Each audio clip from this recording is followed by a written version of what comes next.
Finding those levels, too. Look at that four-punch combination. It's a masterclass right now from Shakur Stevenson. That's what you're seeing. A masterclass. Right hand, and Shakur meets him with a straight left hand. Oh, there's a knockdown scored with the left hand.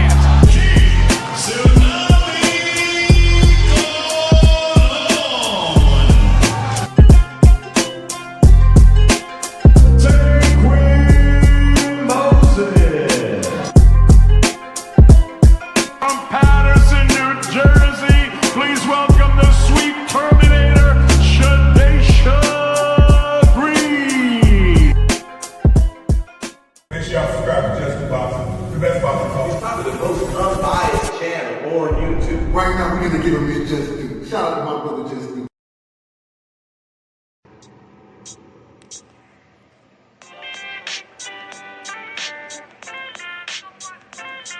Yo,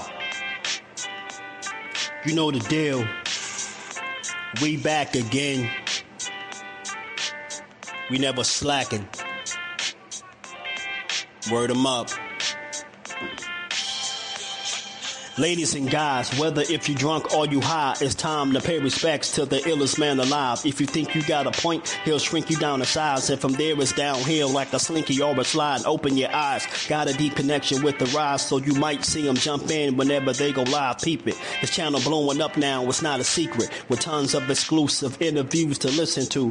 Them other channels I hate, but yo, they missing clues. They start narratives, sip the goose and twist the truth. It don't take a rocket scientist to get the proof. Just click the live at 4 p.m. Eastern time. But when you chime in, make sure you keep it kind. But if cowards want to debate, then it's feasting time. My man Just Do shine, busy all the time.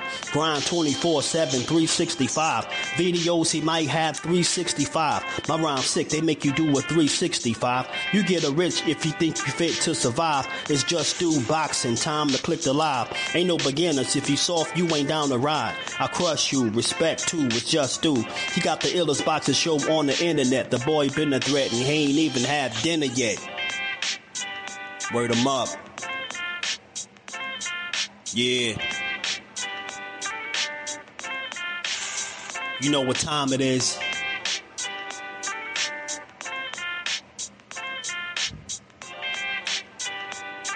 $4 p.m. Eastern.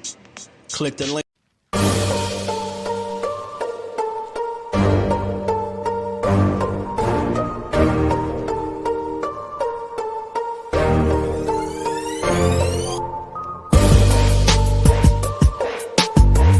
Do you foresee yourself being in, let's say, more thrilling fights as you get older? Basically what you're saying is Floyd. Get beat up and get some black eyes, then get your hand raised. No. Stoop to everybody else. Stoop to everybody else's level and be stupid. When you get older, I'm saying. When you get older. Do you think there's nothing cool about taking punishment, getting beat up, getting bloody lips, and getting a check. The coolest thing I can do, I can dominate you, shut you out, and make crazy money, and go home and live with my family in a very, very comfortable and happy way. That's how I like to do it. Lifting weights and being strong doesn't win fights. Having great timing and being a very, very smart and intelligent fighter wins fights. I mean, I've been in there before with guys that was a lot bigger and probably hit a lot harder and a lot stronger. But Floyd Mayweather always has the remedy. Okay. Well, 37 opponents had heart, and all of them came up short.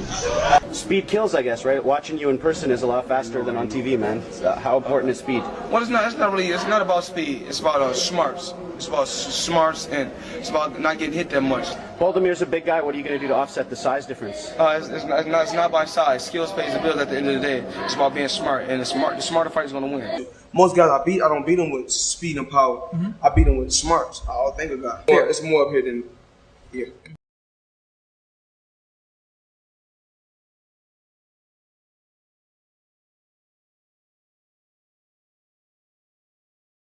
My bad, job was on mute. What's good with the family today, man? On this, where we at? Wednesday, this good Wednesday, man. We missed yesterday, so we're here early. We're going to make up for it just a bit, man. We're going to talk some boxing for a little while, have some fun with it, man. We got an interesting announcement or you know, ordering of a fight, if you will, right? not gonna get too excited about it, but it definitely makes for a good conversation, man. And maybe Core being stripped is could be a good thing. This could be the silver lining, a blessing in disguise. Give us another good fight at 135, right? The last time we seen Zepeda, that was against Shakur. We know how that went. The last couple of times we seen Roach, he got draws. One controversial. The next one, maybe some controversy there, depending on who you're talking to. But he's coming off back-to-back draws, and him getting a title opportunity, I wouldn't be mad at it. Listen, I'm just here to see fights, good fights. Y'all gonna give us a good fight? Give us a good fight. I'll let them sort out the politics and argue about who's supposed to get what shot. Look, we wanted to see the Zepeda back. We, meaning some of the real boxing fans, right? It's gonna be interesting to see how he match up if he's able to get in there with another top guy or somebody quality of note of substance like a Lamont Roach. This is a fight that I didn't expect them to order, but the WBC, they do what they do, and they order fights, and all the time, just because they order the fight don't mean it's happening. But for me, I couldn't see either guy not wanting the opportunity to compete for a title. Lamont Roach specifically, right? And Williams Zepeda, if he can get another crack at it, right? Some would feel like his chances to win against Lamont Roach would be a little bit better than winning against Shakur, obviously, right? So, when you look at Lamont Roach on the other side, some say he should have been the champion the night March 1st happened, which, the 1-year anniversary of Greasegate just passed a couple days ago, a few days ago. And some people say he should have been the champion right there. He spent the block. He fought Pitbull Cruz. That was another draw. I particularly didn't favor the draw. I think I got the. I hope I do. I hope I got the punch stats in here. I had them. Yeah, I got the punch stats in here. It's the reason why I thought Pitbull Cruz lost that fight for sure against Lamont Roach. But the judges seen it the way they seen it, and he didn't get the nod. And I think a lot of that was on him. You know what I'm saying? I know now, looking back at that fight, he's seen a bunch of things that he could have did differently, starting with the approach and how he fought this dude. But, if he's getting another shot at the title, shit, he can't cry over spilled milk, man. Just press forward, man. I think this is an intriguing matchup. And, we got that boxer in Lamont Roach against a guy that's deemed a pressure guy, right? A volume guy that likes to throw a lot of punches, man. So it'll be interesting to see how you match up with Lamont Roach. You get what I'm saying? It's good fights, man. Shout out to Reef. Let me say what's up to the fan. 135 is back jumping. MLC, what it do, my guy? How you feeling? Tough pick, man. Yeah, that mean we got a good fight. Jordan, my dog, was good with it. WBC realized they weren't going to make as much money. I was Zepeda versus Johnny Ayers. Said, yeah, we want Zepeda versus Roach instead.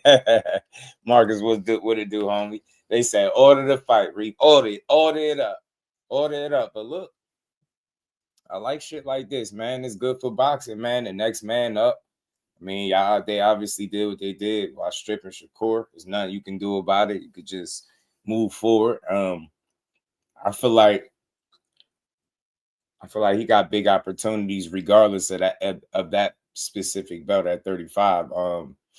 I did think that kind of maybe dampened his ideal whether or not he wanted to go back down there, but still remains to be seen. I just think if he get the right fight, he'll entertain fights at 35. But I think if the right fight come up at 40, he'll be there too. So, in the meantime, in between time, 135 has to press forward, and this right here would be a step in the right direction for me, man. I ain't gonna lie, I like this fight. It's another opportunity for Lamont Roach, bro. You could prove yourself once again. You know what I'm saying? Shout out to T Hill, man, the mayor of this YouTube thing. What's good with it, bro? But I'll hit the like button. Make sure y'all sub to the channel. Any moderators in here, make sure y'all remind the good people to hit the like button, sub to the channel, support the grind. We're going to build. We're going to talk about it. We got a few things we're going to get to, man, But this is first on the docket because I think this is real boxing. We need to get back to this, man. Seeing these two dudes scrap. It'd be a good fight, man, because think about it. The winner of this fight I think undoubtedly goes on to make other good fights. Williams Zepeda, I think, has got a bit of a raw deal. Why I say that, because he's with a guy and a promoter, Oscar De La Hoya, that likes to go to the well as many times as he can before putting certain guys in there with tests. And we've seen it with Williams Zepeda, who was over 30 fights in before he fought a guy like Shakur Stevenson, fought for official title, right? So this right here will be a step in the right direction with Williams Zepeda. Keep him, one loss shouldn't, get you put on the shelf. It doesn't mean that you got to go all the way to the back of the line, right? I think you need to get right back at it. And, he put up a good effort. He had no quit in him. He was game. He was tough. You know what I mean? He brought the fight as much as he could. He did what he typically do in other fights for the most part, but it just wasn't nearly as effective as it typically is. And we get that. He was fighting Shakur. So I heard a lot of people, several people asking about Williams Zepeda and putting him in potential matchups with everybody else, with other guys, at the Shakur. And for good reason, man. He got an interesting style. He do got an action style. So it's like no matter who you match him up against, you're going to get some entertainment, right? Because Williams Zepeda is going to throw punches. You get me? And that's what people like in today's boxing, right? They like to see punches being thrown. A lot of punches and bunches. Well, that's what he do. And the better the talent you put him in there, I think the more interesting the fight gets. And, putting him in there with another really good, skillful boxer, and Lamont Roach would be a good test, not only for Williams Zepeda, but a test for Lamont Roach as well. I think if there's one thing to be said about Williams Zepeda, outside the obvious, with how many punches he throw, I think he got a rare style. You know what I'm saying? Getting up there 100 and some punches around, like, 1,500 punches in a fight, stuff like that. That's things that he's capable of doing when he's operating at 100%. So, Lamont Roach has that to deal with potentially, right? If this fight is made. And again, I don't see why it wouldn't be if they ordered it, because if you think about the temperament of both fighters, these dudes gonna want that. You think they turning down shots at the title? I don't see Williams Zepeda doing that, right? You get another shot at it after Shakur. Yeah, man, you want that. Lamont Roach, you are back-to-back draws, and one of them you really felt like you got jobbed. You get another opportunity to be a champion at 35. There you go. There's your opportunity, right? The universe is kind of correcting itself. You got back-to-back draws. And look, many people could feel how they want about either of the fights. The moral of the story is you didn't get the W. But if you can get another title shot, I think that's the universe kind of correcting itself to a degree, right? You didn't win, but you didn't lose either. So it ain't going to L column either, right? Got 3 draws, I think he's, 25, 1 and 3, I believe. But, respectable fights both times out.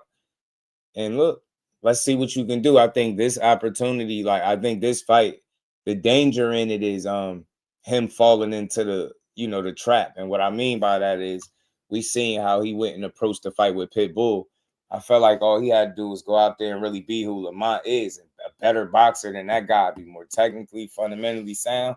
You know what I mean? Pick your shots and exploit him, right? Him being a one-dimensional come-forward guy. But instead, you obliged him and you met him head on, got knocked down early. You know what I'm saying? You gave up some early rounds, but you worked yourself right back into the fight. And I thought you should have pulled it off. You know what I'm saying? I'm going to pull up the punch stats in a minute, but I thought Lamont should have edged the fight for sure. But he didn't, and he fell into the trap of fighting Pitbull's fight. Now, in this particular fight, if you line up with Williams Zepeda, that's not something you want to do. I don't think everybody can do what Shakur did, and that's just me being honest. Like, I could be wrong, but I think, it would be best for you to box and move around me as much as possible, right? Give him different looks and pick your shots. But if you bad enough to stand in there and go toe-to-toe with him, then do so. You know what I'm saying? I think you got your work cut out for you, depending on either way. But depending on how you approach this fight is going to determine how difficult of a fight this could be for a guy like Lamont. You know what I'm saying? So want to be smart, man. Not everybody can make it look how Shakur did. Not saying he's the only one, but I don't think that list of people capable of beating Zepeda in that fashion, that's not a long list. So could Lamont Roach be one of those people? It remains to be seen. I know it's early, but like I said, just looking at it and looking at both fighters, I don't see why they would not want a title shot at all. Shout out to Sammy. What it do, homie? All right. Hey, absolutely. Absolutely, Marcus. Every day, every single day, I hear somebody hating on Shakur. Every single day. I promise you. Shout out to Sammy, my dog behind the hands. TV was good with it, bro. Even in a loss to Shakur, I'm truly supportive of Zepeda. He liked the squad. Absolutely, we game all night. It's in the building. Yeah, man. And then we get an opportunity to see how he look against somebody else that we deem credible talent in Lamont Roach. I think it's a good test for both guys, man. Stylistically, right? It looked like a fun fight. You know what I'm saying? You got the smarts, and I kill Lamont Roach being a smart boxer. Then you got the come forward Mexican aggression of a Williams Zepeda that's like an octopus. He got a really good motor. He don't stop throwing punches, right? He throw punches. As long as he upright, he throwing punches. And that makes him dangerous in his own right. So, up until Shakur, his work, right? Tevin Farmer, he had some close calls with, but I think the second fight, he really created more separation that time around. I think he was putting real hands on Tevin Farmer that second time around. I thought he was going to stop him, to be honest with you, but nonetheless, 2 good fights back to back with him. Then he jumped in there with Core. Like I said, decision loss for him. It shouldn't be a death sentence. Shouldn't be an end of the world. Oster, what it do, family? How you feeling? Shouldn't be the end of the world. And I like this fight. You know what I mean? He needed, man. He needed. I think Lamont Roach need this more than Zepeda. But you know what? In a strange way, they both need it because Zepeda's been fighting forever, right? And he's just now got his title shot. If you lose the back-to-back title shots, that's gonna hurt. You get me? You don't know when the next time you'll necessarily get a title shot, right? 135 could get tricky over time. So you want to seize the moment if you Williams Zepeda coming off the title shot loss. If you Lamont Roach, a fire got to be lit up under your ass. You got to be fighting with a sense of urgency because you got 3 draws. Whether you think they should be on the record or not, it's 3 of them and 2 of them are back-to-back. You couldn't get the nod in either fight.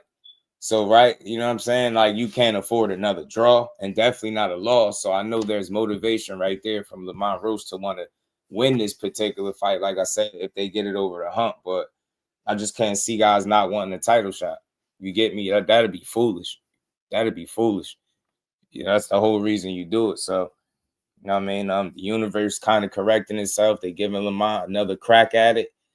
The fight with Pitbull, even though he didn't win it, could have done him some good. He didn't lose either. You know what I'm saying? He fought like a warrior. You know what I'm saying? You can't say he ran. You can't say he fought scared. You can't say none of that. He really fought. So you gotta give it to him. So Keyshawn called Pitbull. Yeah, if you can't get that fight, I'd like to see him against Andy Hiroka. I mean, look, Andy Hiroka gonna make good fights against anybody because he's a solid fighter. I think DP Rocker was good, family. How you feeling? You know what I mean? Who knows, man? But I don't see that happening though. Right this second. I think they're gonna move Keyshawn in a different direction, but we'll see. Anything is possible. I'm not against the fight at all. I would like to see it. If they can make it, let's see it. Andy Hiroka seemed like a solid challenge for a lot of guys too. But we'll see. We'll see how things look moving forward. We'll see. But man, Lamont Roach coming off a busted hand and in the back-to-back draws. Sense of urgency got to be real. You know what I'm saying? You gotta want this just as much as Zepeda, if not more. Zepeda, you've been fighting your whole life, and you coming off a title shot loss. You know what I'm saying? Nobody wanted back-to-back losses hit different, especially when they for titles. They don't just come around every so often. They only come around every so often for certain guys, right? You spent the better part of 30-something fights before you got yours. So again, that has to be motivation. Losing is not an option for neither one of these dudes. And what I'm saying is that should create a really good atmosphere, a really good, challenge to motivated fighters. It should be a real good fight because of what's on the line.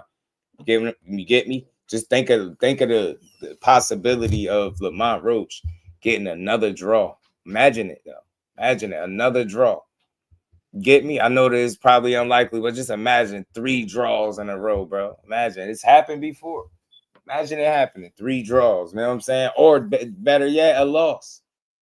You know what I'm saying? That shit different. You know how people treat you after a loss. You get what I'm saying? You see how it happened with Tank with a draw, right? That fight, him and Roach, that was a draw. And look how people reacted off it. So if you Lamont, man, you can't afford nothing. This is all or nothing. You know what I'm saying? It ain't the end of your career, nothing like that. But again, how many opportunities are they going to afford you at the top level if you're unable to secure any of them? You know how that go. So I think he got to seize the moment. If you Lamont Roach, man, you got to be extremely motivated for an opportunity against a guy like Zepeda, man, to get yourself back into the mix. You know what I mean? Get yourself back in on the winning side of things, right? Because them draws stink, man. So, you know, I know them things, man. It's like, man, you don't rather lose, but shit. Like, so you get me? Like a back-to-back draws ain't it, man. You know what I mean? And they done came up with a new nickname for it. They start calling you Draw Mont. You get me? But like I said, yeah, I think he should have 100% hands down. He should have won this fight. You know what I'm saying? Against Buddy, man. He should have won the fight I think against him. You know what I mean? Against Pitbull.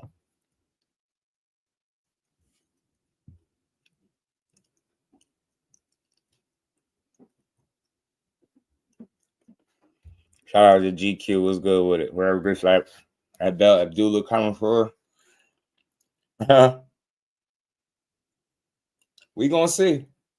We're gonna see. I want to see it all, man. To be honest with you, I want to see just how far Abdullah can take it if he get the opportunity. Let's see it. But this particular matchup be a bang out. And you look, like I said, these punch stats was wild, man. I know they're not the end all be all, but come on, man. What we talking about? Man, landed 49% of his power shots. I'm saying 191 total to 159. I'm wondering how the hell didn't Roach get the nod here, bro? Say what you want. A lot of people seen the fight differently, but I've seen Lamont Roach, because of his approach, he gave Pitbull his best shot, and I think Pitbull took advantage of them early moments that put him in position to start strong. But I think Lamont Roach came on to the middle, finished strong in the fight. He had Pitbull boxing in a way that you've never seen Pitbull box. You've never seen him do that. I thought he looked a bit gassed, to be honest with you. So it was some things in there that I think Lamont Roach did very well, and it should have got him the win.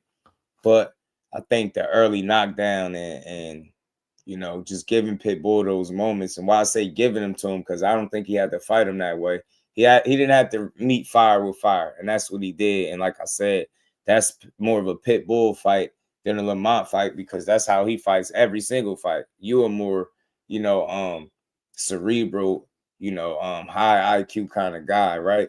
Then box, pick your shots. You get what I'm saying? You got good footwork, defensively responsible, but you put yourself in some risky 50-50 exchanges. And Pitbull Cruz, being the fighter that he is, he was getting the better of it early. Got that, like I say, got the early knockdown, and that kind of set the tone a little bit. Lamont Roach had to dig himself out of a little bit of a hole. So, you know, man, he just didn't do himself any favors early, but he did. It ain't how you start, it's how you finish. And I just don't think he did enough. He didn't get enough credit for the great boxing that he did do. Butcher was good with it. Was good with it. So look, I'm hopeful that we can see it, man. I'm all in for good fights. William Zepeda been quiet long enough. Think about it. Shakur went on to have fights. It only makes sense for him to get a fight, right? Go on and get your next fight. You know what I'm saying? It'll be right on par too. You've been off for a little bit. You probably regrouping after taking your first defeat. Nothing too crazy. You know what I'm saying? I know you're ready to get back in there. Got that Mexican spirit about you. Hope Oscar and nobody try to get in the way of this fight. I just hope we get this fight. I hope they order it, and then both guys, they go get to negotiations and make it happen. Forget it's another fight that they told them to begin negotiations now. Andy Cruz and Albert Bell. Andy Cruz and Albert Bell. That's another fight that was ordered that I hope actually happens too. You know what I'm saying? That's another fight. They told them to begin negotiations. So let's see what happens with that as well. But I like this for Lamont, man. They're having some rough decisions the last couple outings. You know what I'm saying? You know what I mean? He had to deal with it, man. And then you broke your hand in this one. So You got to get back. You know what I mean? Heal up, get back. I think this is a good opponent, but a risky one. You got to be prepared to deal with this guy's value, bro. You know what I mean? He don't allow you to sit back and be as cute as people like to be, right? So he like to force the action. And you got two options. Either you box, turn him and move him and create space, or you oblige him and you meet him head on and you fight fire with fire. You know what I'm saying? Whatever you see fit. But I don't see too many situations where this fight is not a pretty good fight. I think it's good for boxing. It's good for 35. It allows a potential new champion to be crowned. And I know the guys that's under there, you know, that's high in the WBC rankings, they basically you know, they ready to go. You know what I mean? You got the Javier Herreras of the world. I know it's a matter of time if he keep winning before he get an opportunity. So it's some fun matchups to make. I think this one could breathe a little bit of life back in the 35. That's what's needed. You know what I'm saying? It seemed like it's been, I don't know, it just ain't been the same, right? And you need more action there, man. You need more action, man. You need to see more guys mixing it up. I want to see, I want to start seeing some unifications for real at 35, but just never know, man. The way these politics be moving, man, be stopping a lot of these fights from happening, I believe. Shout out to Cal Cool with Blessings family. How you feeling? I think he can pull it off. My questions is shout out to Forever G's. My question is just Lamont, are you gonna fight your fight or his? You know what I'm saying? Like that's the only thing. Don't go out there like I said, like you did this shit once before, man. You went out there fighting a guy's fight. Do not go out there fighting that dude fight. I got Zepeda by stoppage. Damn, George says stoppage. Wasn't Schofield ordered to fight somebody for tank belt? Lucas Bobby, I believe, Kyle. Lucas Bobby. I believe it was Lucas Bobby. You're on point, Kyle. Lucas Bobby, I believe it was. Man, Jordan says, stop it. He ain't gonna be able to deal with that octopus. Jordan, man, what's going on? Talk to me. Roach, the Reaper. You know what I'm saying? So look, Lamont Roach, understand something. You fought a certain way and you still outlanded this dude and they didn't give you the fight. You didn't get the decision. So I think moving forward, let's move away from fighting guys' fights if you can. And Zepeda, this is the crazy part because he fights in a way that he might not give you much of a choice. So you got to be really prepared. To me, it's all about preparation, man, and dealing with this dude. He ain't unbeatable, right? But Lamont Roach, do you have the consistency and can you do it for 12 rounds? Because I don't see no stoppage happening, right? I don't think you know a knockout guy like that. So you're going to really have to earn your bones.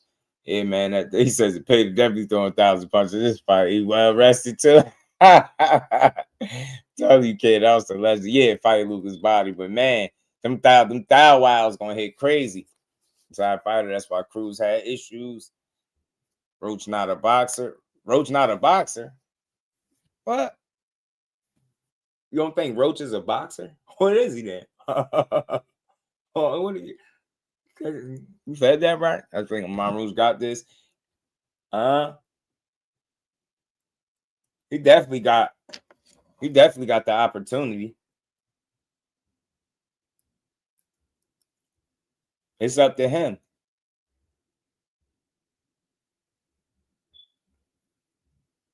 Approach matters. Fight your fight. And I got a saying over here, at the championship level, you fight your fight. You don't fight the other guy's fight unless you know for sure you can do it better. You know what I'm saying? Shout out to OT, man. He said you're going to win. Yeah, man, you got to be smart about this thing. Roach wins if you don't let his pride get in the way. That's what I'm saying. You got some of the same reservations I got, Reed. Just don't buy into the BS, man. Be you, right? I think that's the way to go about winning this fight. Do what Roach does at a high level and try to force Zepeda to be able to stop that, adjust to you, not the other way around. You know what I'm saying? Force Zepeda to have to stop you and what you got going.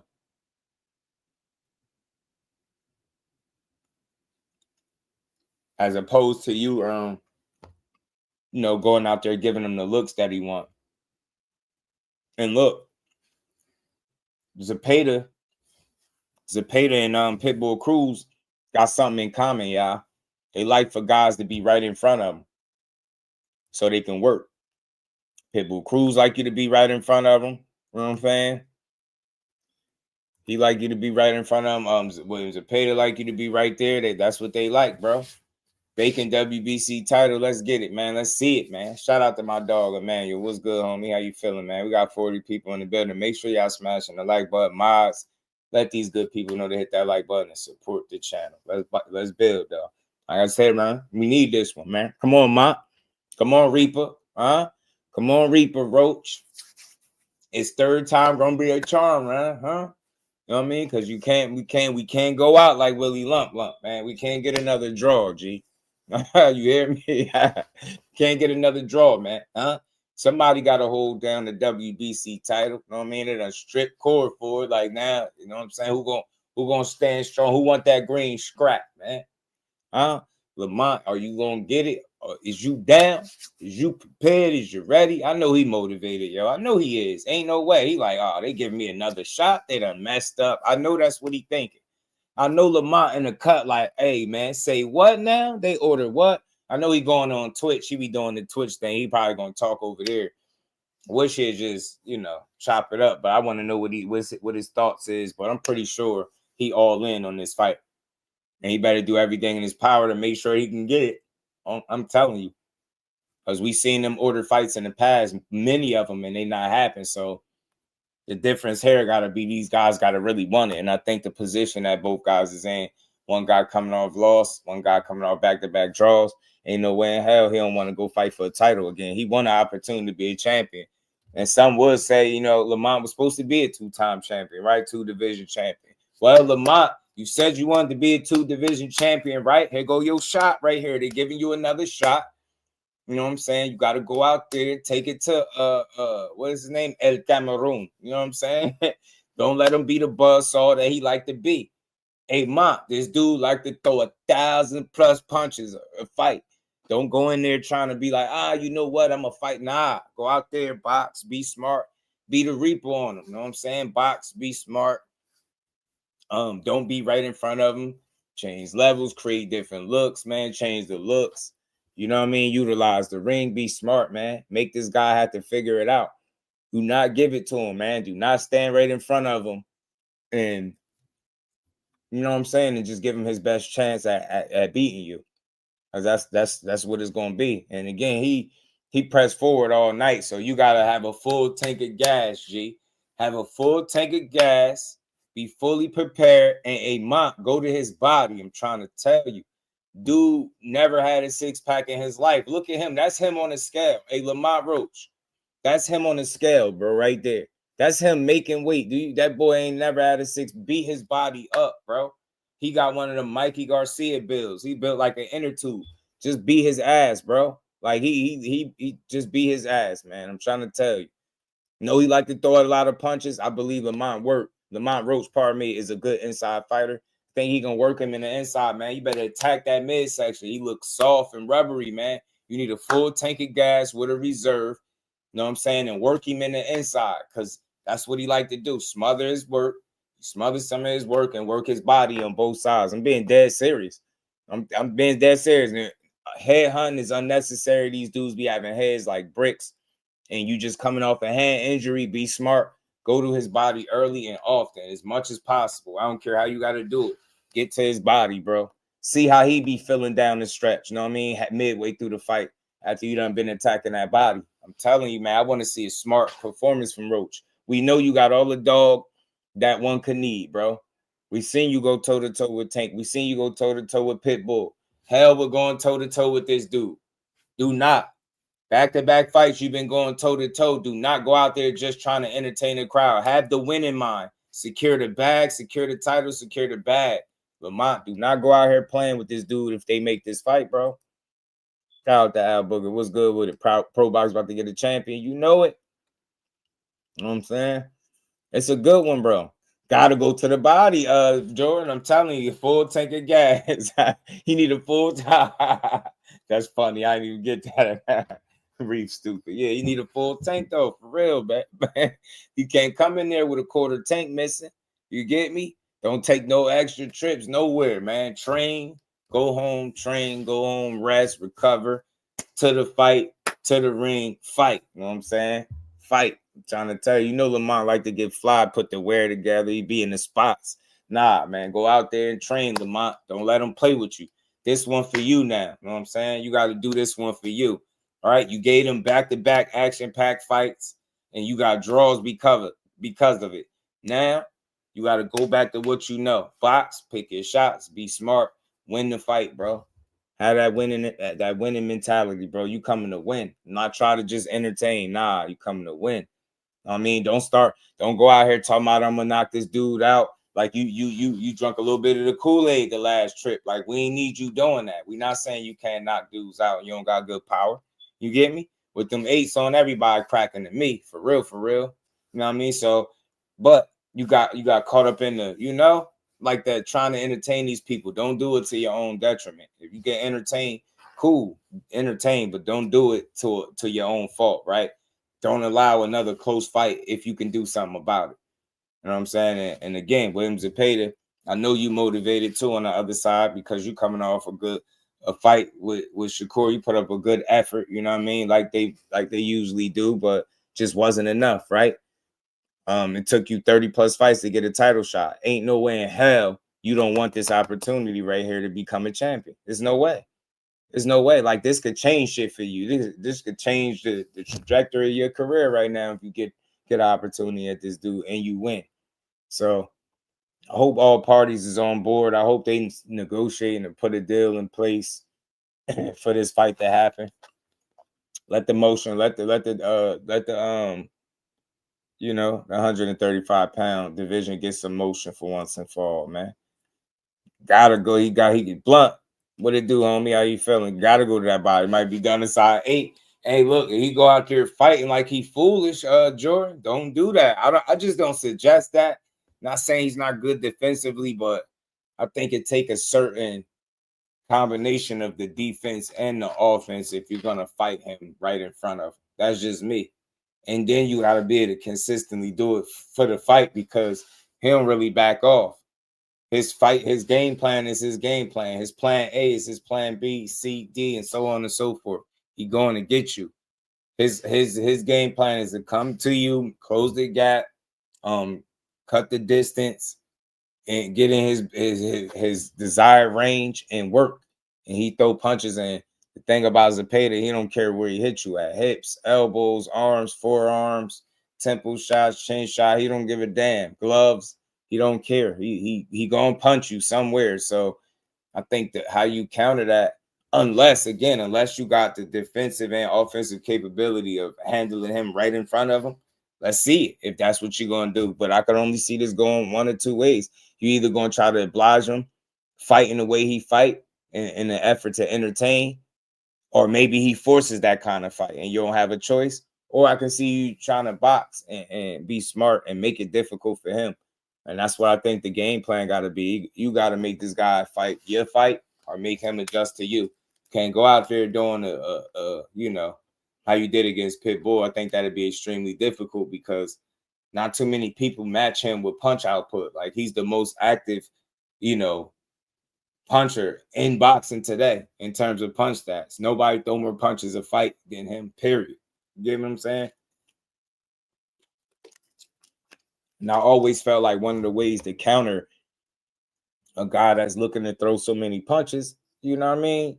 You just don't be available, right? I ain't saying that it's easy. You make them pay when you see the openings, but you refrain from standing right in front of this dude. You just can't afford it. You're gonna change everything, man. You standing in front of Zepeda, you just gonna allow him to be a damn buzzsaw. If he throw upwards of 1,000 or more punches, man, it's gonna be a long night in the office for real. We a long night in the office. Oh, I got something stuck in my tooth, y'all. Pardon me. I hate it.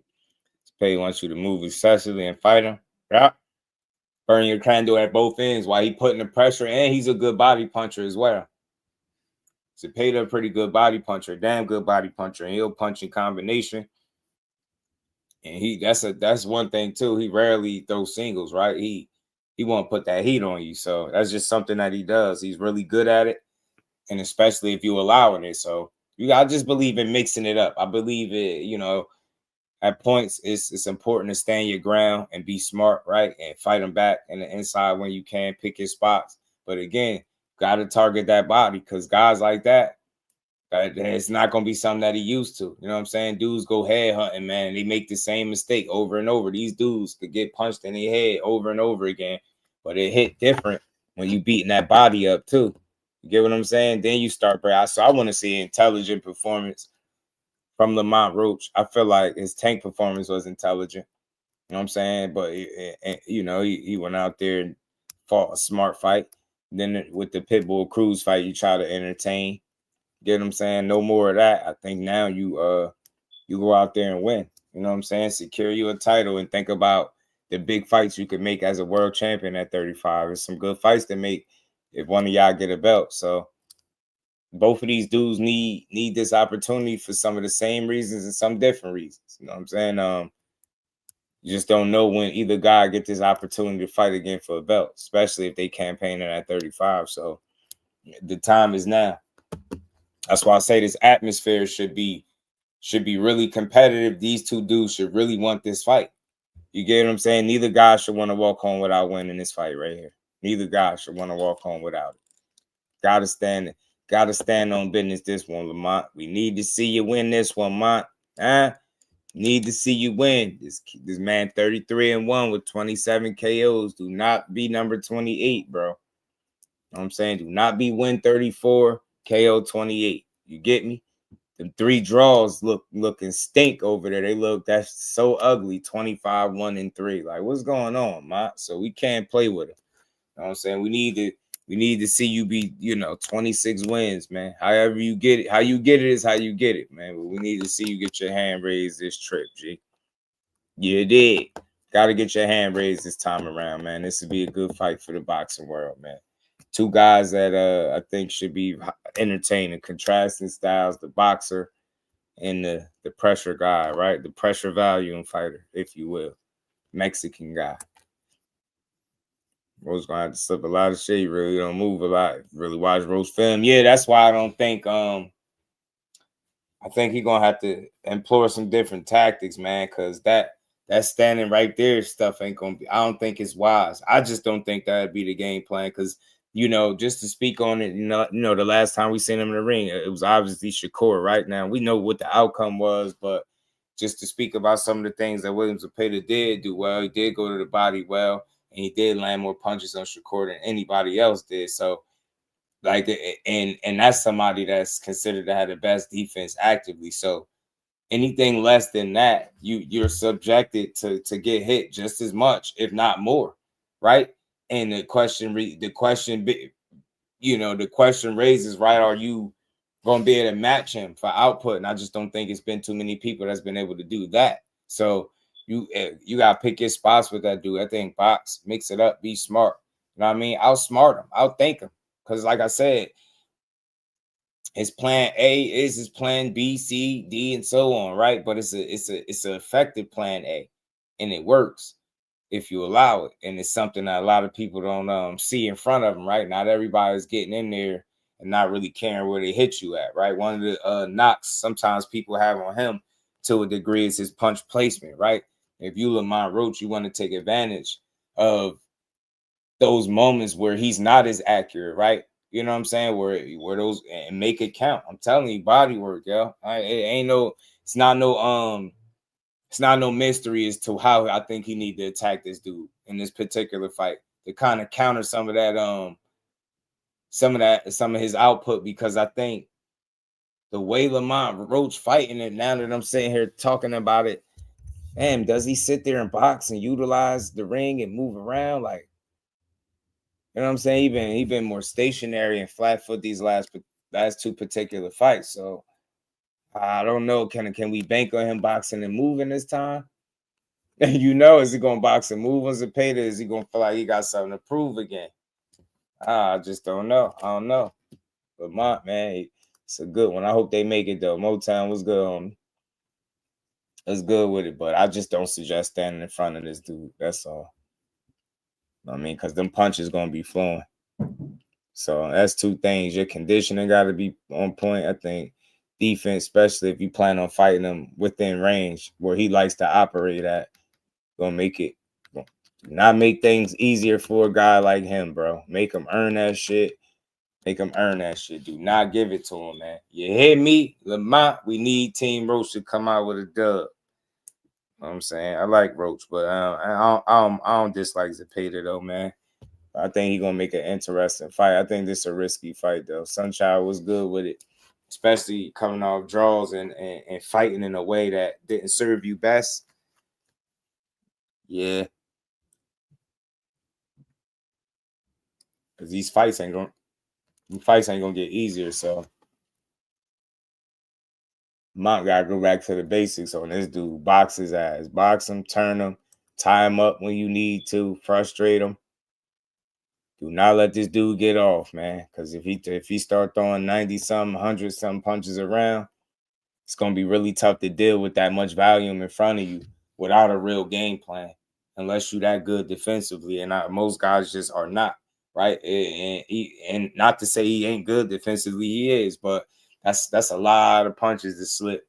You know what I mean? You might get away from the first couple, maybe even the first three, but this dude throw 4s and 5s and 6s, and he really worked. And like I said, he got an underrated to a degree, underrated body attack, low-key. William Zepeda does. You know what I mean? So those are his strengths, right? I think he got a pretty good beard, despite what people trying to say. I think he could take a pretty good punch. With Lamont Roach not being the biggest puncher, I think you can kind of take the knockout off the table, right? Or should I say it's less than likely that we'll see a knockout on behalf of Roach. So I think his method to victory is a boxing, you know what I mean, points victory. So in doing so, that's 36 minutes. Zepeda gonna have opportunities.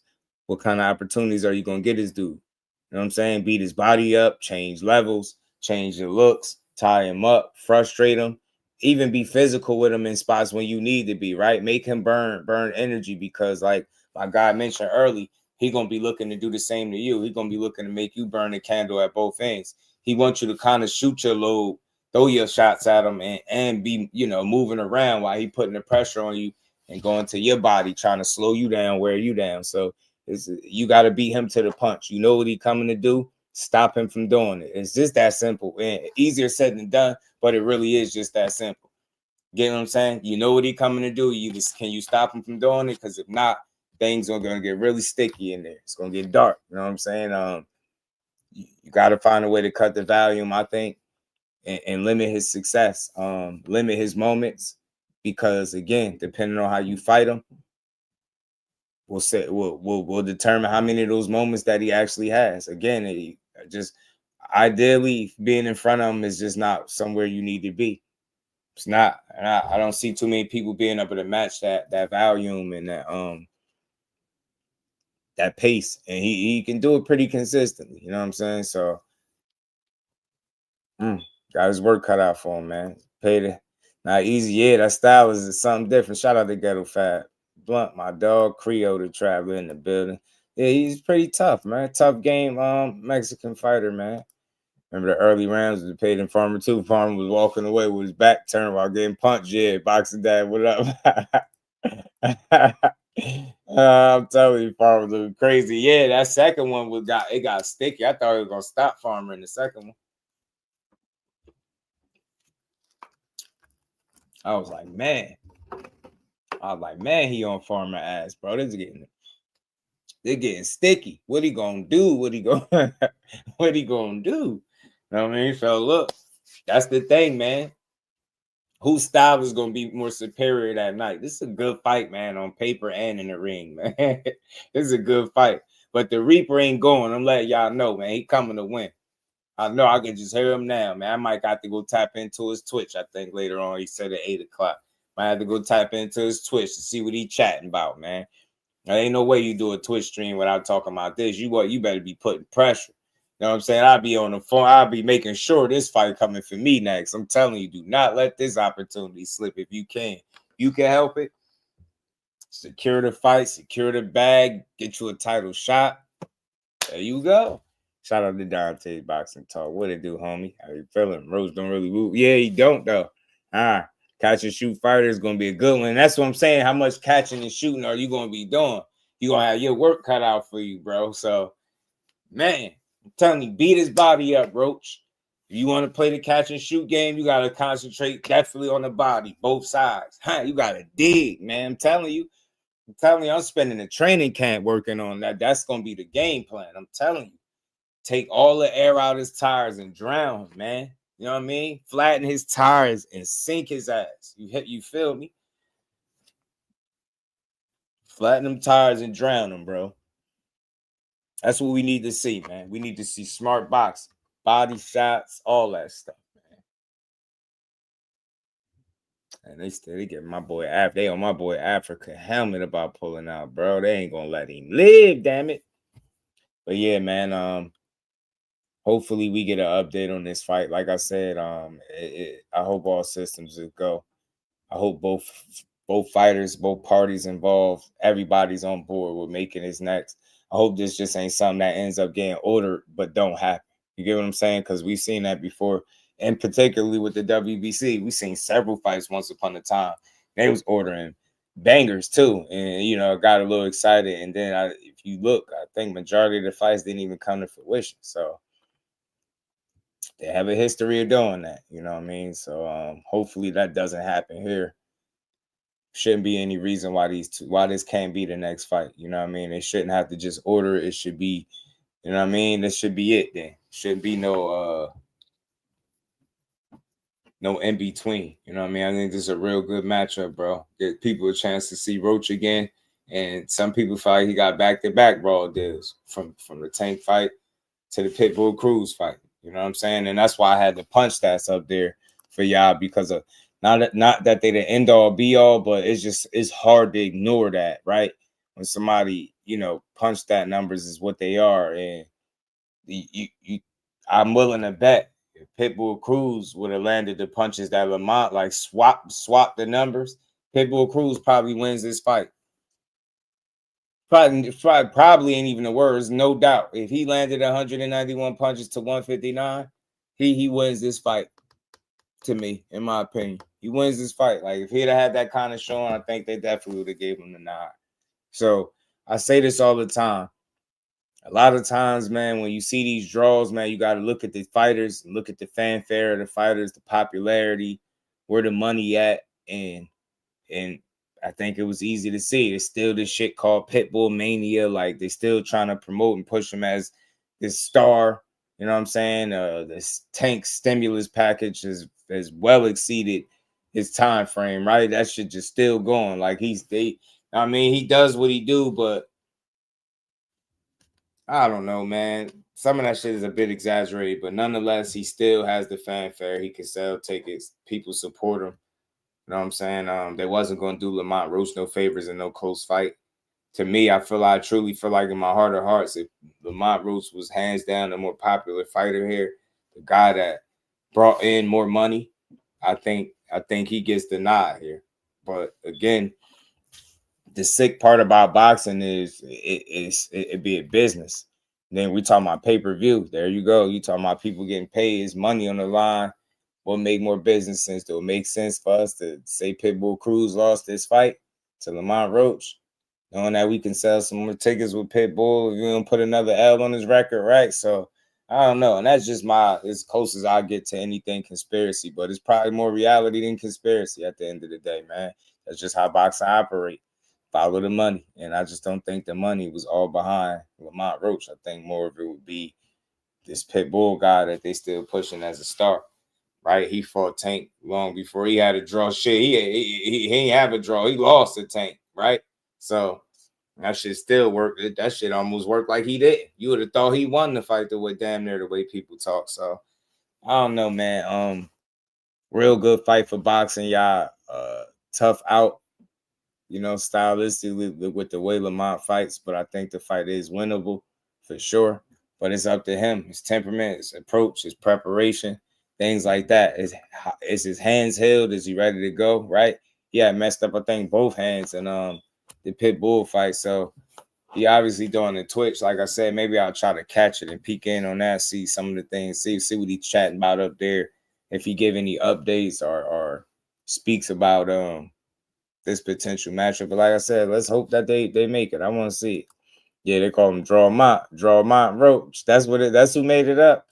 The maniacs made that up. Damn, did my like that, man? Lamont Roach, huh? Nasty work, but Lamont, man. Keep your head up, man. I hope we get to see this fight. Let's keep rolling, man. We got some more things we're gonna get to, man. Got something else we gotta get to, man. Seen Bill Haney just the other day. On the Boxing Voice again, as he always is up there. He was talking about this fight with his son and Rolly. He said Rolly is telling the truth with the I guess Rolly had put out the May 30th date. So they are in negotiations actively, I believe, to secure the May 30th date. As of I don't know what happened with the Ryan shit. Just like boxing is weird. I don't know what happened with the Ryan thing, but I think that may be being put off for right now. And I did hear some whispers about Shakur and Ryan in the background, so we'll see. I ain't gonna hold my breath on it because Ryan is a bit of a wild card, but we'll see what comes to fruition. But look, I feel like we just need to see these fights. I'm not about to sit here and do too much arguing about it. Y'all gonna fight Rolly? He is a champion. I just don't see how people can complain. If you don't want to watch the fight, don't watch it. I'm going to watch it. There's some unpredictability there on the side of Rolly. He does fight a bit different under the different trainer, you know what I'm saying, since he left Bullet. So we'll see. Anything can happen in the fight. Shit, Rolly, we had Rolly messed up once before, right? A lot of people had him getting sparked and knocked out bad against Ryan. I know Devin is not Ryan, but for what it's worth, Ryan did do what he do against Devin, even though he cheated. So, I mean, he got that in his back pocket. It's something to think about. So, I don't know. Can Rolly strike lightning again? All right. It'll be like lightning in a bottle twice, right? If he could actually beat a guy like Devin. But I think with Devin not being the biggest of punchers, I still think he could hurt Rolly. Some reason I do, but maybe because he don't knock him out, it could lead to a good fight. Who knows? You just never know. Rolly is wild, unpredictable. He'll take chances. And you just like, you know what I mean? Just like a bit of a wild card, man. It's something to sit back and see. But I'm not mad at Devin if he decides to fight Rolly, because Rolly is a champion. I don't know why people are trashing the fight. I mean, look, it's boxing, bro. We seen worse lineups, man. We seen worse lineups for sure. He'll think he's slick. I see you, Devin and Bill called all these people and they chose to fight Rolly. Hey, bing, yay, man, amen. That's what Dante talking about. You know that's what they do. I ain't trying to be funny, but that happens all the time. That's one of the plays that they've been running that play since they've been in boxing. You know what I mean? Yeah, they Debo, they call everybody out. They want to fight everybody. Then they end up fighting somebody that you least expected. I'm telling you, I've seen this before. I'm not dissing them or none of that, but I've seen it before. You know what I'm saying? I've seen it before. But in this case, I think it'd be smart business if you can secure that fight. And if Ryan is still out there with a title, that's still a big rematch for you. If you can make shit shake for yourself the right way, go for it, Devin. Go for it. But right then Ryan, and I got Devin by decision. Man, this should be a good fight, though, right? Because Rolly, the same fighter, building Devin called trash and said Tank cherry pick. Now they're gonna fight you, but you know how that go. You know how that go. That's why you gotta be. That's why people don't need to be so fast to speak, because they end up dissing themselves. You feel me? Now y'all fighting them. So if he was trash and cherry pick, their justification now might be because he's a champion. So they're gonna say he's the champion now. Can they really beat Shakur and Keyshawn? Getting in that mix too. He's an IBO champ. Suleiman. I say no and no. I'm standing on that. I say no and no. I say no and no. No and no. Just pay attention to how they deal with those dudes, Butcher. I'm telling you, I say no and no. Bill run that 48 fake on the boxing fan. I'm telling you, that blue 42. we're gonna fight you, and then they're gonna fight who? Rolly, yeah. So I ain't got a problem with it. Go ahead and fight him because boxing is just like full of surprises, and you just never know what you'll get. Shit, maybe you get a Devin Haney knockout, right? Who knows? But this was from like 15, 16 hours ago. So let's see what Bill said on here. I don't think this wasn't the one that I played, and let's see what he had to say, man, on the Boxing Voice. I got to get back to you. I owe you 40 seconds. I got to guess. Okay, Bill, what up? What up, Ness? Shout out to that Boxing Voice, the voice of the people. And shout out to the Boxing Voice. Happened to be a voice that I'm able to come on here and touch everybody, man. Good morning, Ness, man. What's happening, Ness? Man, let's cut to the chase, man. You tell us. Man, listen. It seems like you guys should have had a conversation with Louis DeCubas, according to Devin Haney's Twitter. Man, how long should we have had a conversation with him? You know what I mean? Is the question. 10 minutes. 10 minutes. According to the rumors, they want a pay-per-view fight on Amazon Prime. Devin Rolly, welterweight unification. I mean, outside of the actual number that fight fans don't care, sounds like a great deal. Hey, listen, like I told you before, Ness, they can run, they can run, but they can't hide. I mean, and that's why I say platforms like this, I love to be here, Ness. I love to be here this morning. And boy, don't things change? Hey, Ness, don't things change? When I tell the people, what are the best fights? What is legacy? What is history? Hey, Butcher, now you said what I've been saying. Now you understand the 25%, bro. No funny shit. Now you really understand the 25%. Now just think about what you're saying and think about the bad offer. You know what I'm saying? Telling you, that shit crazy with them. It's like it be smoke and mirrors, bro. Shout out to my guy, the Butcher, for the love and the super chat. He said for the grind. Make sure y'all hit the like button, sub to the channel, and again, support the good brother CJ. What it do, homie? A good to it, though. I got 5 on it.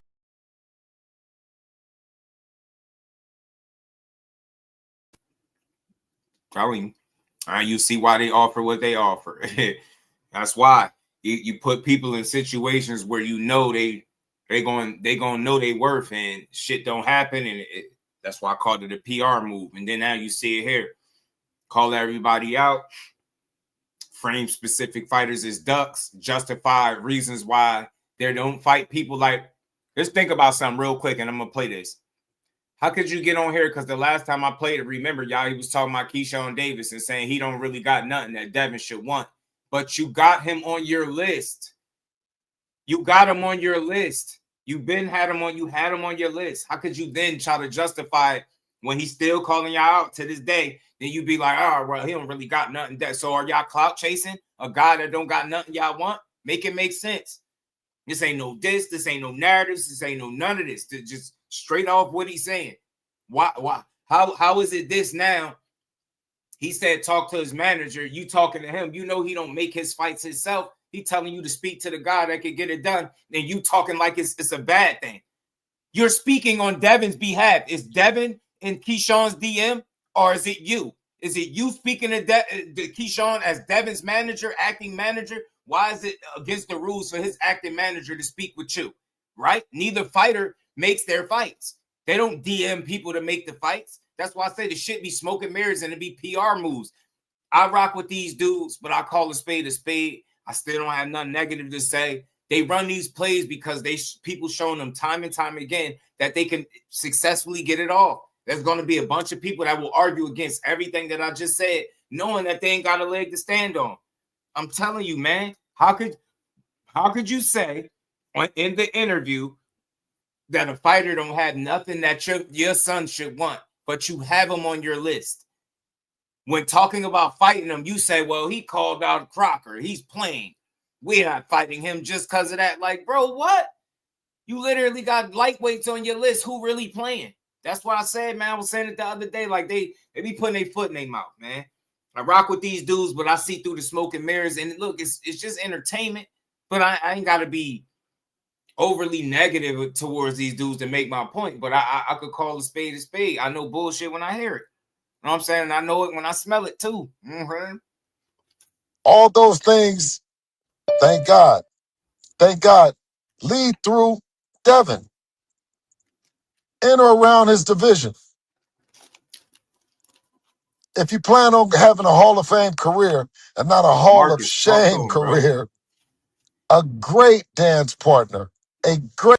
Seemed like it got hot at 47. Dudes start talking 54. That's all I'm saying. Like, look, it's not about running, ducking, and nothing, but people know where the real challenges lie. And if you want, pay attention to what's being said, how people contradict themselves, how they double talk and all that. When you start double talking, I'm not saying you scared. You just understand what the challenges are. When you start thinking about the risk after the fact that you constructed the list and then has the audacity after the fact, he coming off the biggest win of his career, right? Against the best person he fought. Now would be the time to fight him while people actually think he got a chance, right? But nah, he don't got nothing we want. But we're going to put him on the list anyway. See what I'm saying? The more these dudes talk, the more they expose themselves. And it's not about being scared or ducking. People prioritize certain matchups over others. It's that simple, and it's always been that way. It's the same here. That's why you start thinking, and it'd be risky business right now to even play with Keyshawn. I'm telling you, because he's coming to hurt you. He's coming to hurt you. You ain't gonna land. You're not gonna land 70 punches on Keyshawn Davis and beat him in a 12-round fight. It won't happen. You won't see that. You will not see that shit. That's all. I'm just gonna say that. Not gonna see it. Let's keep rolling, man. Y'all hit that like button. You stupid, Kyle. Great dance partner Every time is Devin Haney. I said it before. I'm happy.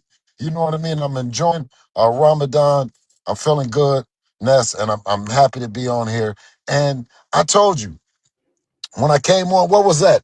72 hours ago? And I told you, all that other shit is smoke and mirrors. It's Oh, and my bad, real quick. Shout out to my guy, Blunt, too. They're reporting that Pitbull Cruz and Tank Davis 2 is happening on the same card as Lamont Roach and William Zepeda. So just letting y'all know that. I don't know how they say in June. I done seen a couple reports. I forgot to throw that in there, but that's what I'm hearing. And it's a post from a credible source. Shout out to Blunt Sports for sending it to me. The guy from ESPN posted it. That's what it's looking like. Tank Davis and Pitbull Cruz with the Lamont Roach and William Zepeda fight. fabricated. The algorithm and all that they tap into Dev. And they don't tap into him for just controversy. They tap into him because he's tied to legacy. And they, you know, that's what it is. Can you They'll just confirm be chatting, yo, having fun. that there was an offer sent from the PBC side? I can confirm that we're talking about it. We're talking about it, and I could say that that's farther than any of the rest of them. You dig? I know with Rolly, he's definitely telling the truth for the first. Look. I got to do this for conversation purposes, man. Hit that like button, y'all. It's free. If you got a wrench in here, remind the good people to hit the like button and support the grind. But I got to do this. I ain't trying to be like nitpicky, but listen to Ness's question, how very straightforward and simple the question is, and you tell me if he answered this straight. Now, we got an answer out of it, but tell me how straight the answer was. You get what I'm saying? Hey, man, say, man, hey, Blunt, man. What's going on, man? Huh? Teach what it do. What's going on, man? Should recess, fight to get his belt back. I guess he really owes the belts and don't like that. Yeah, that's what they report. Cal, yeah, him and Pitbull and Zepeda and Lamont, the same card. At least that's what's being reported for now. Shout out to Teach. But listen, watch. He got a straight question, and watch how he answers it. For just controversy, they tap into him because he's tied to legacy. And True. he is legacy. Dev is that's legacy, what it is. no doubt. Can you confirm that there was an offer sent from the PBC side? I can confirm that we're talking about it. We're talking about it, and I could say that that's farther than any of the rest of them. You dig? I know with Rolly, he's definitely telling the truth for the first time. Right. And see, even with that, you just make it a little difficult. It's like, why walk us down that little hallway real quick? Like, you just say it. Just say, yeah. Why is never yes or no? Think about it. When you ask very specific, straightforward yes or no questions, they require very specific, simple yes or no answers, and then you can elaborate. He'll get into the elaborating before he tell you yes or no. And sometimes he'll leave you to think like, huh? All right, bet. Let me just move on. I'm telling you. I just wanted to make that point. Shout out to the fan, man. Hit the like, man. But we should respect them. Bill, I think we should respect them because that came out of left field for a guy that was saying no for 3 months to have gotten with his team and presented an offer. That's bigger than talking on social media. He's going direct, I kind of respect it. Listen, well, you have to respect it. You know what I mean? For his today. Now let's move past his yesterday. You know what I mean? Because yesterday don't count, right? I mean, today, technically it don't, Bill. Technically no, it don't because it's like saying no, but secretly getting with my team and getting an offer together. I like it. Listen, hey, listen, Ness. One thing that I can say is it's a lot different than any of the rest of them. You know what I'm saying? It's a lot different. You gotta respect it. But I'm saying is when I'm talking about Debo, I'm talking about Brian Norman. Him and his team finally got together, right? And said that they wanted it. Everybody else said that you know what I mean, we was crazy, right? I pulled up on Rolly right after we started the fight, not because he beat Ryan Garcia, and Ryan Garcia didn't want the rematch. So Dev told me he got only right is to go at Rolly. Right? Rolly said all the things that he said that don't make a difference because now, he wants to fight. And that's something that I like. So how can you not? Obviously, both of those guys are from Vegas at one point in their time in their life. So have they sparred? Because we see Ryan and Rolly had that infamous sparring session, and it kind of played out the way that Rolly, that sparring session looked. Have Devin and Rolly since you guys used to be training at the Mayweather gym and Rolly being from that gym at one point, have you ever crossed paths and actually has Devin actually sparred him? Hey man, listen. They've sparred early on when Rolly was I would say green. You know what I'm saying? Mm-hmm. Because Dev has been on the set. You know what I'm saying? He's been on the set. Rolly got on the set like later on. You know what I mean? I don't know what his full story is, and I don't want to speak on it. I know that I really like his dad. And his dad is from Cuba. You know what I'm saying? I had a great relationship with his dad, and then they sparred, and it was always respect. You know what I'm saying? And when the other stuff came out of left field, it put some distance. It put a wedge in the teams and in the families. And we've developed this grudge match against him, and he couldn't. He can't get away with all the shit that he didn't say it. You know what I'm saying? We said that, and Eli's the perfect planner. He has a belt. He has something that Debo is looking to take. No different than like I said, when he got out the ring in the welterweight division, this was before Mario Barrios, because if we would have picked Mario Barrios, everyone would have considered that we were cherry picking. We picked a guy that we know we could beat. Beating the guy that beat T.O., beating the guy that beat Ryan, has satisfaction in it with us. You know what I'm saying? And the shit that he done said that he got to stand on. You know what I mean? And I don't care to repeat it. You know, it's just about, Right. but it's just about Ness. You know he Is about to do it, bro. is getting the deal done. You know, and I have confidence in Louis, who's an extremely competent manager and executive head, that we can make this shit happen. That's great news, man. Very excited to see how that plays out. I gotta ask, when is Ramadan over officially? What day is Ramadan over with? March 27th or 28th. March 27th or 28th. Damn. 27th March, is it? You sure? Take a look. Hold on. No, I think that doesn't sound right. That's sooner. But we take it one day at a time, and inshallah, you know. I'll find out right now. I told you. March 19th. Teach said it's the 17th. Damn, y'all don't even know, man. Y'all supposed to know. How y'all practice Ramadan? Don't know when to do it and when the last day. Y'all bogus for that.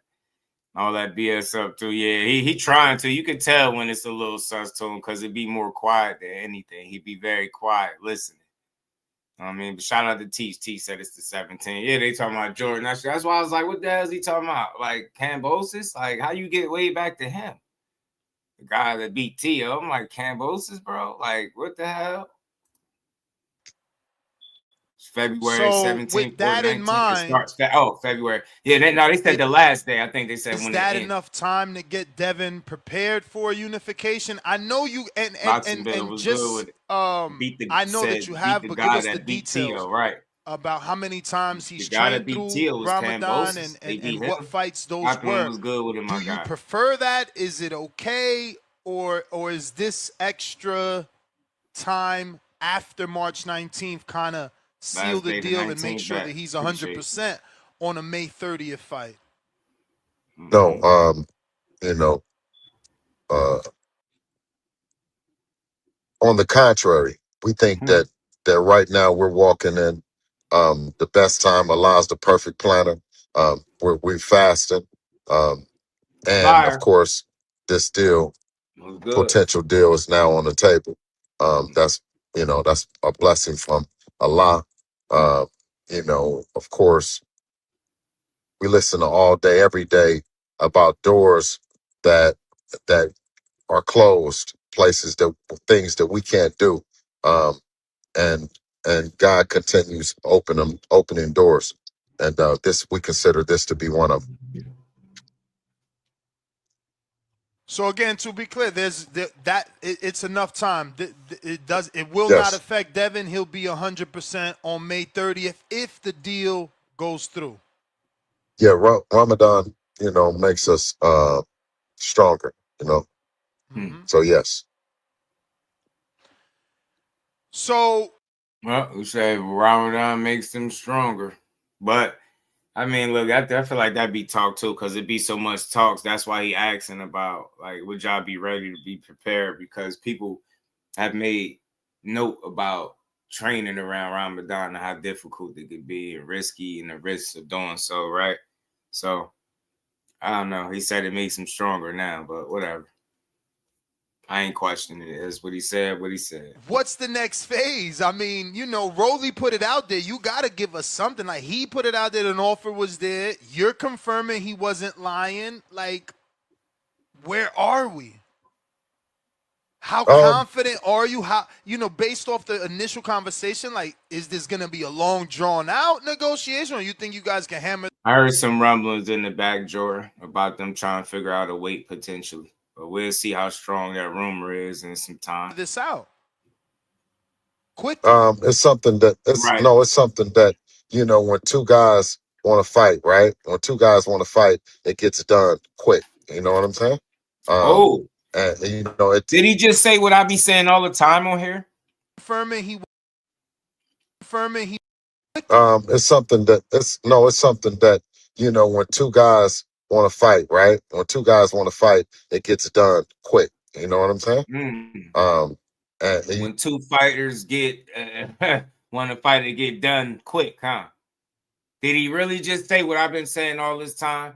And the only reason I mentioned it, I don't know. I don't partake in Ramadan. I'm not Muslim. All I know is I follow boxing. I cover boxing. I've heard multiple fighters bring up Ramadan and how it could get in, you know, training, you know, bump into, you know, training. They could kind of collide and it'd be difficult. I don't know. I haven't done it. That's them. Eating once a day, I've done that plenty of times throughout my life. That's regular. But I would guess eating once a day while training ain't the easiest thing to do. So I don't know. I only speak on that directly from the fighters. That's what they said. So I ain't Muslim. I wouldn't know. So I ain't going to guess it. If I've never done it, how would I know? I'm only going on what they say. You've heard Devin make reference about fighting or, you know, around Ramadan, or if that's just pretty much that's why he asked the question. Do you feel like you'll be prepared enough and be strong enough? Because sometimes people say Ramadan getting away with the training. So don't shoot me. I'm just the messenger. The fighters say it. I don't know. You know what I mean? That's what they say. Let's keep going. Technique, what it do? You know, it's when a guy doesn't want to fight. You see what I'm saying? Like, you see, we never said A side, B side, none of that bullshit, right? We don't have to say none of that. That doesn't, you know. When you talk about that shit and you don't talk about a date and you don't talk about a venue.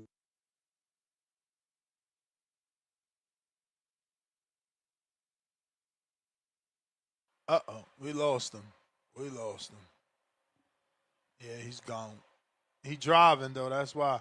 But if you're watching this on YouTube, you know what to do. X space is available. Oh, he back. A side and B side. Yep. They out here getting contracts sent to him. Didn't Devin say he's saving the PBC? Yeah. So yeah. When you don't talk about, you know, you say sign contracts and there's no contracts, there's no deal structure, there's no talk to my team, there's no none of this shit. Then I say that you capping and you're a fraud with it. But when you have someone clear, like Rolly as the top, which go ahead. No, I just wanted you to be clear that what you just said pertained to Ryan Garcia before people try to misconstrue your words. Right. Of course. When you talk about somebody like Ryan that's out and campaigning, but of course we know. I know.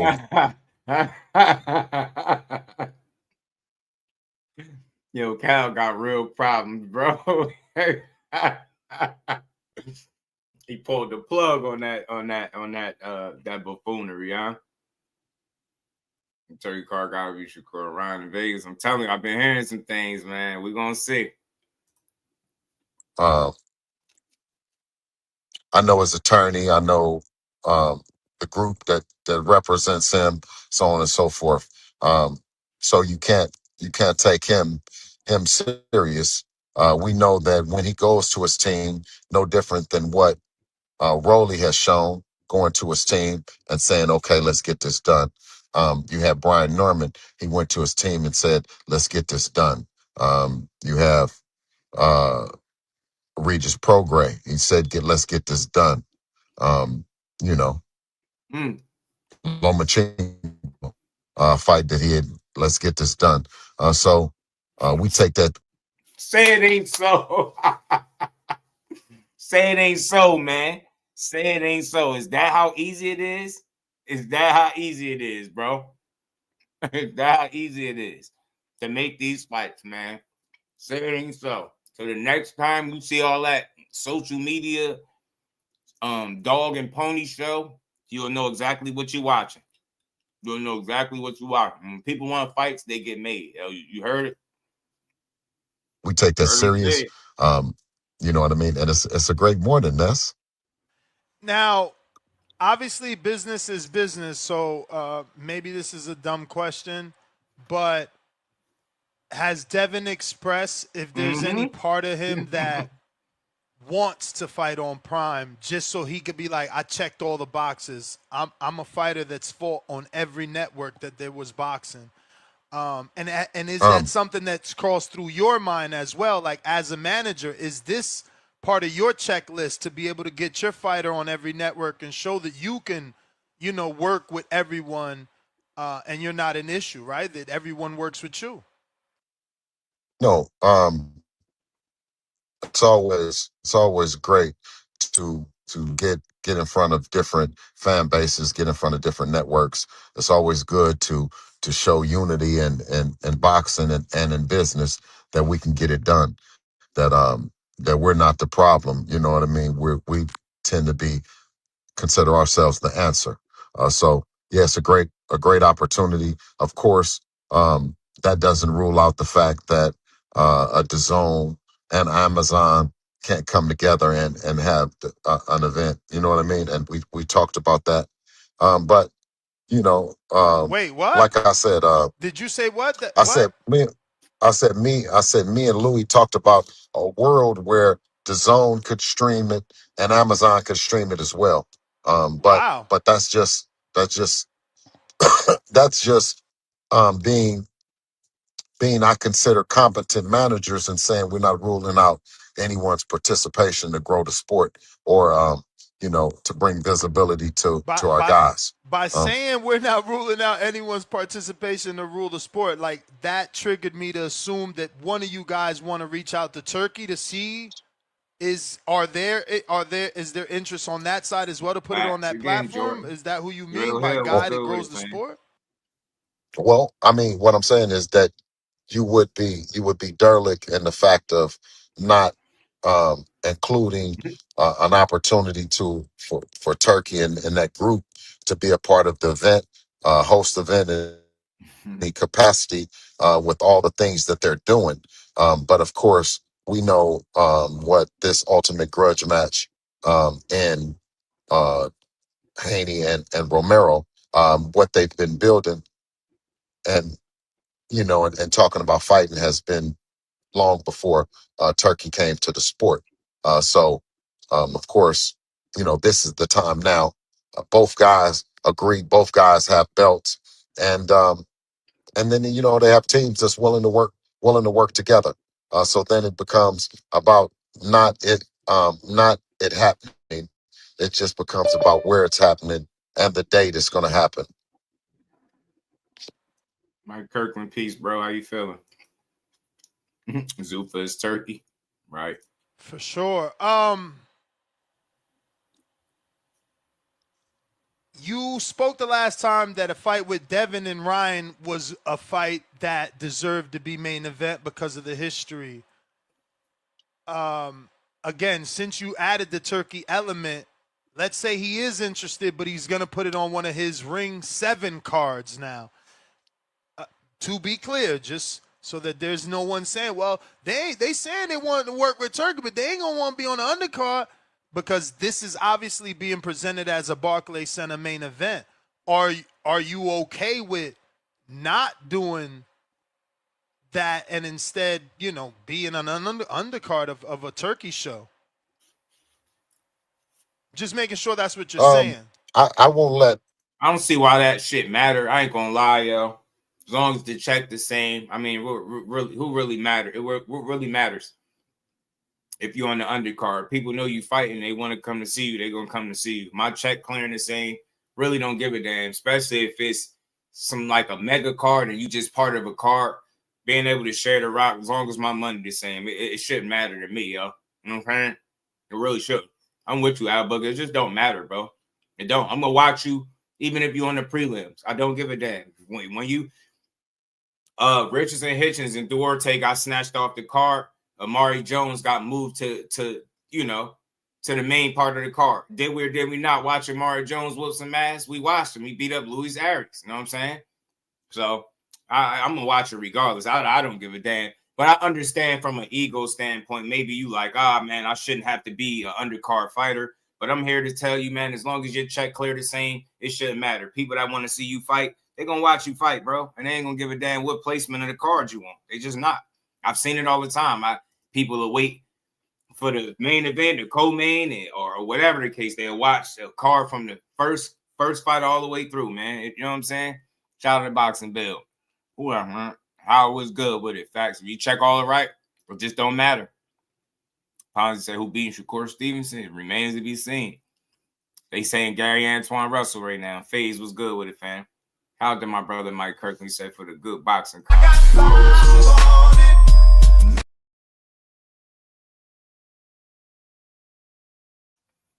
Appreciate you, bro. So that's just me. I don't really care, but fighters might care. I got to be the main event. I think if you shared the spotlight before, you could do it again. You know what I'm saying? It is what it is. Just pay me, as long as my check the same. Yeah. No, but I won't let a hypothetical situation draw us to inconsistent with the fight happening. I know that right now, what's on is an opportunity to be on Amazon on that date that he said, May 30th, and that's what we're looking at, right?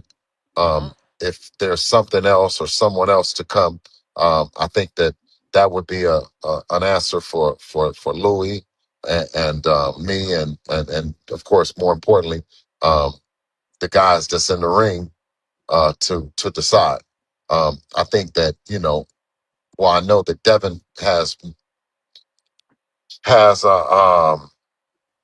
more of an opportunity to work with them than they do to go and work with anyone that Devin chooses. You know what I mean? Being that it's me and Devin. So I ain't gonna lie, this is my guy, but damn, you be having to listen intently when it's Bill explaining something, bro. He give you them long-winded answers, bro.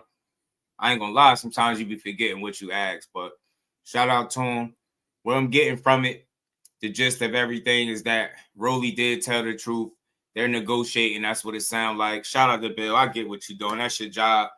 You got the gifted gab. I think having the gifted gab, you're going to do some talking, man, and it's all good. But he ain't saying that much. At the end of the day, I think they negotiating right now. That's what it sounds like is going on. I even looked on Twitter. I seen Devin Haney repost basically something from this, right, about Rolly putting his money where his mouth is and stuff like that. So it seemed like all systems that go seem like that's the fight that's being negotiated, him and Rolly. I do hear some of them Haney supporters trying to make it seem like Devin Haney is somehow stealing Shakur's momentum. That I just watched a weird video. I mean, shout out to you, but that shit just was strange, man. Like, and what if they end up fighting behind the scenes? Because that's what I hear is going on. So fighting Rolly ain't stealing nobody's shine, man. You just fighting who wants to fight you at the end of the day. Go out there and make that unification and make it work for yourself. But that's when you start teetering over the line of being super fan when you just, connecting dots that don't really connect. But let's keep rolling, man. Shout out to my dog Al Booker. And we ain't never got a box again. Well. I already been getting these back, but now it's time for you to get your just due. My bad. I got you, Ant. Shout out to Al Booker. Appreciate you. Let's keep rolling. It don't even be making sense. Like I said, I don't want to any hypotheticals in the way of what you're looking at is a potential date, venue, and unification bout. Perfect. Well, I mean, man, there's not much to say. I'm gonna bring on the people, right? Because you're in a place where there's not a lot of questions to ask. We're waiting for things to get finalized and see can they come to fruition. So I'm gonna just get to the people. Well, then within that, I'll let the people call in and talk and let you guys cook, And you know what I mean? Hit me back if, you know what I mean, you need me to come on and say Well, anything else. you But know they right now, lined up to talk to you. today is a great morning. I would hate to hear anything to disrupt it. You dig? Bring on some callers. Let's see how they feeling about the fight. All right. We got in 484. 484. Who's this?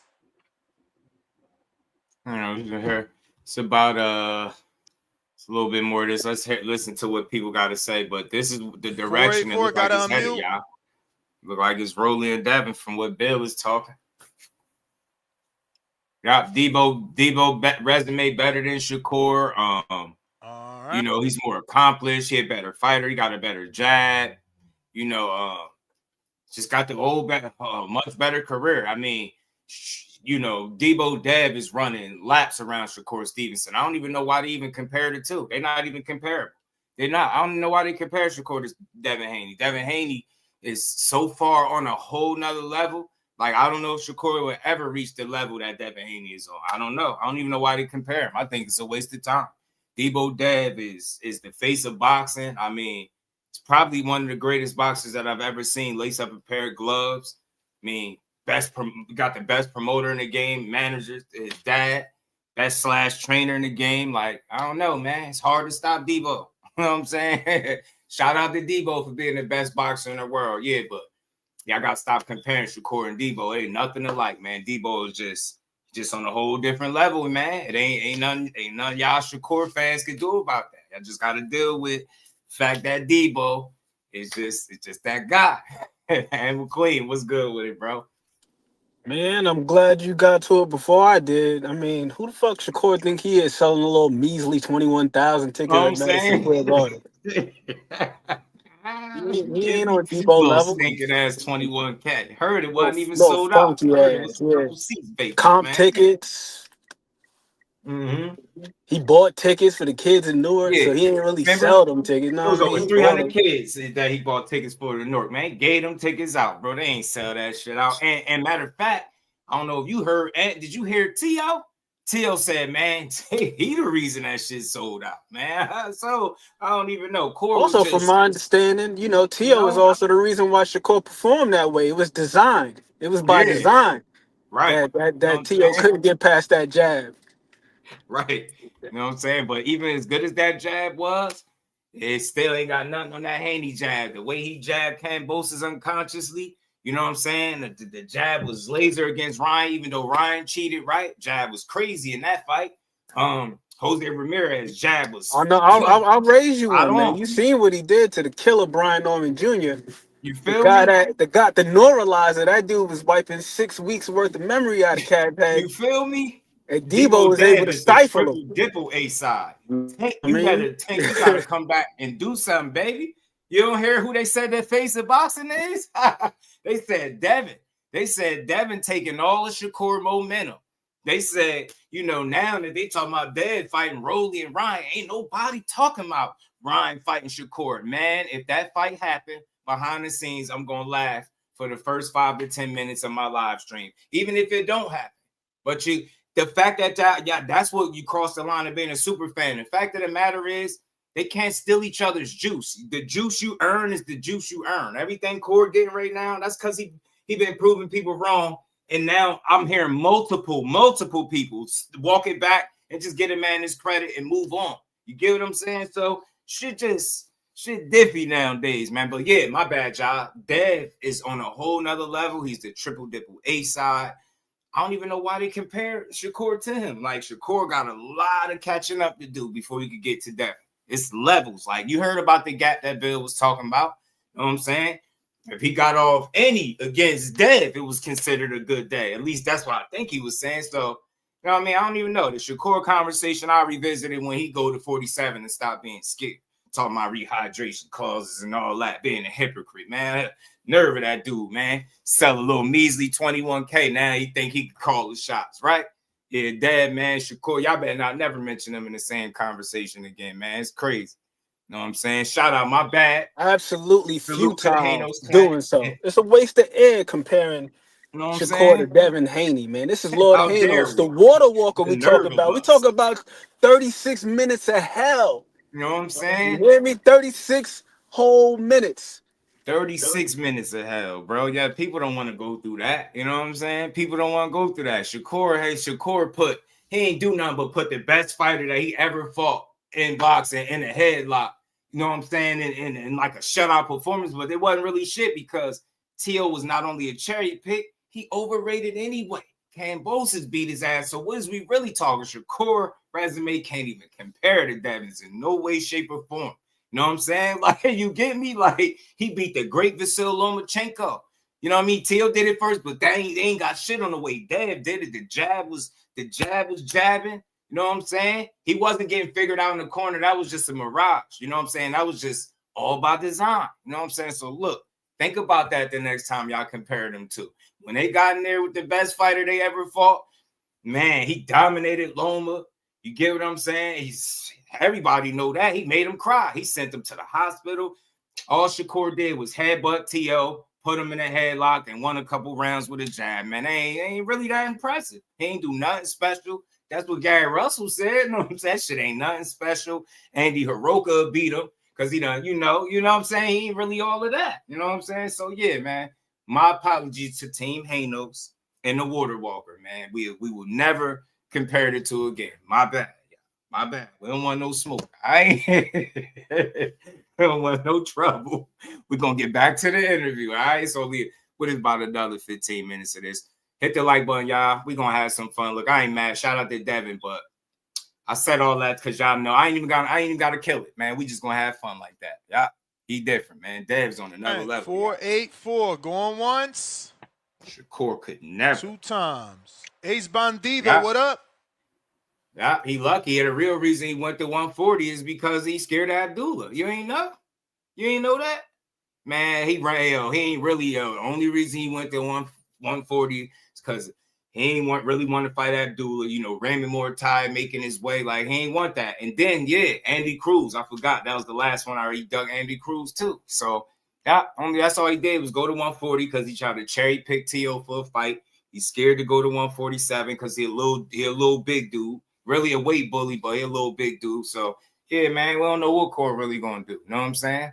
Shout out to Judah Vision. What's good with it, man?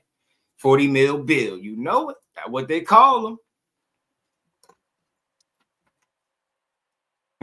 Marcus, you already know we're going to have fun just like that. Perfect. Shout out to the Hanos clan. I'm bowing to y'all right now. Trust me. Good Monday morning, man. And salute Team Hanos. My bad. So I did want to start on the card last Hanos. weekend on Saturday, man. I'm gonna just talk about the main event. Very good fight, bro. I'm not gonna lie, man. And Shakur still scared of Tank Facts, and he'll never beat him with them brittle ass hands. I don't know why they even bring that fight up. They better stop bringing that up because they ain't gonna do nothing but get knocked out, go to sleep. He gonna run for about 11 and a half rounds and get clipped in the last one. It's gonna be all she wrote. You know what I'm saying? Telling you. I know Navarrete, he's like a sloppy style fighter, but honestly, watching him, he seemed a little bit more composed than I would say that I've seen him before in the past. Still, he's super wild, man, with some of his tendencies, man. But I feel like he did fight a little bit more of a disciplined fight.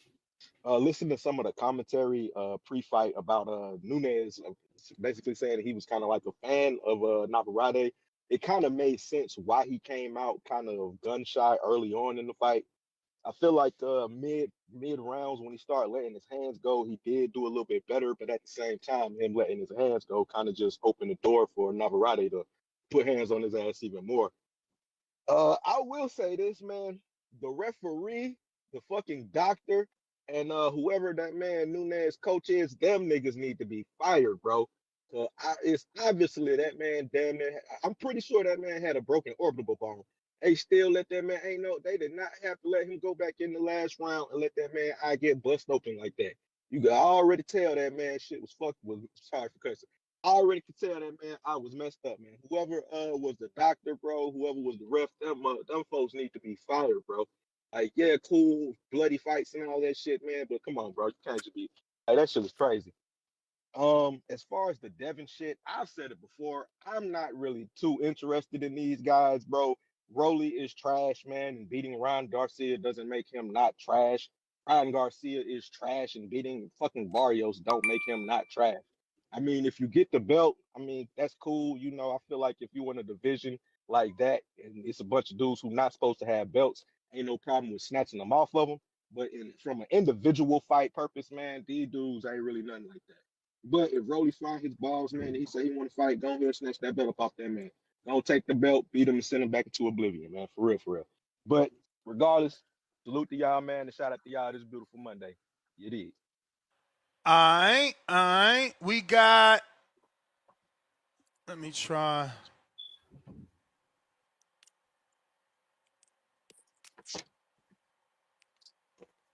Four 408. 408. Gotta unmute. That's San Jose. 408 San Jose, right? Yeah. Yeah, 408 is San Jose. Hello? We hear you. Who's this? It's DE, man. BH the Great, man. What's Yeah, man, we gotta breathe life into him, man. You know, Team Haney is nothing like it, bro. Nothing like Team Haney. What's happening, family? 408, 408. I know what that is. That's at San Jose. You feel me? You already know Northern California, man. You feel me? And I can't wait for Devin for this fight, though, for real. I ain't gonna lie. I hope y'all make it happen with that Rolly. Yeah. What you think about that fight? That Rolly fight, I think that'll be easier for real than the Brian Norman for real. I think Brian Norman, to me, is a better fighter than Rolly, you feel me? I think Devin's going to outbox the shit out of him, hopefully drop him, hopefully stop him for real. That's how I'm feeling. Mm-hmm. Yeah, you heard him, see? And Debo going to stop him, man. Rolly going to be easier than Brian Norman, you know what I'm saying? Easier than Ryan. Remember, Ryan was some C-level trash, man. So, you know what I'm saying? Rolly even worse than that. So, they about to go out here and do Rolly, man. They going to do Rolly filthy, G. It's going to get bad, y'all. Why did he beat? I Listen, think how it'd did be easier fight than Ryan, too. He beat Ryan. And Ryan didn't want to rematch, Even right? though he beat Ryan, though, Styles make fights. Yeah, I think Styles make fights, though. Ryan and Dev got the little, you know, they kind of know each other a lot more. Rolly, he's just a hard puncher. He can't really box like that, even though he showed he could a little bit against Ryan. But I think Dev that's like a tune-up for Dev, for real. Even though it's a unification, yeah, he beat Ryan. That's damn near a tune-up for the Ryan fight. Ain't nothing but a tune-up. I hope y'all make it happen and then make Ryan happen right after. And then Keyshawn, you feel me? Whoop Keyshawn ass too for talking all that shit. Yeah. You heard him. Her team knows they gonna knock Rolly out. They gonna make that shit easier than Ryan, Brian Norman. Get what I'm saying? They gonna beat Ryan ass. Then they gonna beat Keyshawn ass for all that shit he talking. You heard me? They running through the list. They running through the list. This is the baddest man in the world. Can't nobody compare. He is one of the absolute faces of the sport. He taking over. You get what I'm saying? You see what he did to Brian Norman. You see what he did. You see what he did to Jose Ramirez. He can't be stopped. I don't know why y'all playing. He about to go out here and do Rolly something bad. You know what I'm saying? Then he gonna beat Ryan up because we already know he had them sensu beans in his system. Without that shit, he ain't nothing. You know what I'm saying? On the even playing field, the water walker is gonna walk. You know what I'm saying? 12's it, 36 minutes of hell. You know what I'm saying? Like I said, with no power pellets, he ain't the same guy. You know what I'm saying? Then he gonna go beat up talking Keyshawn. You know what I'm saying? Because he been talking crazy. So Team Hanos is running through the list one name at a time. Was Rolly name on their list? No? All right, but still, that's different. But still, they running through the list. You know what I'm saying? They had a list. They called everybody out from 135 to 154 with any type of clout. And then when none of the fights came to fruition, we come to find out that all of these dudes was clout chasing. WBO exposed Keyshawn because he didn't move up and petition. Even though if a guy really wants to fight, why do I got to petition for some shit that you said you want? You got me on your list. But anyway, moving on. You get me? Know what I'm saying? Is Rolly on the list? I don't know. He might have been on the list. He might have been. I don't even remember. But they going to fight Rolly. You know what I'm saying? So don't panic, y'all. The list is still active. They still scraping names off the list, one name at a time. You get me? They got Norman. They're going for Rolly, then Ryan, then Keyshawn. You know what I'm saying? Then I heard they gonna get Big Bro too. You know what I'm saying? So hey, I'm just gonna sit back here. You know what I'm saying? You know what I mean? I look, hey, Haino's clan, where do I sign up? You get what I'm saying? Where do I sign up? I'm trying to be down. You know what I'm saying? I'm trying to walk with the water walker. Bill, you heard him? Yes, sir. Yes, sir. Okay. All right, 408. Yeah, salute to you though, Appreciate you. man. Yeah. I know. Salute Salute, to King. you. Appreciate it. We trying to walk with the water walker, y'all. We got Italian Stallion. What's going on?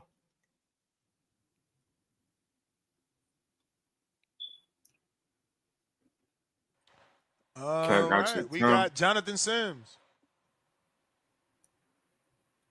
Okay. Yo, Let's get Ness, it. can you hear me? Yes. We can hear you. All right, perfect. And if I go over, just add it to the bill. Salute to you, Ness, man.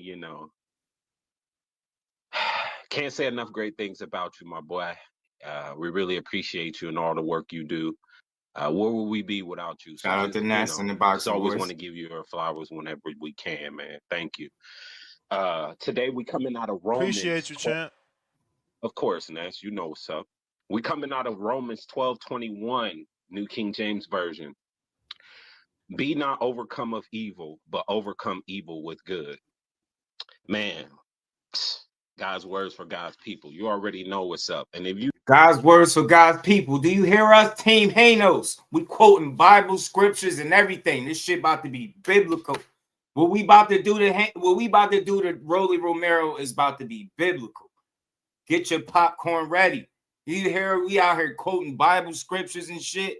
You know what I'm saying? Hold on, bro. Y'all ain't hear me? Y'all ain't hear. Be not overcome of evil, but overcome evil with good. Hold on, bro. Y'all ain't hear we can, man. Thank you. Today we coming out of Romans. Appreciate you, champ. Of course, Ness. You know what's up. We coming out of Romans 12:21, New King James Version. Even though they Muslim, but be not carry overcome on. of evil, but overcome evil with good. Man, God's words for God's people. You already know what's up. And if you're not even a believer, just look at it like this. There's thousands of people that's trying to turn the light off in the world. Be that shining light. You know what I mean? Sometimes you don't have to match negativity with negativity. It's okay to turn the other cheek. But as Bud said, sometimes you meet force with force. And in those times, still try to be positive. Bill, what's up, Talk champ? that talk, fella. What's happening? Top of the morning. What else you got? You already know, man. And shout out to TBX, man. Listen, I actually love the move. I think Rolly is a great move for y'all. I think it's the smart move. It's a unification. So, obviously Ryan would have been that. But I think it's a great move for where y'all at right now. Like I said, part of the blueprint is every fight that Devin's in is a big fight. So it don't matter if it's Rolly Romero, Ryan Garcia, or Jonathan Sims. The fact that Devin's name is attached to it makes it a big fight. So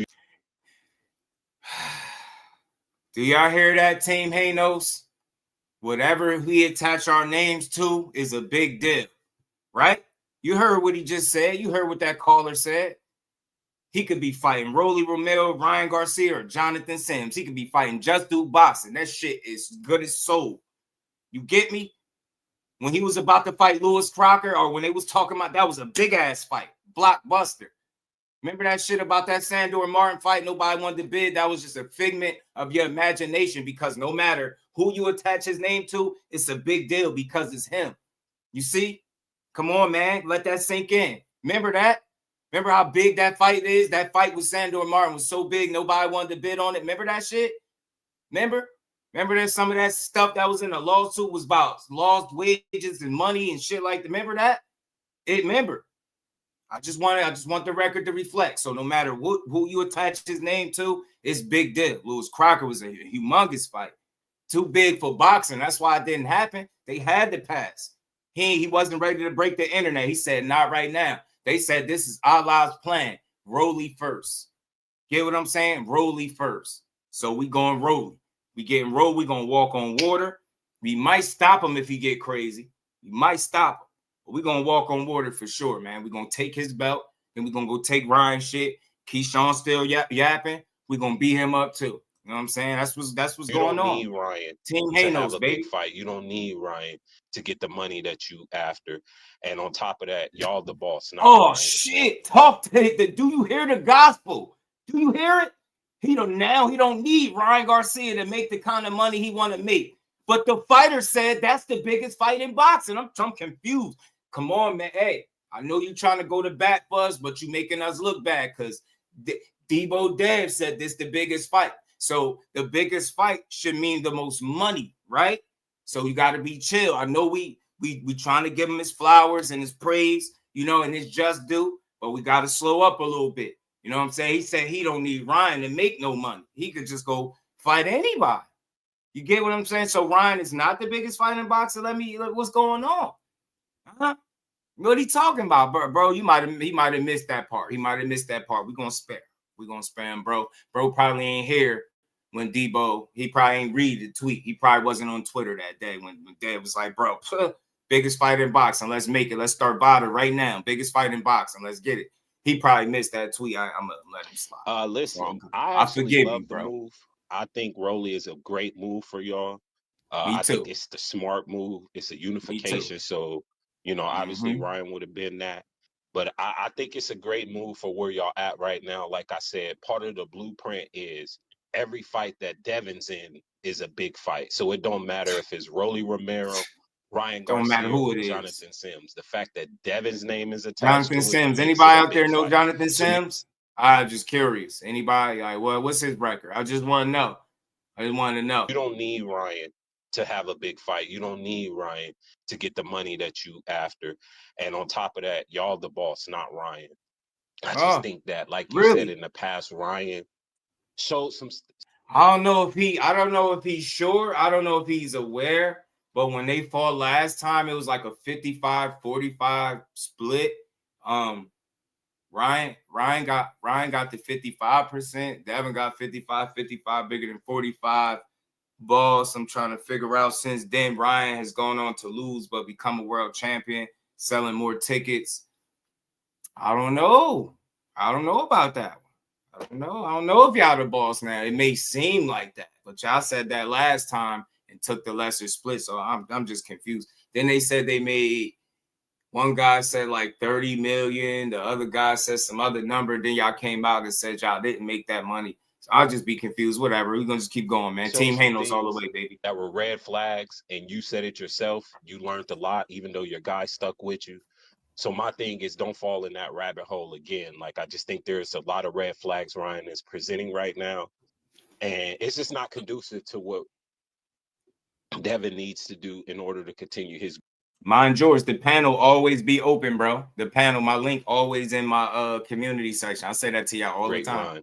In boxing. So to me, Rolly makes a lot of sense. Broken, so he seems like he's being cooperative. And Ryan and Shakur got a little thing going on. Let them figure that out. If Ryan wants to go to 140, then come back up, we'll catch his ass right when he come back up. Or if he's able to bring Shakur up, now we got Shakur locked in the division. Either way, I think it's a win-win for Dev. So to me, Rolly is absolutely the right move to make. I would do everything I can to solidify that fight. Let the fans keep talking, because once you fight Ryan, that's a closed chapter. You fight Shakur, that's a continuum of an arc. Like it's your time. I'll go again. I'll go again next. Run me for another one. So to me, I would fight Rolly, and then we would reassess. But y'all in the driver's seat, and y'all been the need to nobody.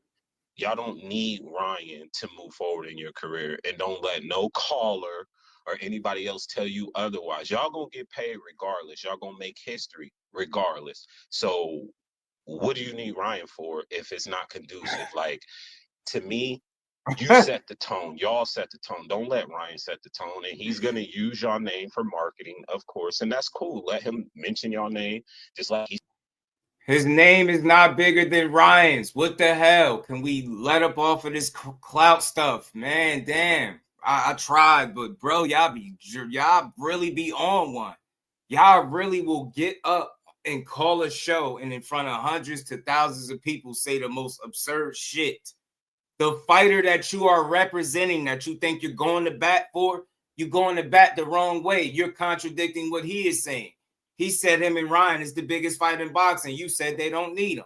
He don't need them. He don't need Ryan to make money. What the hell? You need a good dance partner. If that was the case, they would have fought Sandor Martin, and it wouldn't have been some talk about their money being messed up because of Ryan Garcia. You get what I'm saying?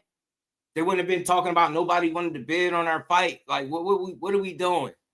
Nah, every fighter needs a great dance partner. Shakur, I think Teal was one for him, and look what they did. They did some numbers. You give a guy a great dance partner, I think they do numbers. So much history behind the fight. It's not a matter of need. He should want it. He got cheated. There's an opportunity for you to get it back, take his belt, and send him back into irrelevancy. It'll be no sweeter victory for Devin Haney to win in a boxing ring than Ryan Garcia, what he put him through. But you up here killing the biggest fight in boxing because you are so much of a fan that you just willing to get up here and say anything. See, I try, man. I be trying to understand y'all. But when you're a super fan, I challenge anybody to show me when I'm doing this shit. When? Ever. I just get up here and just say anything. Oh, yeah, you don't need this fight. Yeah, you could just fight anybody. You could fight Jonathan Sims from down the street. No, he can't. And make money. Yeah, he'll make money, but it won't be the money he want. What are we talking about? You need a great dance partner. It's a big storyline. No way you really believe that. Ryan got the bigger split the first time. What makes you think you the boss now? Why? Because he cheated. It's unfortunate, but that didn't hurt him the way it should have hurt him. They cheated. They treated it like it was Devin that cheated, and he got cheated. So Ryan got a bigger social media following. I don't think Devin's a bigger ticker seller than Ryan. Where? So I don't know about this boss. Like, all these guys are bosses in their own right, but we're not going to create new narratives, right? Like Ryan, it's the reason why the WBC fake banned him and then unbanned him immediately to put him in there with Mario Barrios because he can make money, right? I'm not saying Devin don't sell tickets, but he don't have, everybody don't have that type of, like, let's be clear. Gervonta Davis has that about him where he could fight people and still break numbers, his own gate numbers, and sell tickets. He's been able to do that. He's proven that. None of these other guys have been proven to be able to just fight anybody. That's all I'm saying. There's no knock on Devin. He does what he does. This is the thing. Y'all so hell bent on trying to make him be something that he can't be. The numbers don't suggest that he's the biggest star in boxing like y'all want him to be. But he's one of the absolute faces. Yes, he is. His name comes up a lot in these boxing conversations. He's one of the most accomplished and successful. It's a lot there. I keep saying it, but when y'all try to force feed something that's not there, like, bro, who cares about the face? Who cares? You got one of the best pure boxers in the game. What are you talking about? He in position to make unifications. Yeah, he gonna get paid and then go beat up Ryan. But guess what you doing, smart guy? Because you so much of a fan, you got your fucking pom-poms up and your signs up. You can't even realize you're taking the fights off the table for him. Dummy. He should want revenge over Ryan. He waited till Ryan got his shit together, right? What did they say about Ryan? This the most focused I've seen him. This the best shape I've seen him in recent memory. And he got a title. That's the best I've seen him look. This was a good performance. Devin, go out there and beat his ass. What do you mean he'll need to fight? Ain't about need. Devin, go beat his ass on an even playing field like all of us know you can. And that's all jokes aside. What are we talking about? Then maybe, don't you think him beating Ryan Garcia would make him the star that you want him to be?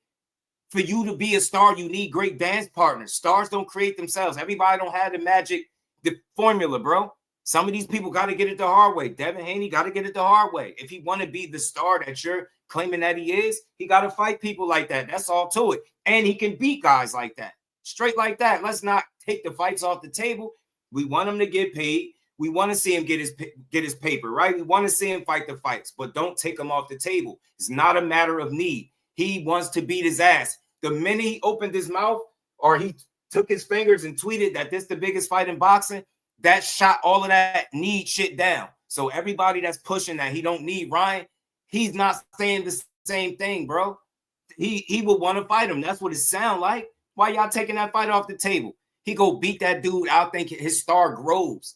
You go beat the steroid cheat and take his belt, especially if you fight Rolly first, and that's a 3-belt unification. Why wouldn't he want that? Now you talking about one fight away from undisputed.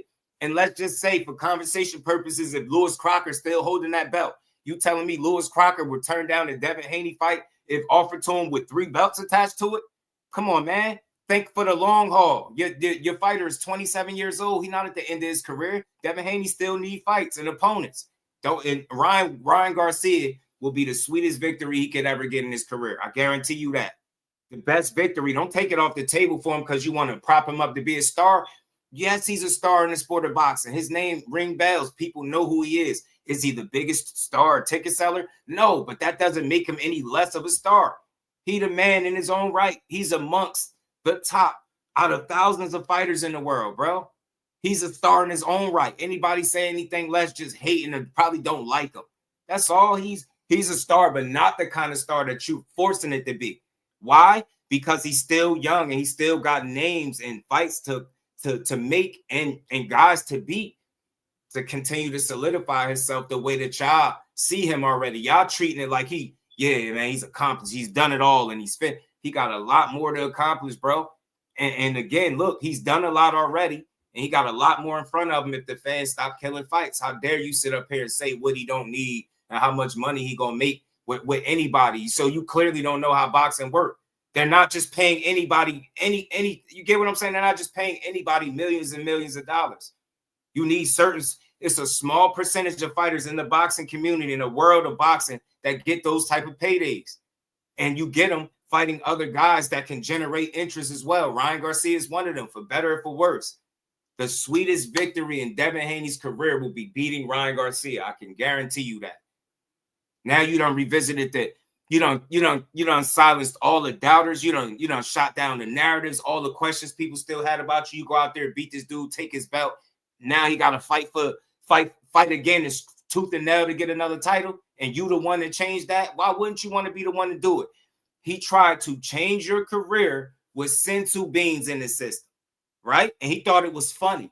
He made a mixtape at your expense, thinking it was funny how your career has changed. He talking about still to this day, you got PTSD.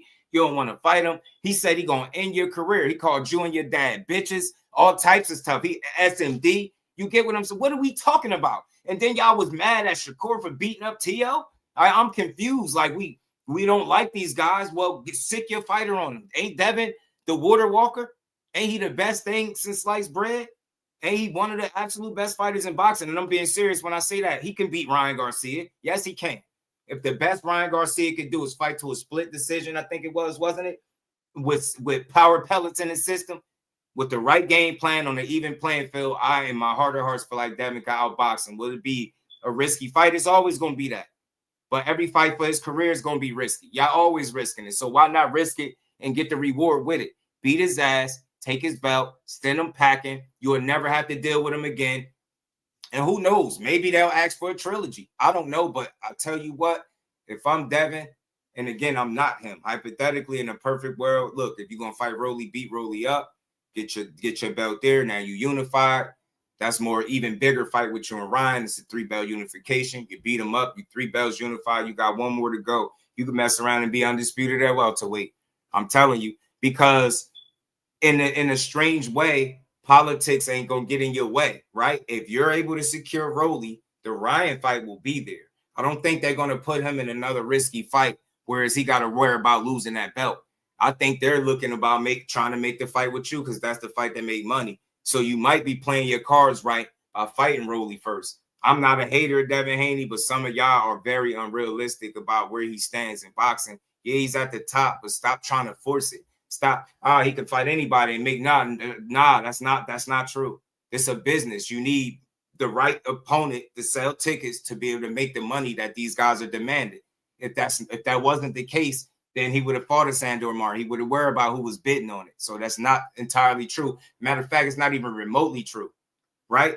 He needs the dance partners. He's a pure boxer. He's not a KO guy. Shakur Stevenson is a pure boxer. He's not a KO guy. He needs the right dance partner. Now, he can sell tickets on his own right, but the better the dance partner, that's when you really start to see what these guys are worth.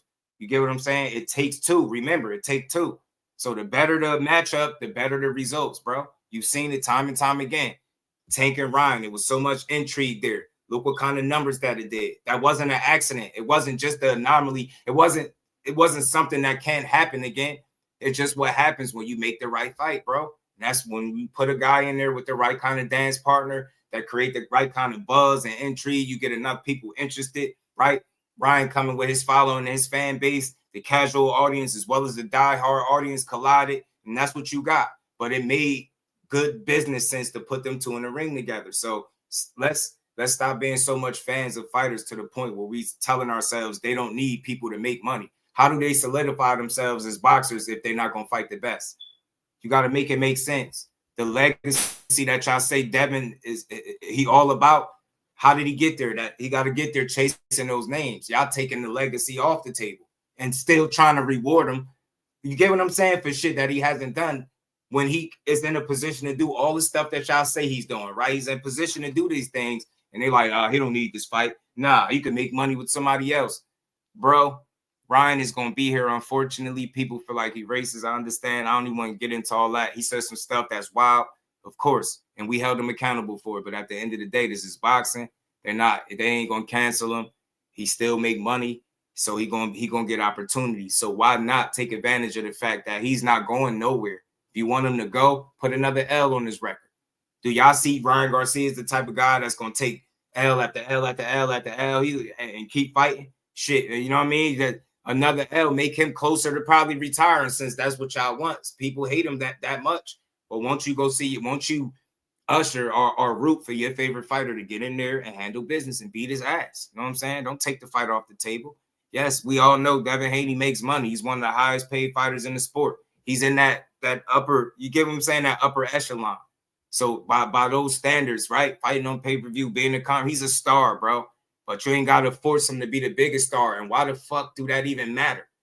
You will never hear me get up here arguing how much my favorite fighter is a star over everybody else. It's always I would tell you, if somebody's saying a guy doesn't sell tickets and he do, you'll hear me speak on it. But how big of a star guy is, it really doesn't matter to me. I'm going to watch him regardless. So Devin Haney is one of the top guys. Like I said, one of the top names, one of the best fighters. He's proven that.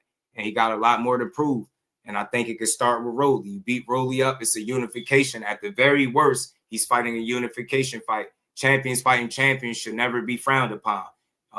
They allow Rolly in the back door. The person we really should be mad at is Ryan. If it wasn't for Ryan, Rolly wouldn't have that title, right? Who got beat up for Rolly to be in that position? So we mad at the wrong people. Devin, go clean up on aisle 6. Is Rolly over there in aisle 6? Go clean that shit up and go make that big ass unification with 3 belts. If you beat Rolly with you and Ryan, that shit is perfect. It's storybook ending. You kick his ass, and the only person out there is Lewis Crocker left. The only man standing after that point between you and Undisputed would be Lewis Crocker. I say you got a really good chance to become Undisputed without politics screwing you over. So let's see. But let's play the rest of this, y'all. Let's keep going. Hit that like button, trying to eat off your son, losing in the amateurs. That's publicity. That's marketing, and it's free. So let him do the job for y'all. Long as he keep talking and long as he stay relevant, y'all gonna be relevant to him. So I just don't think that's a fight you have to chase, that you have to make happen. Whether it's because of the things that he said, the previous fight, when it's supposed to happen, it'll happen. But I think Rolly is absolutely the right move to make. Absolutely. Right. And I agree with the Rolly fight. I could understand it. It could be smart business in the long haul if Ryan's still holding that belt after you done with Rolly. Like I said, there's no bigger fight to make. But speaking of the things that Ryan said, so let me get this straight. Right? If this was the streets, right? If Devin Haney and Ryan Garcia wasn't boxers, right? And they was guys in the street, and Ryan Garcia was saying the stuff that I'm about to play that he was just saying, what would that result to? Right? Ass whooping of epic proportions. He would get his ass beat, right? But because they have something to lose, they are professional fighters. Oh, shit. They can legally fight in an organized sanctioned bout where you could beat your guy up legally for the money and the glory. And you're telling me you don't want to see him do it? What kind of sense do that make? So it makes sense that we're going to be mad at him, right? We're going to be so mad at him. We're going to trick ourselves out of an opportunity to get another belt, put a real official L on his record on an even playing field, right? And make money doing it, right? We're going to be mad, ignore him, and somebody else going to fight him, make a bag, and make money with him. He ain't going nowhere. You might as well be the one to put the L on the record and mess it up for somebody else come along and take that belt up off him. Y'all looking at it the wrong way, bro. Y'all want to be mad at him for the stuff he said to the point where you don't fight him. So you got an attitude. So y'all got a temper tantrum, or you want to really do something about the shit that he said, right? Y'all got too much shit to lose. You're not about to see him in the street. We don't want to see that. Get him in a sanctioned bout with some gloves on, laced up at the full training camp, and beat his ass in front of the world and take his hardware. This man out here talking crazy. Look. Happy to be back. Devin Haney will be next in line if we could figure it out. You're just not that guy right now. I don't even want to call you B-side. You might be Z-side. Shut the fuck up. If you want that run back, you could get it. Just know your place. Devin Haney, I've declared war onto you. My first declaration of that war was yesterday. I've declared it. It's time. If you want that work, you will get it. I will beat you worse. This time, you will feel something you've never felt before. You will never box again, ever in your life. You're interrupting my fucking speech, bro. All right, whatever. Cut that. Don't clip that one. Clip this one. Devin Haney, suck a dick. Wait, that's kind of gay, isn't it? Fuck the Haneys. They're trash, bro. We're always going to be above them. That's the fact. It's like Garcia's the Haneys. We don't even know where they're at. You know, they're just there. Like, damn, Haneys, what the fuck are you guys doing here? You went to the Diddy party. Yeah, guys, Haney is such a bitch. It's hard to come up with a new name other than bitch. I have a lot of words in my mind. I'm holding back. Fuck you, Bill Haney. And then he disrespect Pops for good measure on the way out. Beat his ass. Make him pay for all the times that he blew up in weight, for every beer he drunk, for every joint he smoked. You get what I'm saying? For every time he didn't take boxing serious, beat his ass for all of that. He talking crazy on your name. This is a sport where you really can put hands on him and do something to him. And it's legal, Devin. Nah, I'm rooting for that. Beat his ass, bro, because he need that humbling experience. He needs you to outclass him, beat him, and give him a 12-round ass whooping, 36 minutes of hell, as the Hanos fan said. Beat his ass, bro, and write that shit and move on. You ain't got to entertain no trilogy if you don't want, none of that. You ain't never got to get in the ring or deal with that dude again. He'll be a thing in the past. He'll be in your rear view. That chapter will be closed. We all know it's going to always be an asterisk by that first fight, no matter how bad it got for you, because he has sensu beans in the system. So it don't count. Don't care what nobody said. Don't count. Move on. Beat his ass. Make it count. And you get the last laugh. Like I said, man, I want to see him, see how great he can be. And I think that's just part of his legacy. I think Ryan Garcia is part of his legacy. I think it's always been written even before they got to this point. I mean, how many people fight each other 6 times in the amateurs and split 3-3? You get me? So it seemed like it was always destined for them to fight each other in the pros. And the stage is set perfectly for them to do so. Devin ain't got to go out his way to do it. Ryan is right there, prime for the taking. Beat his ass. Ain't nothing about him changed. He not no just a much better fighter than he was when you fought him. It's the same exact dude. The only difference is he actually made weight this time. And who gives a damn? You always make weight. That's not going to change the skills in the ring, right? Change your game plan. Fight him the right way, the way you know how, and beat him. You're a smarter fighter. I think you're a better fighter. You got more of a toolbox. You're more disciplined in the ring. And you just got to show that. I can say all of these things, but you got to show that. Fighting him, stepping to him is not going to display those things I just mentioned. Boxing him, being smart, utilizing a intelligent game plan. You get what I'm saying? Going to his body, confusing his dude. We know how impatient he is, and he make a lot of mistakes that you could take advantage of. So run that shit back and beat his ass, man. If they fight again, I think he can beat him. It's definitely a dangerous fight, but it is what it is. I think he can beat him. Ryan is not some unbeatable guy. And I think even with the mistakes Devin make, fighting in a smarter manner could put him in position to win. I don't think Ryan is a guy that can be beat by Devin. You know what I mean? Right here, he said just how Ryan's talking trash an issue, but the Haney's doing nah.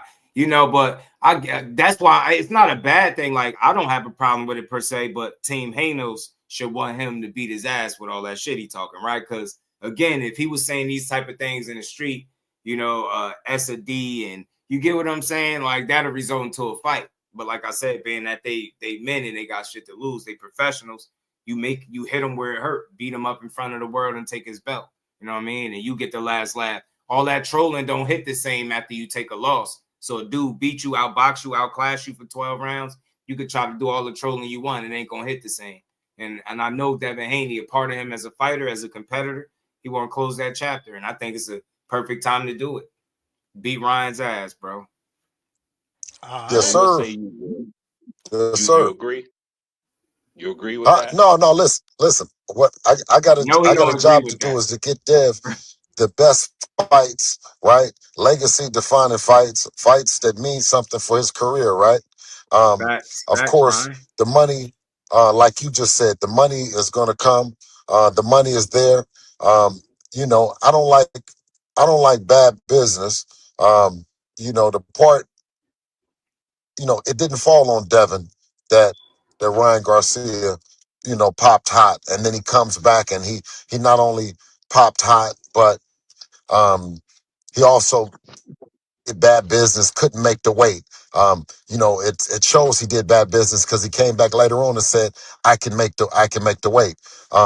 He hijacked the promotion and instead of promoting good boxing and an event, he without our consent used the event to promote all kind of other stuff that was inconsistent with the numbers that should have came out of it. So for all of those reasons, he comes back later on and says that he can be trusted to the A side in negotiating, me negotiating where, how, all this other stuff. Well, bro, you did bad business and you lost to this guy that just is attempting to do good business first by a venue, a date, right, and a belt. You know what I mean? And he beat you. So, you know what I mean? That's why Ryan Garcia's bullshit takes a back seat. And until he's ready, right, we'll know it's ready. But all the callers here, 1,200 people, and everyone just 12, all the 1,200 people that's watching and everyone that's going to watch it in syndication. No more or longer we're going to go for comedy from Ryan Garcia or any other fighter or high school, games. Like I said, we're just not doing it. And if you want to do that and you want to have that kind of legacy, well, go ahead on down the road with it. You know what I'm saying? Figure out how to make history that your grandkids can remember. And that road leads through Devin Haney. We're not paying that bullshit no attention. Hannibal was good. And I agree, and as well as you shouldn't, and don't let any fan try to convince you otherwise. Like you said, there's a lot of shady things that Ryan did in bad faith far as business. I just gave my OG some credit, but during that time, Bill, I'm gonna just. I mean, look, man, I'm telling look, we got a habit of exaggerating a bit, right? Look, he keeps saying all these things he did. Look, how God chooses to promote, he chooses to promote. You kind of sign up for that when you in business with him, right? But he blew the weight, that was unprofessional, right? But then he paid the money, I accepted it, right? So he didn't make the weight and then the PED thing. So let's just stop exaggerating all of these things. Like, that's very specific. Two things in particular that they bring up the most. One that I think we all in agreement that is the most detrimental is the ostarine. No matter how much or how little, any banned substance, you bogus for that. Got some explaining to do. But then the weight thing was kind of not as bad as what one made it seem, because if it was, then you don't take the fight. Much like De Los Santos did with Keyshawn. Didn't take the fight. Y'all took the money, took the fight. So, yeah, he still did bad business, but he paid for that bad business in a sense too. So I just wanted to clear that up. We not make justifying none. People make it sound like it's so much more than what it really was, right? The way he's carrying it now is, he just don't have no regard for what he could have changed in Haney's career, which is why I would like to see Haney get the victory in the fight. I'm making no secret about it, who I'm rooting for if they rematch and why. You know what I mean? If no Osterring was ever present, maybe I'm feeling different. But the fact that you cheated, carried it the way you did, blamed everybody, still talking about ending his career, even with the situation that happened the first time, like, you just don't get enough. Like, I don't know. I think sometimes you just need to learn. And the only way to learn sometimes is with loss. And I think a humiliating boxing defeat to Devin Haney would be right on par for the course. Get what I'm saying? Need to be humbled a bit. And who better to do it than the guy that he tried to end and change his career, some would say, right? He died with steroids, right? All this stuff, right? People have a real issue with this shit, right? All right, then beat his ass. I'm gonna keep standing on, beat his ass. It's not about a need. It should be a want. You disrespecting your name, your pops, the S and D's, and you got PTSD, and I'm gonna end you this time, boy, man. Man, the sweetest victory, I swear, in boxing could be that. That victory might be so good you probably could retire just all beating Ryan Garcia with all that controversy and shit that follows. So I'm gonna always be a fan of seeing that fight happen. Bill is comedy, right? He's saying no more comedy. Well, he's a pretty funny guy, but I guess what he's trying to say, what I can get out of what he's saying is no bad business, man. If you want to fight, let's do business, man. But he got the way that he goes about his business as well. So some gonna have issue with what he says. Not a big deal to me, but that's what I get from it, right? No monkey business, no funny stuff, right? Be straight up, be on an even playing field. It sounds like more than what it is when he's saying it, but that's really what he's saying. Let's just do good business and make weight, right? Don't do underhanded shit. So I get it. I mean, no PDs, of course. Say this because I'm not going to ruffle Ness's feathers too much. As a Christian man, I advocated that Ryan's actions were not Christ-like. Some people felt like that was just marketing for the fight. We'll just leave it at that. But, and I say that because, apologies were issued. So, as a man, I'm going to move on. Thank you, Ness. So, in my opinion, I agree with you. I think that y'all have an image to uphold. And the last thing you want to present to the youth is chasing bad money. Also, to me, as a leader, you don't want the youth to think that you react off emotional. I think a lot of things Ryan do try to trigger you guys emotional, and y'all better than that. And the fan, huh? No, go ahead. And the fans' job is to entice That's that a good emotion. one, Al So Booger. I think you got your head on straight. Listen to Ness, right? In the Maybe the background, because rematch he with has Ryan some great because of the suggestions, controversy. and he knows the business. But I just think this Rolly fight makes all the sense in the world. It keeps the drama going with the other fighters, and Dev is the business. Don't ever forget that. That's my call. Thank you, Ness. All right, profound. Shout out to dude, man. I like people like it's not all about agreeing and disagreeing. And my bad, y'all. I go on my little rants, but it's not personal. Shout out to that caller, wherever he was. He said some good things there, but ultimately, like I said, don't allow yourself to be so much of a fan that you start taking opportunities off the table for your fighter. Not saying that your words alone can do that, but why even engage in a conversation where you're doing such a thing? Like, in what world do a guy cheat you, get it off on you, and embarrass you, have you question everything from yourself, your game plan, to your team? In what world do you not want to get that back? When it's making the money, when it'll make the money with the contract, right? You got an opportunity. You can use all of this shit that he used to bring attention to the first fight through the 12 rounds, then aftermath, right? You can use all of that and channel that for one night's ass whooping. That's what I'm saying. So be the best move you can make. I'm telling you. But you, of course, got to win. So there is the risk of getting back in there. And, some people feel like Devin will never be Ryan. I'm not of that belief. I don't think Ryan is some guy that can't be beat. Just take the right person to do it. And I do believe that Devin Haney can be that right person. As long as he believes it, I think he can do it. So I just think they want to do straight business, be on an even playing field, and just get the fight out the way. So hopefully that is the plan once they get Rolly out the way, if Rolly is next. But did hear some little rumblings about Ryan and Shakur potentially trying to figure out weight, but we'll see. I ain't going to announce it until I hear something a little more solid. Zoom verse, what it do, Brody? How you feeling? Man, yeah, he's you stupid. Let's keep going. There's a little bit of this left, y'all. Dreamer. Shout out to Anne McQueen. Appreciate you too, bro. Being in the cut. Hey, gather around TBV. That's it. You're still listening. Get on down with these profound rhythms. Good morning, Ness. Good morning, Mr. Haney. Ness be having some characters calling. Shout out to the Boxing Boys. I just shout out to people pushing boxing in their platforms. That's all. No personals. Shout out to everybody. Hey, man, listen. Good morning. I always love what I'm hearing from the Haney camp. But listen, if y'all want to fight if y'all want to fight Rolly Romero next, cool. I'm cool with that. Obviously, that's a good fight. Rolly found a way to get his hands on a title in boxing.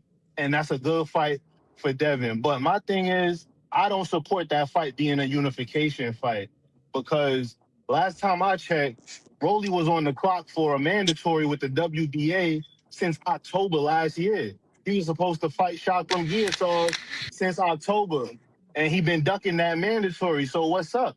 I mean, see, once again, real quick, once again, it's the reason why I be stopping this stuff. I get what Buddy is saying, but why do you care about what Rolly mandatory is when unifications trump mandatories and him fighting him in a unification will give him another belt? You're not thinking about it. So y'all be so much of a fan that y'all be like protecting the fighter that don't need no protecting. What the hell? So just think about it. Going off the last two callers, he don't need Ryan, so don't fight him at all. And Rolly need to go fight his mandatory. So don't fight Rolly. Don't fight two champions. Lewis Crocker, you know that fight ain't happening. They're not throwing you no bone and they're not giving you a fight that I believe on paper a lot of people feel like is winnable for you, right? So now you're talking about none of the champions, right? Being on the table, where do you go? Stop being so much of a fan. Y'all be overthinking this shit. Just sit back. That's why I'm starting to say this more and more. Just sit back and be a fan, bro. When y'all start talking dumb, why the hell do it matters if Rolly fights Shakram Giasov and Shakram beats him? How does that help that? Like what? You should be glad that he's interested in fighting him instead of the mandatory because it's giving him a chance at the belt. Y'all say how trash Rolly is, how Devin did him in sparring, so he definitely beat him, right? Duh, now he's a unified champion at 147. More accolades. Oh, shit, Ryan still got that belt? WBC strap? 3-belt unification. You beat him in a perfect world. Oh, shit, now Lewis Crocker, is the Devin Haney fight more appealing to you, as opposed to y'all fighting in a potential unification? Now it's for all the marbles? In a perfect world, I'm just saying, hypothetically, if those was a list of opponents, Rolly, Ryan, but y'all are now taking those dudes off the table. Man, well, he got to get through the smoke with Giasov. What the hell? Y'all some backwards fans, bro. Like, nah, that Devin Haney is Debo. Right? He had Rolly do it because he want all the smoke. Why are you talking about smoke for other people? That's what I'm saying. Like, y'all don't represent y'all fighters well, bro. Y'all, I don't know what y'all be on about. Y'all be trying to make him look so good. That's what's going to make him look good. Not Giasov beating Rolly or him fighting his mandatory. Him beating Rolly and then moving on to the biggest rematch that he can have. It's weird to me. I swear it is. The hell? He going to fight Devin Haney. He need to vacate that belt, and they can make the Devin fight. But when Shakram going to get his shot, Bill? Like, is the WBC saying? I mean, the WBA saying how they going to okay this fight? How they going to let him unify a title without addressing his mandatory that he been ducking since last year? That's part of the rules, Profound. If you do a unification, it supersedes the mandatory. Yes. But look, whose rule is again, that? Like I don't want to like over analyze this point, but do y'all see why I be getting annoyed? Like I'm confused as to what kind of fan are you? Like you're making cases that work against the fighter than for him. Do you see what I'm saying? He's not your boyfriend, bro. He can fight, bro. He a big boy. He can handle his own, bro. Stop taking smoke off the table. Like I said, I'm not tripping. Last two callers just took Ryan and Rolly off the table pretty much. See what I'm saying? Nah, if it's Rolly, y'all can fight him next, but vacate the title, y'all can make the fight. When Giasov gonna get his? What are you talking about? Why the hell would Bill Haney know, or why would that even be his concern? The only thing is business he in is in the DHP business, bro. Devin Haney, that's it. You don't ask him about no other fighter. Bill don't give a damn about when Giasov gonna get a shot. You know what I mean? They pushing this Debo energy. Hey, we pulling up on Rolly. We might be able to snatch another belt and be unified at 47, which would probably be more appeasing to for guys to get in there with him. Right now, he got 2 belts. You got a reason to want to try to fight him, especially for the other champions. So I just don't. I be confused, man. Like, what kind of fandom? Like, you making arguments that don't do anything for your fighter. So now he don't fight Rolly nor Ryan. Like I said, no Crocker. Now, where do you go? Who you going to fight? Tiger Johnson? You get what I'm saying? What you going to do? Like, go to 54 and fight Xander? See what I'm saying? They be bugging. Stop being super fanned out, man. Pay attention to what y'all be saying, bro. This gives Devin more bragging rights to get in here and beat guys, right? This is the champion version of Rolly, right? There could be a case or an argument that this is the best version of Rolly Romero. He came off the biggest win against Ryan Garcia, am I right? Upset win. He's now a champion, something he's never done. He's never beat somebody with a name like Ryan, right? Why would Devin Haney beating him now? You got to kind of respect it. He just beat Ryan, and I don't want to hear that shit if you think Ryan was okay for anybody else to fight or beat, right? So it's just boxing, man. It makes sense, man. It makes sense. Rolly might get scalped by Haney, and Haney might be in position to run that table at 47. If nothing get in the way, if he win the fights, make him win the fights. Or just an IBF rule? Nah, all sanctioning bodies. Okay, but like I said, when you have a mandatory on the clock since October last year, and let's hear what I said. You don't get it. When they going to issue the purse bid? He They don't could get just it. sit on the purse Now bid listen. for months and never give that guy his opportunity? See, it's stubbornness. Like, there's no way this guy didn't understand what Ness said. It's stubbornness, and because in boxing, people wanted to be a certain way. You'll keep forcing the same point. Did you not just hear what he said? All the sanctioning bodies, bro, across the board. It's a unification. And not to mention, they will have to pay. That's money that they're going to make. So which one do you think they will push? The mandatory or unification bout? Which one is it more money in? Come on, man. And then you say, I hate when somebody get explained something and then they get it reiterated to them and then they say they know. But once it's a but, you could just forget about the fact that they said they know. Because it's like you don't know. Because you still asking a dumbass. You literally asking the same question over again. You're not going to get a different answer. When are they going to order the purse bid? They're not going to order no purse bid if he's in negotiations and a unification. Dude. Damn, that's why I say I'm a student of this shit, man, because I don't ever want to be or sound this misinformed, bro. I don't know everything, but I know this much. He like, man, but still. I mean, Eddie ain't been winning purse bids, bro. I don't know if you're following the sport. He's lost his It don't matter who wins the purse bid. The sanctioning body got to call the purse bid. It does Why matter haven't they called it? because if he don't win it, what's gonna happen? It doesn't matter who promotes the fight as long as the mandatory gets called and put on. But for them to call a mandatory and never call a purse bid, and now we're going to let Rolly carry around this belt and go into a unification like he a real champion? That's the privilege that you're given as a champion. I don't understand what you're mad about. When you're a champion, if you negotiate a unification, the mandatory takes back seat. That's just how it works, bro. Okay, now the winner. Let me ask that. Can I ask the caller? Can I ask the caller? I'm sorry.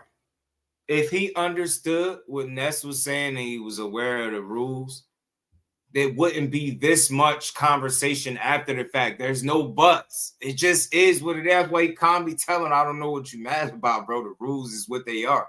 I love people that can articulate and know what they're talking about. Shout out to him because he's very patient. Shout out to bro. I know he just wanted to be the way he wanted to be. And that's where we go wrong in boxing. We so passionate about things that we can't control. Our emotions and passion ain't going to change shit. The rules are the rules. They're not going to change the fact that a unification trumps a mandatory, especially with the fact that you consider his money on the line. People are paying. It's going to be sanctioning fees paid for both belts, as opposed to, you paying your sanctioning fee to defend your belt against the mandatory, right? I don't know, man. It's very simple to understand, but I don't know why, bro. I don't know how this helps Devin Haney. If you all in support of Haney, then you would think you would be on board with him getting a unification fight in a division where we keep asking for unifications and who would be the next undisputed, right? It was Bud the last time. Now the belts went dispersed. Now you have movement and potential fights that can move guys closer to that. What's to be mad about? That's why I ain't even tripping about no Rolly. I don't care how bad people think Rolly is. They thought he was so bad. Some of them same people that's complaining about this fight said Rolly was getting knocked out by Ryan. I don't care about how mad y'all is. It's boxing, bro. Understand that these fighters going to make the fights that make sense and make the money at the time. This is what it is. Rolly found himself being the champion in 2026 at 147 pounds. He got that WBA title. Devin Haney will be smart to go take that shit up off of. Can I ask the caller? So if he fights, what up, Bill? if he fights fights Devin Haney versus fighting that fighter, you saying that he's ducking the guy? I ain't say Devin is ducking. I said Rolly been ducking his mandatory. Rolly been ordered. The WBA called that mandatory versus Shakram in October. Rolly been ducking that mandatory. Devin Why ain't the does he? WBA champion, so how he gonna duck Shakram? I don't know why it matters though. Because ducking him by him not ducking as he called it and fighting a unification, which don't make any sense. Ducking Shakram for unification. I see people pushing that too, but how does that benefit Devin, him fighting his mandatory? Shakram would possibly be a tougher fight for Devin to fight than Rolly, possibly. You know, possibly. I don't know for sure, but possibly, right? My whole thing is I don't know how this stance helps Devin at all. If your stance is that you team Haney, I'm confused. That's why I said y'all be rooting for the wrong shit. Like what? What kind of fan are you, dude? I'm confused. Haney, another unification, more accolades, another belt, right? More recognition, 1 inch closer to potentially undisputing again at another weight class. That'll be weight class number 2 for him. I don't see the issue. Silly, man. Dude, funny as hell. But the winner would inherit the mandatory. They still and if that's explaining to him Rolly, he fights his guy, and if it's Devin, he's got to fight Shaka. He won't let him make Exactly. it. So why would you even try to step in the way of that nonsense? I'll be honest. Don't nobody want to see Devin Haney versus Shakram here, so. What you mean? Why would you step in the way? Look. Bro, look, do you see what I'm talking about? Do y'all see what I'm talking about? Bro sat here for the last few minutes and made a case about Rolly ducking Shakram Giasov. A lot of times when people say somebody is ducking him, it's because it's a guy that you can lose to, right? And then he turns around. Listen to y'all. Did y'all catch it, bro? Did you catch what he said, man? Listen to this shit. That's the privilege that you're given as a champion. I don't understand what you're mad about. When you're a champion, if you negotiate a unification, the mandatory takes back seat. That's just how it works, bro. Okay, now the winner. Let me ask it. Can I ask the caller? Can I ask the caller? Can I ask the caller? So if he fights, What up, Bill? so if he fights Devin Haney versus fighting that fighter, you saying that he's ducking the guy? I ain't say Devin is ducking. I said Rolly been ducking his mandatory. Rolly been ordered. The WBA called that mandatory versus Shakram in October. Rolly been ducking that mandatory. Devin ain't the WBA champion, so how he gonna duck Shakram?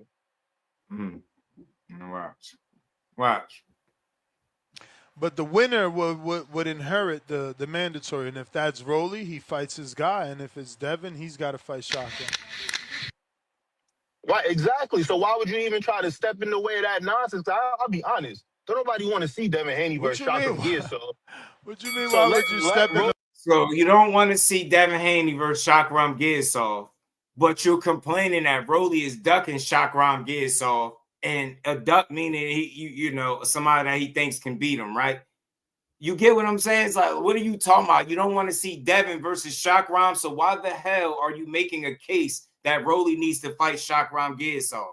What the hell are you doing, bro? Are you confusing yourself? That's trying to be patient. He like, so why are you stepping in the way? Your conversation is stepping in the way of itself. You're confusing your damn self with your conversation. You literally on both sides. You speaking on one side and then playing devil's advocate to your own argument, bro. Like, what the hell? I ain't never seen nothing like this. Nobody wants to see Devin Haney versus no Shakram. Okay, then. Rolly is a more notable name, I think, than Shakram, right? I would think so. Why? What's wrong with Rolly Romero? I'm so confused at what his issue was. So that's why I say, bro, people got to be careful. What kind of fan are you trying to be right now? Because you taking the last 2 people took fights off the table. Then the fight that he's in negotiations about, you have an issue with the fact that the opponent, Rolly, hasn't fought his mandatory obligation. And then at the same time, you saying he's ducking this guy. So you probably would think Giasov would beat Rolly, right? Which then would, if Devin wants that belt, he had to fight Giasov for it. Then you saying nobody wants to see that fight. So why are you creating a dialogue and a conversation that would put people in a position to see the fight. Because it's a toss-up. I don't know who would win out of him and Rolly. I ain't give it no thought, but let's just say they fight and he beat Rolly. Why? He has a chance, like, instead of just fighting the guy for the belt, which is the guy that you think the most of. I'm confused. You made literally no argument that benefits Devin Haney. That's why I said, y'all, these dudes don't really be – they be fans, man fans. They don't be real supporters because you – nothing, no stance that you've taken since you had this call would benefit the DHP business. None of it. None of it. The last caller took the biggest fight off the table for him at 147 and Ryan. You now taking Rolly off the table for him. Like, y'all not even in. Are y'all sure y'all support Devin? Like, seriously, bro. You serious? Like, yo, do y'all just like his tattoos or something, bro? Come on, man. Y'all like the diamonds in his teeth? Like, because y'all ain't sounding like fans. Do y'all even watch what's going on? He just said to the caller, I don't even know if you following the sport. That's how all base he sound. Man, I don't know, bro. I don't know. When y'all started watching Devin? The last couple fights, bro? Seriously, man. What's going on, man? I need to know. Team Hanos, man. Is this y'all mans? Is this caller y'all mans or what, bro? I hope this ain't one of y'all mans. This ain't Team Hanos on this call. Handle his business. Let Rolly handle his business. But like I said, if Rolly want to take the fight, let him vacate the belt. But it's nasty what the WBA doing over there with their mandatories and letting Rolly carry on this belt. Like I said, if Dev want to fight him, that's cool. If Rolly a champion, but to make this a unification is crazy. Everybody know 147 is in shambles and they need some order. And right now it's just a wild, wild west. Anybody doing anything. What? Is he paying attention? Honestly, I'd rather see the WBA strip Rolly and let Floyd and Pacquiao do the rematch for the vacant WBA title. I'd rather that, but that's my call, man. I just wanted to know that's nasty work on that. That's nasty work. No, this is nasty Ron work. from the six was good with it. No, I know this what guy. you just said. Hey, Ron, it's a bogus. His whole take been bogus. I've been confused, yo. Is he part of Team Haney? Because he made a stance. He took a stance, and then he played devil's advocate to his own stance and started asking questions. He says caller calls in to hate on me any chance he get down. So not my guy from the six. Shout out to Ron from the six, man. We got over 80 people in the building.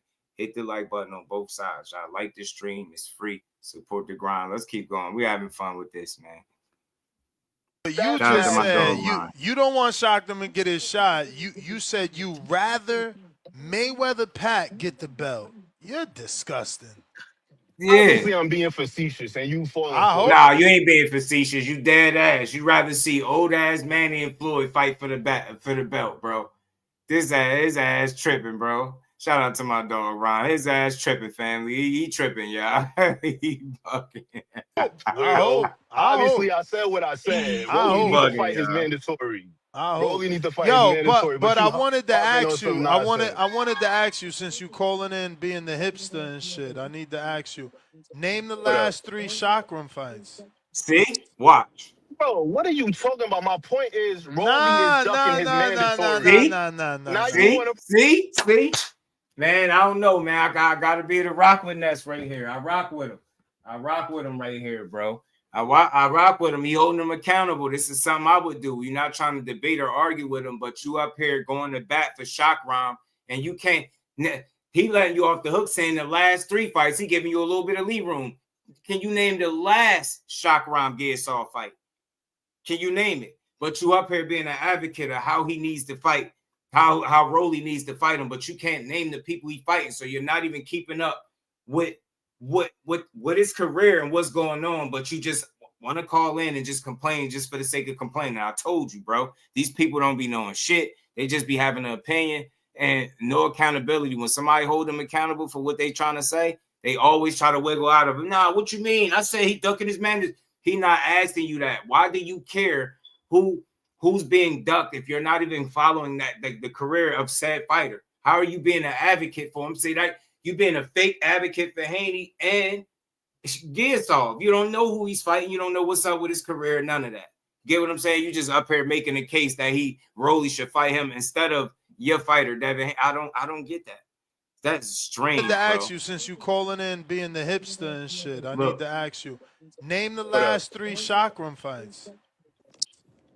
Bro, what are you talking about? My point is, Rolly is Nah. ducking his mandatory. Now you want to protect Rolly. Now you want to protect Rolly. I'm just asking you a question, though. I'm just asking you a question. PVC check. Why you protecting But why can't I investigate into why you so worried about Chakram's opportunity? So I asked you a question. I'm just asking you a question. Is you going? No. You can't do that. Why What you was the I asked the question? question What was the first. question? That's Oh, could he name what the was the last question? three? That's Could he name the last three opponents Chakram fucking fought, or is he just being a fucking hipster? Like you campaigning for this dude's shot. Have you watched him fucking fight? When the last time you watched him fight? And he won't answer because he ain't never watched him fight. You ain't never watched him fight. For Rolly Romero being a dog shit champion. Yo, you can always spot a hater a mile away. Now look. Furthermore, he called up here with his stance about it being about Team Haney. So it seemed like he's in, he's on board with the Hanos clan. Nothing wrong with it, right? But you're literally shitting on the fight that he's in negotiations with, but you call yourself a fan of him. You're an idiot, man. Y'all. Yo, if I was Haney, I wouldn't want you to be my fan. I'm not gonna hold you. I'm not, bro. I'm not. You really up here complaining about the guy you tearing down, the very guy that I'm in negotiations to fight and unification with. You get what I'm saying? Like, this shit makes no sense. You advocating for Shakram Giasov, you never watched him fight. Nasty work. You get what I'm saying? That's wild. Never mind the last 3 fights. Do you know the last time he fought? Who did he fight? And what was the outcome? You don't know that. So again, why you can't advocate for some shit that you don't even watch? Think about how crazy that sounds. That's why he like, why the hell are you so adamant about him getting a shot? Like, people don't go out of their way about Shakram Giasov not being able to fight Rolly, but you are. So you're Team Haney, but you more concerned with Rolly fighting Giasov than Haney and Haney moving on. This is a law. He confused fan, yo. Yeah, confused the hell out of me, bro. Man played devil's advocate to his own argument, bro. You never watched the motherfucking thing, and he gets the squat on the title. Terrible. That's terrible. Bro, he just won the belt. It ain't even been a year. He just won the belt. It has been over a year. What do you No. He won it in May. Last year, right? Listen. Exactly. Listen, he won it in. You're not listening, Profound. You're not listening. Shut the fuck up. Listen. 10 months. No. Months, nigga. Oh my God, these niggas swear they know boxing. Hey, it's been 10 genius. He won the fight May 2nd. He was elevated. It's been 10 months. Shut the fuck up. Damn, bro. He was elevated to full champion in August. Jesus fucking Christ. And then still try to argue it. They don't want you to get the truth out because they wrong as hell. You came up here and advocated for a guy getting a fight at a shot at the title when you can't name none of the fights that he had recently, right? You can't name his last 5 fights. You probably can't name not one fight of his. That's nasty work, right? Then you saying you're Team Haney, but you're taking the fight off the table for Team Haney. That last dude took the Ryan Garcia fight off, the fight that Devin says the biggest fight. This guy's taking the fight that he clearly negotiating with right now off the table for him, and then making it, going to bat for a guy that you've never seen fight a day in your life, lace no gloves up. Like, what? You just wasted your time calling it. I ain't even gonna lie. The man made a stance and then played devil's advocate to his own argument. He ain't never seen Giasov fight, yo. He just talking, bro. The only thing he knows is his name. That's it. He don't know nothing else, bro. He just knows Giasov, man. He fought him in this. It's been a year. It ain't been a year, bro. So he ain't have to. He's not obligated to fight him just yet, right? Especially if he get a damn unification. That's all. The rules are the rules, but most people don't know the rules. They just know their opinion, and that's as far as they boxing knowledge go. What their opinions, thoughts, and views are, that's it. No studying, no knowledge, no understanding, no rules, no trying to understand, no nothing. Just get up here and sound crazy. Question, Justice. Rolly considered super? Mandatory was caught since. Oh, say it again. I said, is Rolly considered, not Rolly, is Rolly considered super? Super champion? I don't think so. I think he just got. I don't think they called him. I think they hold on. Did they? Did they I don't elevate know. him? Hold on. Because I was actually I was curious about the rule myself, and I saw that they have. I think it's 18 months if I'm not mistaken.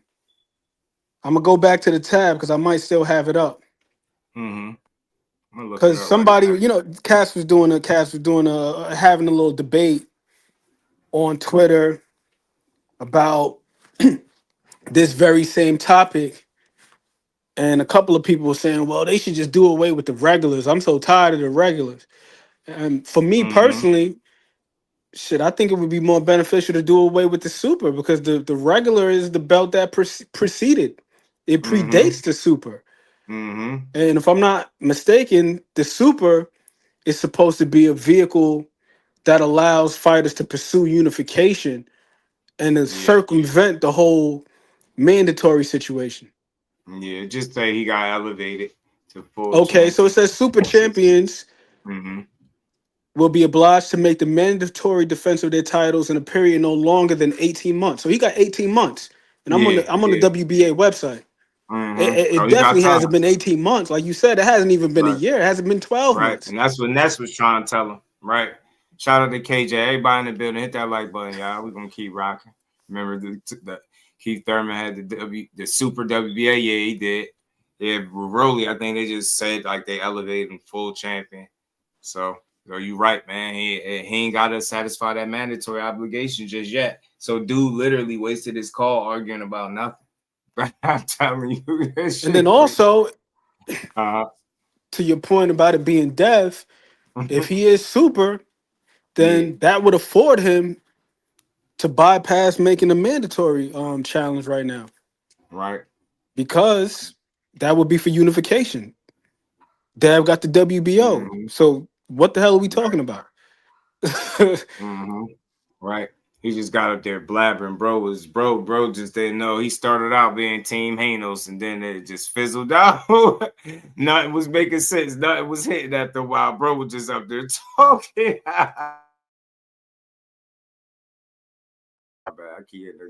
Shout out to everybody in the chat. It's a couple more minutes of this. We're going to play and then we're going to keep building for a little bit, y'all. Shout out to the fan, man. Oh, shit. What did I just do? Oh, okay. He was elevated to full champion in August. Jesus fucking Christ. That's about to lose his mind. And the mandatory was caught since October. Stop caping for protecting Rolly, you weirdo. Protecting Rolly Romero. You the one Get the fuck out Have of you here. watched the fight? I'm done with the Have call, you watched bro. them fight? How you call him weird, but you can't name none of the fights? He's not protecting Rolly. You just making a weak-ass argument. And like I said, you more against Team Haney than anything. Yo, I'm about to replace y'all, bro. I'm about to replace one of y'all. I'm about to replace a couple of y'all on that Team Haney. Y'all bogus. I'm about to spend the rest of the month. Hold on, where we at in the month, man? It's too early in the month. I'm gonna spend the rest of the week showing y'all how y'all supposed to rep y'all God, man. Or that's what I'm gonna start doing, man. I'm gonna start showing y'all how to rep y'all God, man. You know what I'm saying? Y'all not doing it right. Y'all go up here and make all the stupid arguments. You're supposed to go up here and say, man, I like what Haney is doing. He trying to make the fights with whoever want to fight him, make the biggest fights. He's trying to unify. Hey, look, Ryan was going back and forth playing games. He going back and forth with Shakur. That left him an opportunity to entertain Rolly behind the scenes, talking about making the fight happen. You know what I'm saying? And that's a unification for him. Ryan fight could still be there. Like, that's where you supposed to be going. You get up here and made a dumbass argument to the point you confused yourself, bro. Bro didn't even know what he was saying after a while. Damn it, man. That's boxing for you. Hit the like button, y'all. Crazy work. Go get you some handcuffs and get you hired. Hey, Profound. I got one more question. The Chakram Giyasov mandatory was called back in October of 2025. That's what I said. That's what I opened my call with. Okay. So, go ahead. Why hasn't it been ordered? It was called. And that's what I started my call with, and you never addressed it. You're supposed to be the voice of the people, the man with the information. I asked the question in the beginning of my call, and you said nothing. And now you want to beat me over the head with the same question. No, I want to. Bro, how is he supposed to know why the WBA didn't order the fight? That's not even something for him to know. That's for the WBA. That question ain't finesse for the WBA. How should he know why they ain't decided to pull the trigger on that? So you're wrong. He gave you a lot of time. He let you hang yourself. He gave you ample room to hang yourself, and you pretty much did. VC shit is weird. I want you to see that there's a reason. Have you ever seen anything like this? I'm asking. I'm a fan. I'm calling you at Bell to ask why. Well, I mean, the official answer is the WBA pushed the purse bid back. They pushed it to this week. Okay. So I thought you just said nobody wanted to pay for the fight. Now they pushed the purse bid to this week. No, but having champ, come on, man. You riled up. You just want to fight. You better off talking because you sounding real stupid. Having a purse bid don't mean somebody want to pay. Somebody got to show up to the fucking purse bid to pay, genius. Like, just have a conversation. It's not a fucking challenge. Okay, and in order for somebody to show up to the purse bid, they have to call it. Yeah. And that's not up to Profound Dreamer. But the WBA called the mandatory in October, and they haven't called the purse bid yet. You putting that on me like that's my fault. And no, I'm not putting it on you. I'm putting it on you to know what's in front of your face. Isn't Chakram with Matchroom? Okay, he with Eddie Hearn and Matchroom. Right. Okay. So why hasn't Eddie kid to talk to Gilberto Mendoza or send a letter to Mendoza? Bro, there's something bigger there going on. I'm not saying I know. But don't nobody go 4 or 5 months with a purse bid, a mandatory ordered, because Chakram is supposed to say, me and. Furthermore, what I don't get is how is Ness protecting Rolly if he want to see him fight Devin Haney? You make it seem like he's fighting a fight that he's gonna win, that you expect him to win. You know you would expect Haney to win the fight, so there's no way, shape, or form Ness protecting him. He just don't have a problem seeing the damn unification because probably much like me, he can see the long haul. You beat him, and in a perfect world, like I've been saying, if Ron Still's holding the belt, it makes no sense in the world for you not to entertain that rematch on an even playing field and beat his ass. Like, I just don't get dude. He just confused, man. Confused. Rolly can't come to terms, so I want to invoke a purse bid. And he hasn't. No. But I'm telling you again, Chakram is supposed to say, me and Rolly can't come to an agreement. Either he or his team got to say, they don't want to negotiate. We can't come to terms. We need a purse bid. Why haven't they said that? And why is the WBA now pushing the purse bid this week when there's magically an offer? That was interesting. I actually needed your call to Google that. Because that's interesting. Okay. Maybe that's the reason that Rolly sent the offer. Like, fuck it. Rather than fight Chakram, let me just fight a unification. Right. Right. So exactly. So the champion. Yeah, because there's no money. But it's not whatever he wants. That's part. No, you can't say that. That's part of the privilege of being. Let me talk. No, you said the champion gets to do whatever he wants. I heard that clear. The same promoter that's promoting Chakram is now trying to jump in bed with Devin Haney to be his promoter for the Ryan rematch. No. What you mean, no? That's what I've seen. That's what I've been seeing on the headlines. What headlines? Haney showed up to the DAZN event. The last DAZN event, bro, he showed up. Bro, all point like hell, bro. Oh, yesterday. They trying to work together. Yesterday. They trying to work but why would that be a bad but thing if somebody else is trying to work with Devin Haney? If y'all argument all the time is he's the face of boxing, don't that mean people will want to work with the face of boxing or one of the faces of boxing? Oh, his whole call been crazy. I ain't gonna lie. So that's my point is that's on Eddie. If Eddie not going to step up for his guy and be a promoter and get Chakram that shot, that's on him. But I'm not going to sit around here and act like Rolly Romero is some valid champion. He just but it ain't about. But you just asked him like why they ain't ordered a fight with Rolly and Chakram like he was supposed to know. Like he had the answer. Like, and now you're saying Rolly is not a legit champion, so now you're going to discredit the win that Devin Haney is going to get if he fights Devin. If he fights Rolly and beats him. You idiot, because you just spent 10 minutes or so explaining, or however long you was up here explaining How you get what I'm saying? How he needs to fight Chakram and how I he's missed not the a portion big of his call, Just. This dude was a Devin Haney fan. Yeah, that he came on with the, bigging up Bill and saying, he's supporting what they doing and then sounded like that's the stance he took from the beginning, but then immediately started asking questions that go against Devin Haney, like why they ain't ordered Chuck, Rom, and Rolly? Why you fighting Rolly, man? You don't need to fight Rolly. And then the last dude told him they can fight anybody and still make money. They don't need Ryan to make money. Like, I'm like, don't fight Ryan. Don't waste your time with him. I'm just like, yo, y'all some confused ass fans. I would not want y'all on my bandwagon, bro. Y'all ass is tripping. So he's sleeping on Rolly. They might. I mean, Rolly woke people up once with Ryan. Maybe they think that was just a one-off, man. You never know with Rolly, man. One thing about boxing that I think we all should have learned is that you can't count nobody out that's trying to win. You know what I'm saying? So, but this is toward valid or not. It don't matter about valid or not. Everyone gets the same privilege as a champion. Yes. If there's a unification on the he table, did. He you did. can do it. He did.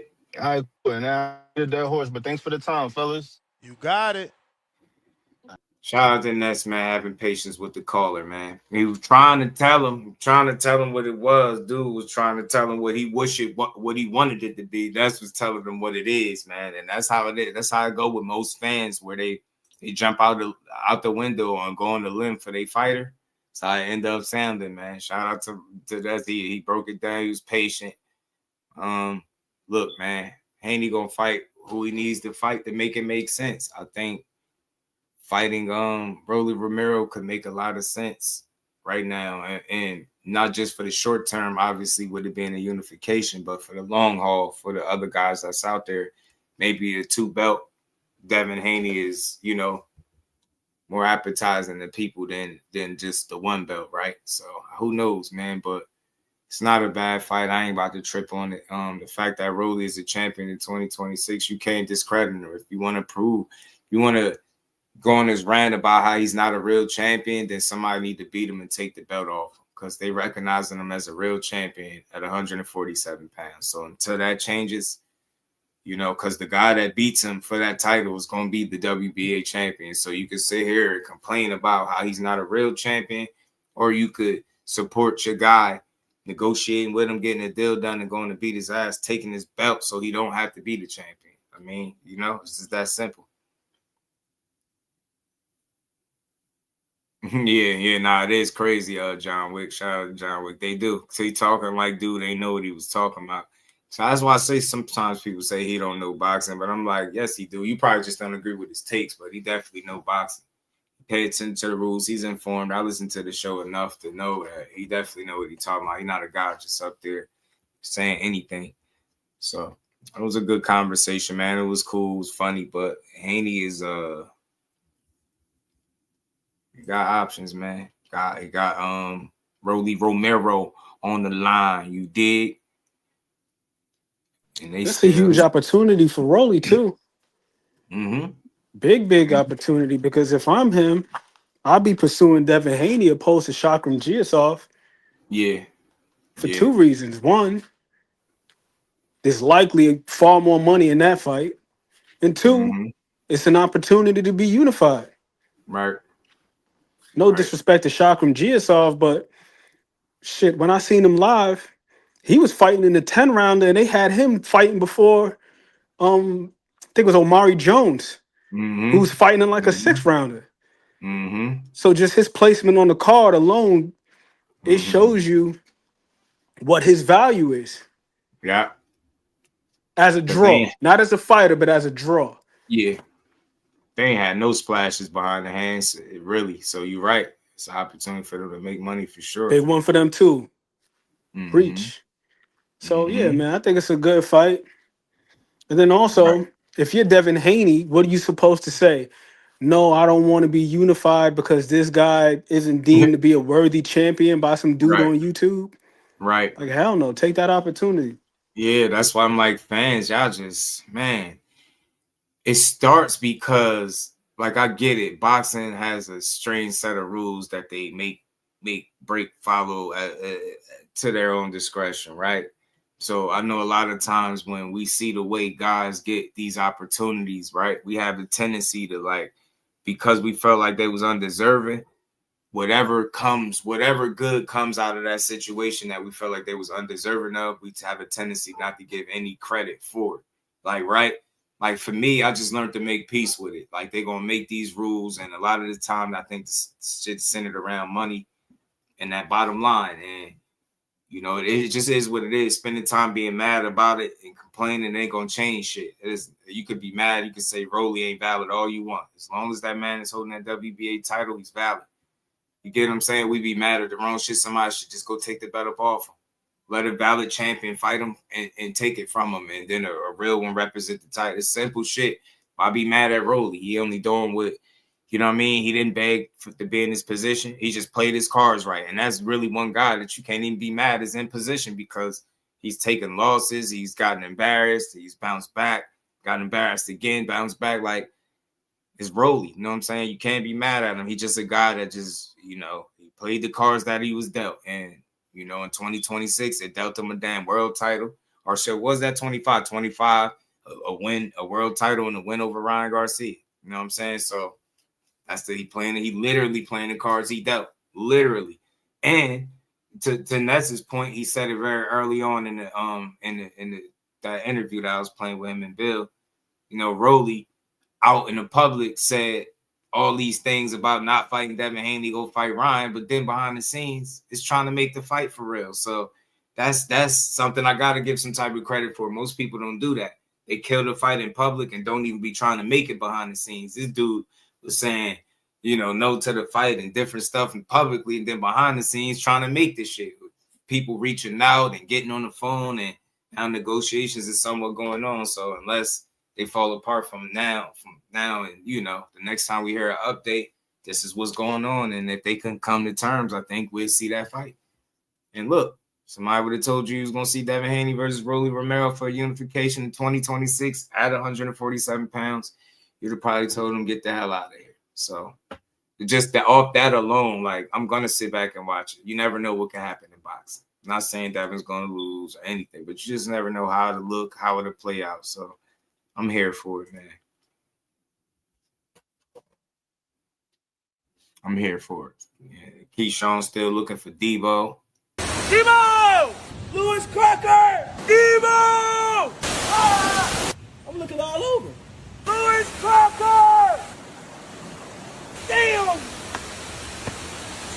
Ain't here! And I like that clip. It's funny, man. Keyshawn Davis is just a ball of energy, bro. Man, it's Keyshawn Davis. It's 2026. And we bring back the bottle flip challenge. The bottle flip.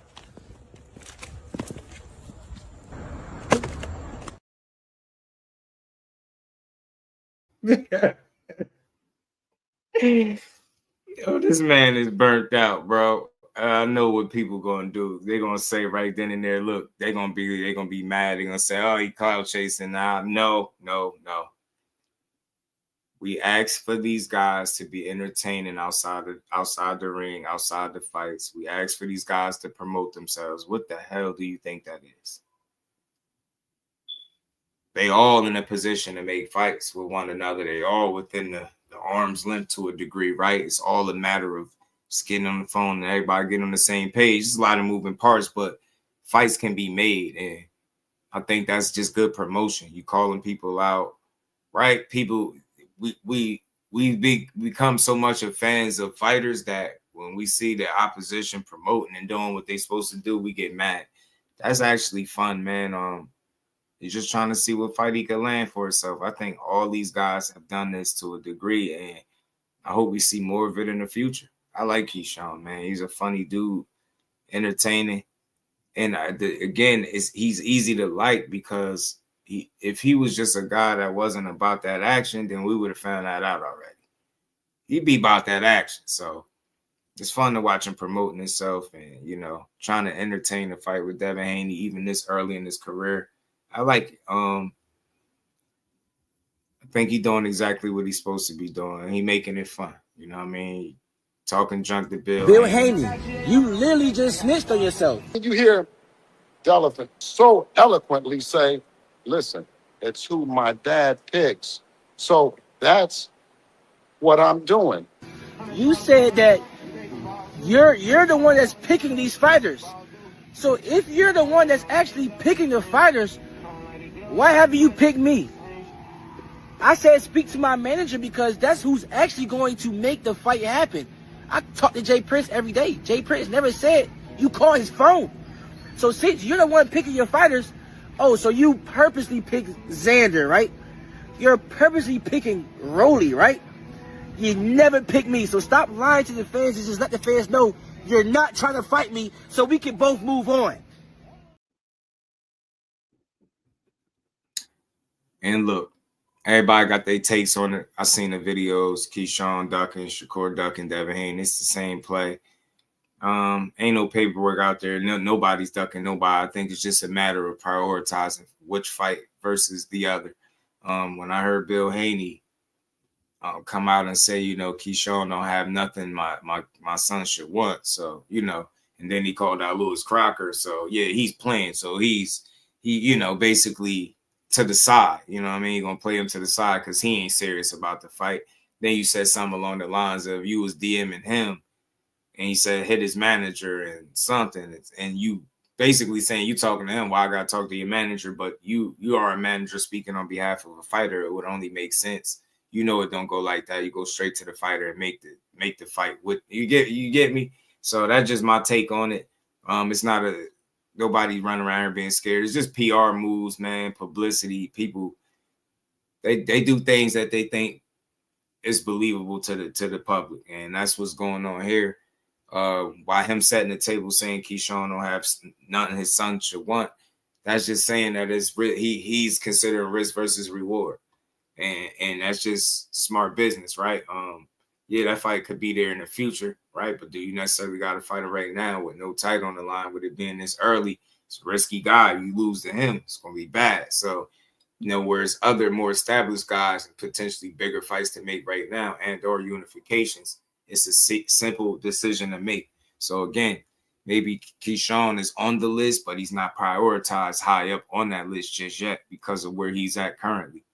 Right? Just to try to analyze it without pushing any type of narrative. So I don't think nobody is scared. It's just going with what makes the most sense. And I think fighting a guy as dangerous as Keyshawn, he riding the high that he riding. Not saying that he's gonna beat you, but you might want him to have something before you go out there and fight him. You don't need you don't need for it to be a risk versus reward type of situation, right? More risk than reward, right? And that's what he'd be because of the lack of hardware that he come with. So he don't have nothing that Devin can take off from other than his and that might not be enough on the business side. So again, we talking about the business where Devin Haney's operating at the top of the sport. You're gonna think business first, right? Might make more business sense to fight a unification than a risky guy from Norfolk that's willing to put hands and feet on you, right? So this is what it is. I think at the end of the day, they're going to make the smarter move from a business standpoint. It's going to lead to them being in a unification, making money. Throwing both, right? You scratch both things off the list. So. Yep. And I think a couple dominoes fell, too. A couple dominoes fell. For one, since Ryan Garcia and Devin Haney had fought the first time professionally, Ryan Garcia got in the ring versus Rolly Romero. Didn't have his best showing. So that took a lot of the luster off the rematch, right? So now Rolly Romero is a champion. If Dev were to face him, there goes the comparison. That's another piece that you can add to the Ryan Garcia, Devin Haney storyline. Right. Look, I faced the guy who handicapped you and he whooped you. Now I whooped his ass, took his belt. Now we're going to run it back on the even playing field. And it just adds another element to the story. Nah, you spot on, man. That's something that I kind of missed. Didn't even include the fact that he would be fighting a guy that did beat Ryan, which is a guy that essentially cheated you. Imagine this. He whoops Rolly's ass and he looks into the camera. Hey, Ryan Garcia, let's do it for real. Clean this time. Boom. You next. Now you put the pressure back on him. And Ryan, he restored a lot of the interest in the fight by the way that he performed a couple weeks ago versus Mario Barrios. Now it's like, damn, if Ryan looked that good, if he's that sharp, if he's that focused, if he's that disciplined, what does the rematch with Devin Haney look like? Right. Particularly a clean rematch. Right. So yeah, man, that's what I say, man. He's in a really good position as long as he plays his cards right, man. And don't overthink none of these situations. Just go out there and do what you know make the most sense. It's fights for you to make, and they prop right there up on the table for you. 147 wide open for the taking, bro. It's like it's anybody's for the taking, and you already a shoe in because you got one guy essentially on the hook because it's going to be hard for Ryan Garcia to ignore the kind of money they could potentially make in a rematch, right? So even if you don't fight him right now, you could save him for later. It might end up being a smarter move in the long run. So let's see. Mo City, what it do, my guy? Man, the Butcher, I'm so glad that I was nonpartisan enough, that I was objective enough that you would think that I was Team Haney. Mm-hmm. I appreciate that. That's a compliment. Mm-hmm. What's good, bro? What's good with it, bro? Yo, what's up, Ant? That's my dog. What's up with it? You know, I was just thinking, man. I was like, man, you know, did Cotto fight Margarito again after the rap? Said the who fight who? Yes, he did. Cotto fought Margarito after the hand wrap. All right. Oh, absolutely. Yeah, he did. After the first fight, when Deontay suspected Fury of cheating, they fought again, right? Mm-hmm. It's quite a few tales like that throughout boxing, to where one guy fights a guy and it goes bad, and they feel like the guy cheated. This happens a lot, and what happens is the guy's condemned in the moment, and he's shamed in the moment. But what we do as boxing fans, we go, well, let's see it again. You know, I know in the moment we like, shame on this person, he should never box again. But when you hear a person can get some kind of retribution back in the ring, we always, you know, got a thirst for blood as boxing fans. And I'm not saying that to promote either direction, but the way boxing sees it is like, man, that's the next fight. You get what I'm saying? That's supposed to be the next fight. You know, and then boxing is so bloodthirsty that those guys are gonna get career high paydays for Devin and Ryan Part 1.5 or whatever this is. Even though they fought before, it's not on their record. But for them to fight again, they're gonna get career high paydays. You know what I'm saying? And it's a reason why, because whoever's gonna put that fight on is gonna really reap the benefit of that. I'm not saying they're gonna make all that money back, you know, but that's a fight that people are going to tune into, you know. And I think Devin and the Haneys, they did a great job in their career of building their son from nothing to somebody who is deserving of career high paydays versus someone else. You know, I get a chance to see guys in the mud doing this. So to get to that point to where your next fight could be for $15-20 million, you know, that's crazy. That's crazy. Knowing that we first stumbled across Devin on YouTube, you know, Aaron, you know, sparring sessions, you know. So I'm not gonna sit here and say people who do all that work to get to this point is ducking anybody. But I do see throughout the journey, you end up building a business. And I mean, it's a brand, it's a fighter or a boxer or whatever, but that boxer becomes this brand, and that brand starts feeding to other people, and they start driving the ship a certain way. Now, us as fans look at it still as fighters, like, now you should want to fight him, go whoop him. But it ain't even on the fighter to move like that. I mean, it is conducive in the eye of a hardcore fan that see him as weak if he don't do it. But man, in business, in my opinion, man, this ain't nothing, no shock at Haney or nothing like that. It'd be stupid to go fight Keyshawn right now. Why? Why would we do it?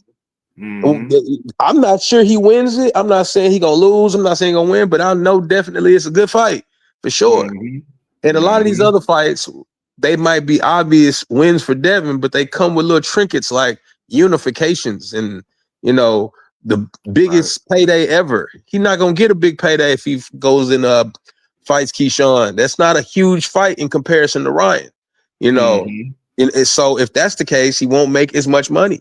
And, you know, to be perfectly honest with you, man, I want to see Keyshawn get a fight like that, but I don't think it'll be with Devin next, you know. It's just business wise, I wouldn't do that. You know, now as a fan, I'd love to see it.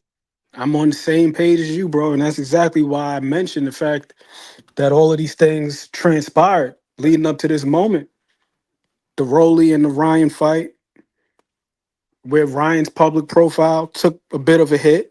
So I think that they were probably entertaining Keyshawn at the moment. Like, man, this Absolutely. may be the next big fight that we can get. But then now all of a sudden, Ryan pulls out the reverse Uno. And he's like, hell nah, we're going to have to revisit this because now I'm looking sensational. Yep.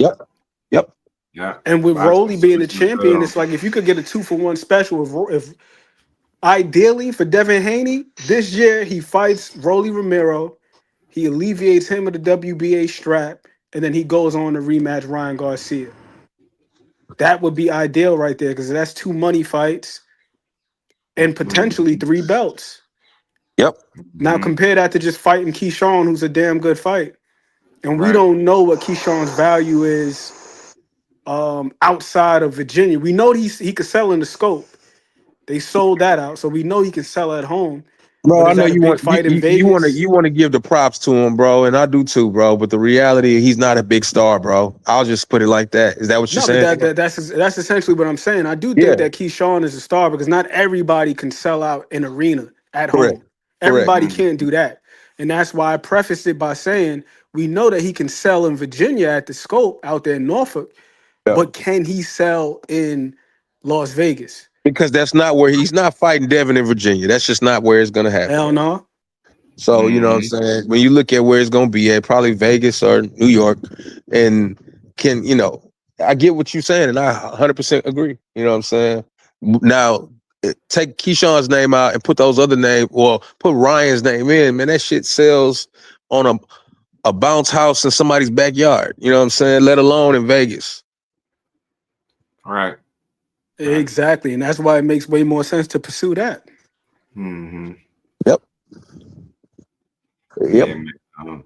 The only problem with that argument is nobody has been able to prove that snack has undetectable PEDs. People just tend to push that, and it's a very weak argument. And then they say, Ostarine doesn't help, but it's on the banned substance list. So regardless of how much it helped or didn't, he had a banned substance in his system.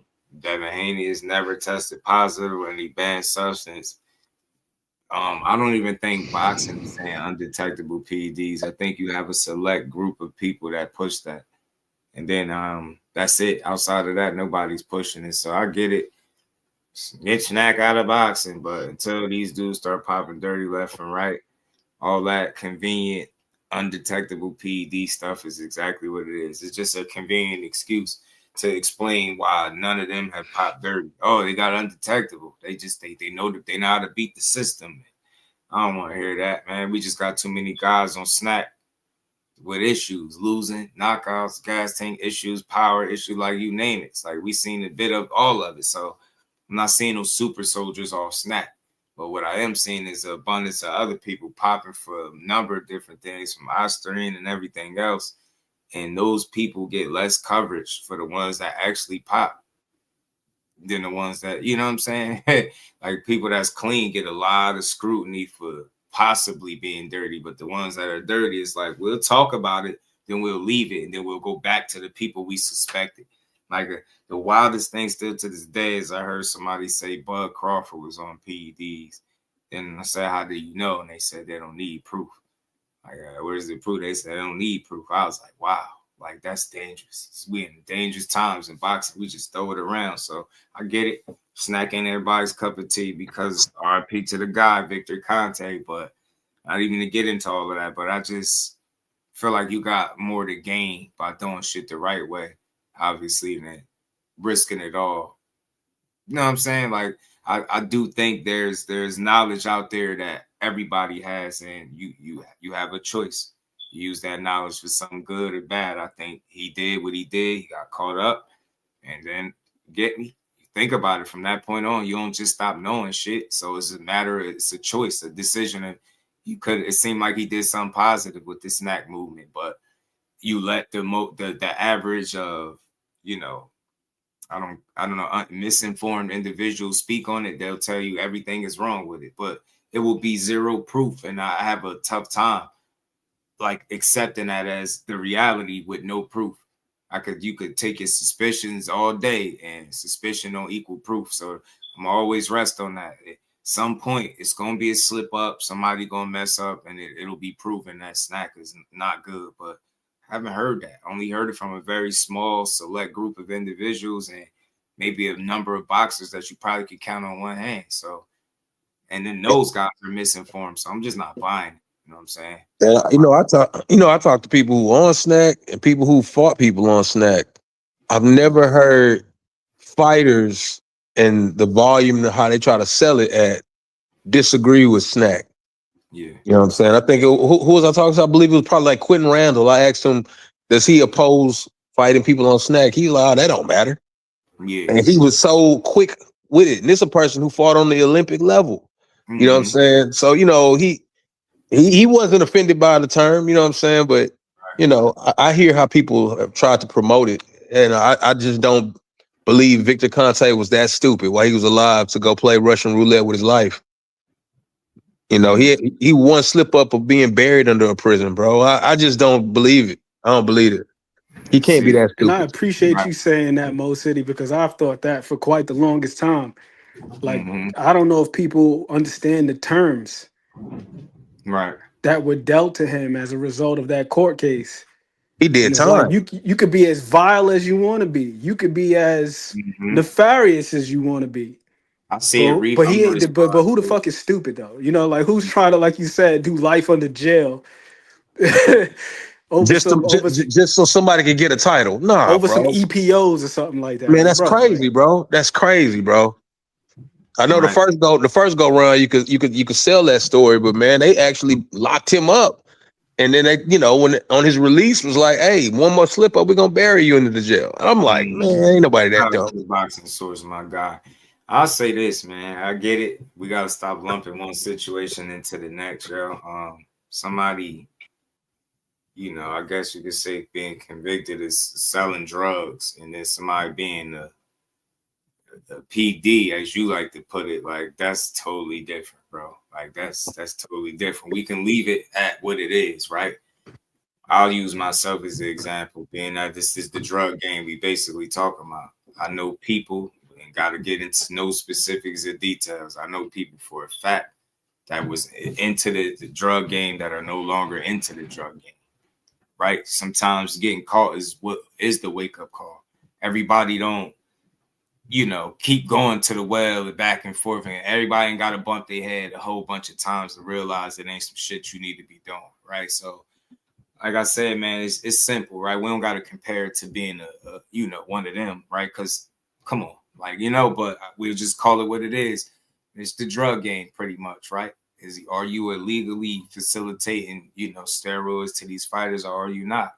I think what he stood to lose was more than enough incentive not to continue that way. And I said it before, you never know with any certainty, but that's why I can't push it. Like I can understand people saying, man, he got caught up before, I'm suspicious. Cool.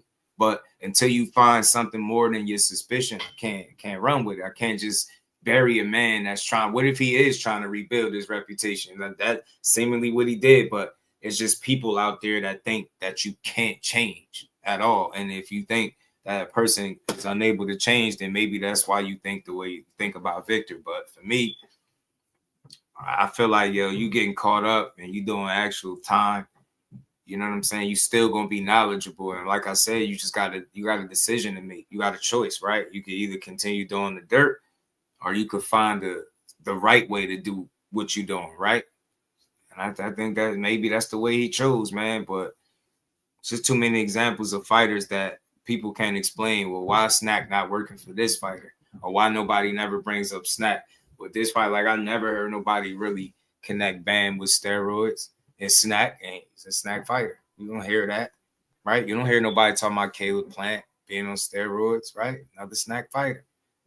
Mikey Garcia wasn't making it an issue about him being a Snack fighter, right? So I get it, man. I'll say this, bro. because I ain't in no protection of nobody, but I'm big on information and just like evidence, proof, like shit that you can point to and say, look, you can't really do that with this. I'll just say, go do your own research as to what snack actually is, and you might be surprised at what you find. But think about how convenient it is to say that the only reason guys are not popping dirty is because they have undetectable steroids. Just think about how easy that is to explain that.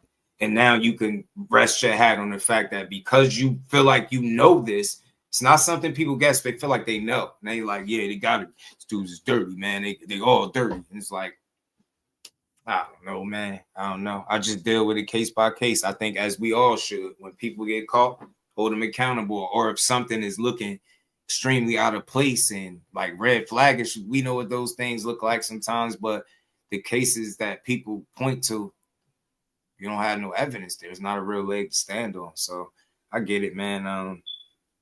People ain't gonna believe that he can ever do anything good with his time or with the knowledge. But I don't think that way. Could he be still dirty as ever? Yeah, he could be. But are you cool with just assuming that and running with it without nothing to back it? I'm not. And especially in a sport like boxing where like fans are fickle, they switch up with ease. We throw jackets on people. This past year, bro, I learned that you don't need proof to say people on steroids. You don't even need evidence. You just need your own suspicion, and that's more than enough. That's scary, man. So that's all I'm saying. Like, I ain't gonna help taint the sport with wild suspicion and then conveniently single out fighters that I might not favor that much and make those the culprits of, oh, this guy's on steroid. I can't do that. So I get it, man. People always be suspicious, but I say anybody that's looking abnormal, and abnormal is looking different than they normally look like some shit that they shouldn't be doing. Is anybody head growing, getting any bigger? Like that. I had a clip in here, bro, and that's why Floyd was saying all that shit he was saying back in the day, man, about you know who. But that's why he had a little shit he could point to and be like, you see this? I mean, this guy head getting bigger, guys moving up in weight. No weight fluctuation whatsoever. You move up and you look like you've been there your whole career. It's just like I've seen so many people move up in weight, and you could see evidence of that. You get what I'm saying? Especially if they done it through multiple weight classes. At some point, you could kind of see it. It's not like something bad, but you looking like you always been there. It's just red flag. Head go from being a certain size to, being big. That shit just crazy. Drug user and can't go work at the pharmacy, right? I wanted to add this to the conversation, man. As you were rattling off those names, I had a hearty debate one day about this topic, and I asked the question: if they got the undetectables over there, the guys who are testing positive, why wouldn't they just go work with Victor? And I was told that it's a very selective process. And I'm like, how do you know this? I just know this. It's very selective, and he has to choose you. And I'm looking at some of these snack fighters who aren't as heralded as, Bam Rodriguez or Terrence Crawford or somebody, Devin Haney. Guys like Ivan Red. Like, what the hell is so special about Ivan Redcash that Victor just had to pick him? Like, what is so special about Willie Monroe that Victor just had to pick him? That he wouldn't work with a dude like Canelo Alvarez who tested positive for clenbuterol. He wouldn't work with a guy like, what's my man's name that was in that camp? Oscar Valdez. Valdez, yeah. Or Amir Khan, when Amir Khan popped for Osterring. Right. What is so damn special about Ivan Redcash? Right. That Victor's like, I'm going to choose him. I'm not going to work with Canelo, who's the face of boxing. I ain't going to work with the other guy who's in his camp. I'm going to work with Ivan fucking Redcash. And nobody could give me an answer on that. I'm gonna work with a guy with a limited budget over a guy with unlimited funds. It's crazy. Makes a lot of sense, or does it make no sense? Right, man. Right. It's crazy, man. Crazy.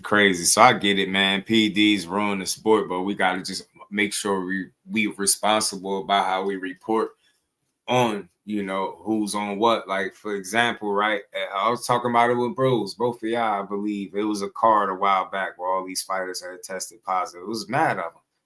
Yeah, literally, all the people I follow and all the outlets, I seen nobody cover that. And my thing is, like, do you care about the sport being clean, or do it only when it's, some dirt attached to the certain name, right? And the fact that wasn't even being reported on at all, it just told me everything I needed to know. Selective outrage, like, y'all not mad that people are juicing, but if you could attach it to the right kind of name, you're gonna push it. Like, and that shit just crazy to me.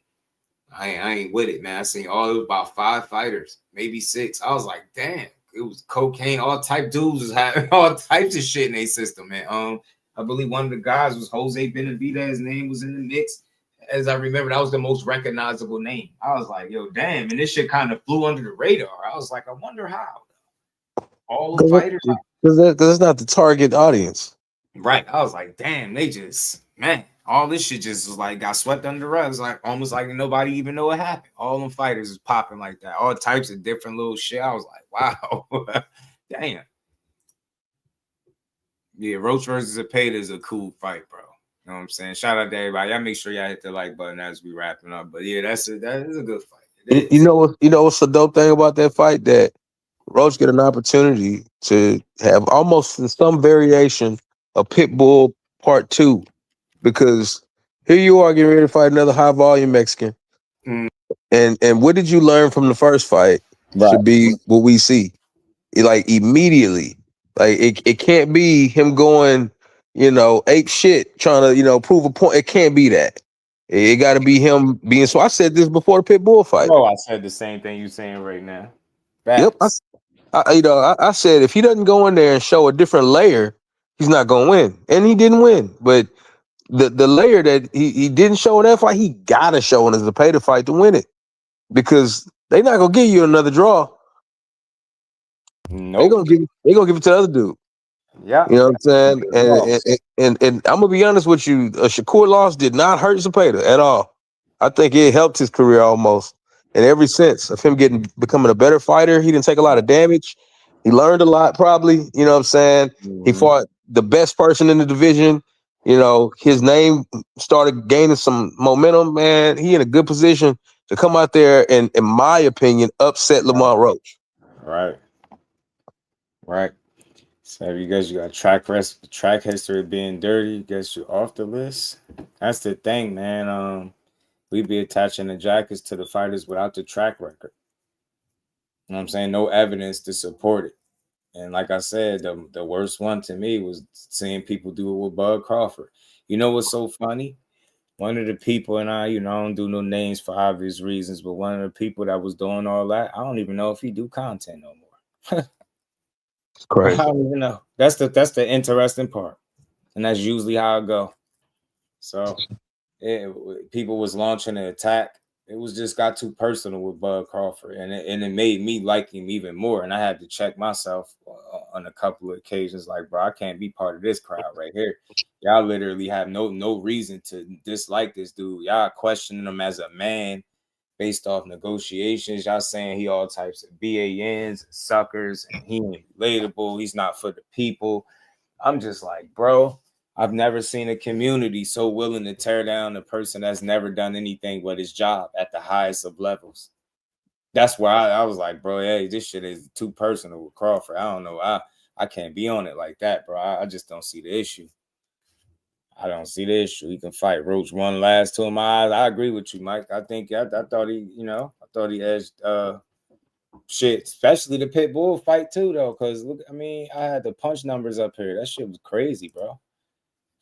Them numbers is crazy. Yeah, he was efficient, but as the brother said, man, he didn't fight in a way that gave him enough separation. Yeah. In the eyes of the judges, like for us, it was a clear victory. It was pretty damn clean because the efficiency, like look at that.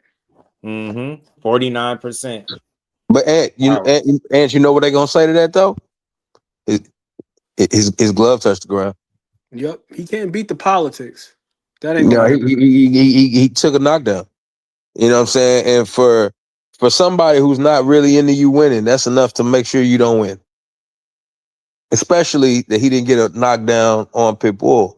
So that kind of threw off, the trajectory of how it looks optically to where they could just give it. Exactly. They could just give it to the other guy because they have a moment here in the fight that was memorable.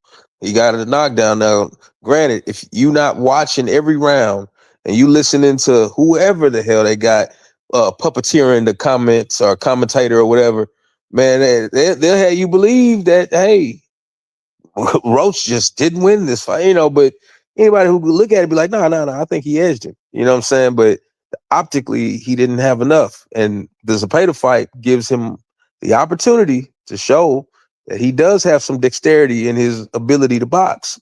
At this point, you know what I'm saying? He gonna need it for this fight. I agree. Hell yeah. But I think that he should box, but the question that I have is whether or not there should be a moment where he gives Zepeda enough pause to afford him to box. And the reason why I asked that question is because you know how relentless he is generally. But William Zepeda also said something that was very revealing post Shakur Stevenson fight, which was I stood in front of him a little bit too long. Mm-hmm. So does he go into this fight with Lamont Roach, who is heralded for his boxing skills, and he's willing to just stand in front of him? Now, if Lamont doesn't give him something to think about and force him to have to pick up his feet a little bit, does he just go full steam ahead? Bro, I'm willing to bet anybody on earth. Zepeda about to go at that dude like a freight train. A bat out of hell is what He they about like to, to say. yeah, he about to. He gonna put the pedals to the flow, bro. That's what he's about to do. Because in his mind, you know what he's thinking? He ain't better than Shakur Stevenson. That's what he's thinking. Mm-hmm. He about to go try to get rid of this dude. My question for both of y'all: do you think Lamont Roach could stop Zepeda? No, I don't think he will. Do I think he can? I think he can. Do I think he will? No. But I do think he can because I think that Lamont Roach is a good enough counterpuncher to be able to catch him in between shots. He got a sneaky ass little like that shot that he caught my man with Semper Fi, Jamel Herring. Jamel Herring, yeah. He got a sneaky little no-look hook that he likes to throw. And he's pretty damn efficient with it. He caught what's his name with it too. Hector Luis Garcia. Yeah, he did. And he was able to kind of manage him. So I do think that he's got enough craftiness. I do think that he's deceptive enough to do it. But again, I think it just depends on how measured Zepeda is. I feel like if Zepeda is measured enough to the point where he's not hanging himself out to dry and being stupid, I think it could prove to be extremely difficult for Lamont Roach. But he's gonna have to punch in between.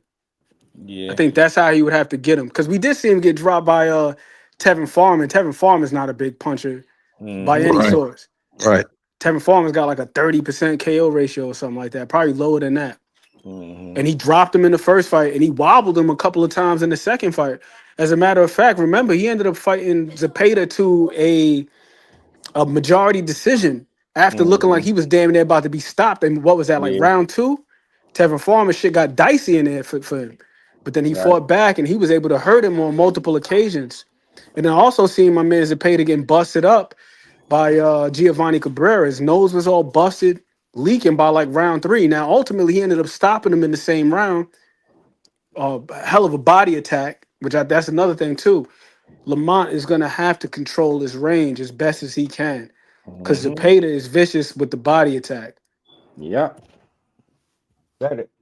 And dude, So if he goes at him like a freight train, like you saying, bro, and then he's able to get to his body and slow him down, even if he don't stop Lamont Roach, it could be one of those fights like the JoJo Diaz fight. I'm not sure if you saw that fight, but the JoJo Diaz fight, Zepeda just swamped him in activity, bro. He threw 1,500 punches that got fight. murdered. He got murdered, man. And he didn't stop JoJo, but he threw 1,500 punches. It's hard as hell to win a decision against a guy that's throwing 1,500 punches, bro. Yep. I just think majority of that fight, Lamar gonna be on his back foot. That's what I think. Mm-hmm. The plug was good with it, bro. I agree, Mike. He stood his ground. He did really well, especially when he forced Roach. I mean, not Roach. When he forced Pitbull to start boxing, I thought he had him. I was like, yeah, there you go, good job. And but I think the way he started the fight is what cost him, unfortunately, because not only did he give up rounds, he got dropped early. How much boxing do you think Zepeda gonna be willing to do? Zepeda gonna be in there swinging for the He gonna fence. go in there. He gonna go in there trying to stop him. Yeah, But that's what I'm saying. I think it depends on Lamont Roach's ability to counter him. If he can just give him a little bit of pause. I'm not saying that he got to turn into Julian Jackson overnight, but if he can hit him with some sharp shit early on, like punch in between, and make him think just a little bit, because he's already alluded to, like, man, I stood in front of Shakur a little bit too much, so on and so forth. I think, and I think what gave him that pause with Shakur, because again, he only threw 900 punches, which is crazy, but that's considerably low for him. Yeah. He's a dude that's been known to 1,000 throw over plus. 1,000 plus. Yep. Mm-hmm. But it was those counter punches, those little sneaky little shots that Shakur was landing on him that tapered his output just a tad bit. And Yep. Lamont Roach, he's got to be willing to do the same. I don't think it could be just a move. I think at worst, if he's in the center of the ring, keep it right there and move around him, like pivot around him. Don't get on the bike, just hold down the center and pivot. Throw your little shots, boom, pivot off, change the position. Throw your shots, pivot off, change the position. But if he turns into a damn cyclist where he's moving and he's burning the candle at both ends because he's moving his legs, and Zepeda is able to get to his body, it's gonna be a long ass night for him. For sure. Yeah. Yep. Zepeda to roast stopping Zepeda with a body shot. My will push Zepeda back, same as Cruz. Zepeda is Roach style of fighters. Roach ain't never fought nobody with the style of Zepeda, so it's tough to make that assessment based off what the name is Zepeda on my Roach resume. I think the thing Zepeda is Zepeda. Now, whether you want to look at it as a good thing or bad thing is on you. But when I say that, I'm just saying from a punch output standpoint, man. I don't think nobody quite does it the way he do it. I don't think Pitbull, who has a high output, throws as much as Zepeda. Mm-hmm. It's a proven fact that that's the most active puncher in boxing. Yeah. Mm-hmm. That shit crazy. So I don't know. That's what makes the fight fun, because you wonder how Lamont will approach it, right? You know what I'm saying? Everybody not gonna be able to stand there and fight his fight and beat him. But we seen him fall into that trap a little bit with Pitbull, and it kind of was the reason he didn't win the fight. Is he gonna do we run the risk of going out here trying to entertain again, or is he in a situation where Zepeda forces him to fight? But whatever he do, I think he need to be mixing it up. He need to be smart, and you got to find a way to cut that punch output, because if he's throwing upwards over 1,000 punches in this fight, it's going to be tough to beat him like that if it goes the distance. And I don't anticipate Lamont Roach knocking him out. Body shot, I said it earlier, he got to go to his body on both sides. So I would love to see a concentrated effort on the body, you know what I'm saying, and slow him down late. I would love to see that, but I just think that output could be a little tricky. So if he can deal with that, then he's going to win the fight. But if that troubles him, I think then the writing going to be on the wall. It's either one or two ways. Either he find a way to deal with that or he don't. I think he gonna have to box. Like, I'm not saying the whole fight, but he got to show a nice distance between his boxing and whatever Zepeda's doing. Yeah, it's not. I don't think it's gonna come from him out slugging him, or I don't think. Close call. He not gonna get a close call. No, not at all. There's no such thing as that at this point for him. That close call stuff is over with. You know, he gonna have to prove it. Like it's got to be clear. You know what I'm saying? That's the thing. Lamont ain't no puncher though, and you see him telling you him trying to be one. He went out there and broke his hand and got dropped, and really gave a fight up that he could have won. So Lamont ain't no damn puncher. Yeah, we know Zepeda's a volume guy, but Shit, man. I think enough of that volume could slow anybody up. If you constantly getting hit, Is you just gotta Zepeda's head as hard as Pit Bull's though? Lamont hurt That's the Cruz. Yeah, he question. can hurt Cruz, but I don't think he can't hurt Zepeda. But can he hurt? Can he stop him? The hell with hurting him. He's just not a big puncher. He just not. He is not. No, And for sure. But the reason why I asked tried the to be question that. about the head is because we've seen another guy who's a reputable puncher, and Tank go out there and hurt his damn head on Pitbull's, hurt his Right. hand on Pitbull's head. Right. So I think he's sneaky enough though. He's sneaky enough though, Lamont. Because he definitely landed the biggest shots, the most telling shots in the fight with Tank. Even in his loss to Jamel Herring, he landed the most telling shot of that fight. But again, it's got to be sneaky. It's got to be deceptive. Right. Man, he just got to prove that he got the most grip strength. Right. He got to set up. That definitely helps. Man. He got a grip strength. That grip strength. He got good grip strength. He gonna win, bro. As simple as that, bro. But ain't no question if Lamont can hurt people. Like I think all fighters can hurt guys, right? It's just a matter, can you put him away? Can you finish him? That he's not a known finisher, and he's fresh off a fight where he tried to be something that he's not. Who the fuck? How the hell you get the Pitbull Cruz, a guy with the brick for a head, a stone for a head, a boulder for a head, and now you want to start talking about knockouts? Like, nah, bro. Be who you are. Box him and show that separation. You showed that you could stand up to the bully with Tank Davis. You ain't have to do that with him. I can't stress that enough. I feel like you really mismanaged that early part of that fight. You fought, you proved it already against Tank. You ain't have to prove shit against Pitbull, but that you was better than him. And by you allowing him to, drop you early and you trying to just go, go for broke. I don't want to say go for broke, but you knew what you was on. You was on that I'm gonna try to knock him out shit. And I think you realized after a while that wasn't gonna happen, and you end up breaking your damn hand in the process. So, or both of them, both his hands, I think, was messed up. So, again, man, just go out here and prove that you're the smarter, better fighter, not the more grittier fighter. Don't do it. You're gonna give Zepeda chances that you don't need to give him if I make this fight. And I think it gets sticky for you because you're gonna have your hands, your work cut out for you if you think you're gonna stand right in front of him and just defend. I think a lot of people can do that. My fear is that Lamont ends up on his back feet the whole fight, and he's getting shots from the body because Zepeda gonna come with all kind of crazy volume. He's gonna get hit to the body more than he's ever been hit before. He's gonna get tired earlier. I just don't want him to get stopped, bro. That's how I'm like. I want him to win. I want him to win. Shout out to Lamont Roach. I think he dope, but I think there's a high probability if he don't manage the fight the right way that it could end bad. That's what I think about it. I mean, I do think he is crafty. I do think he's sneaky, but when he should have showed that was in the last fight. He didn't.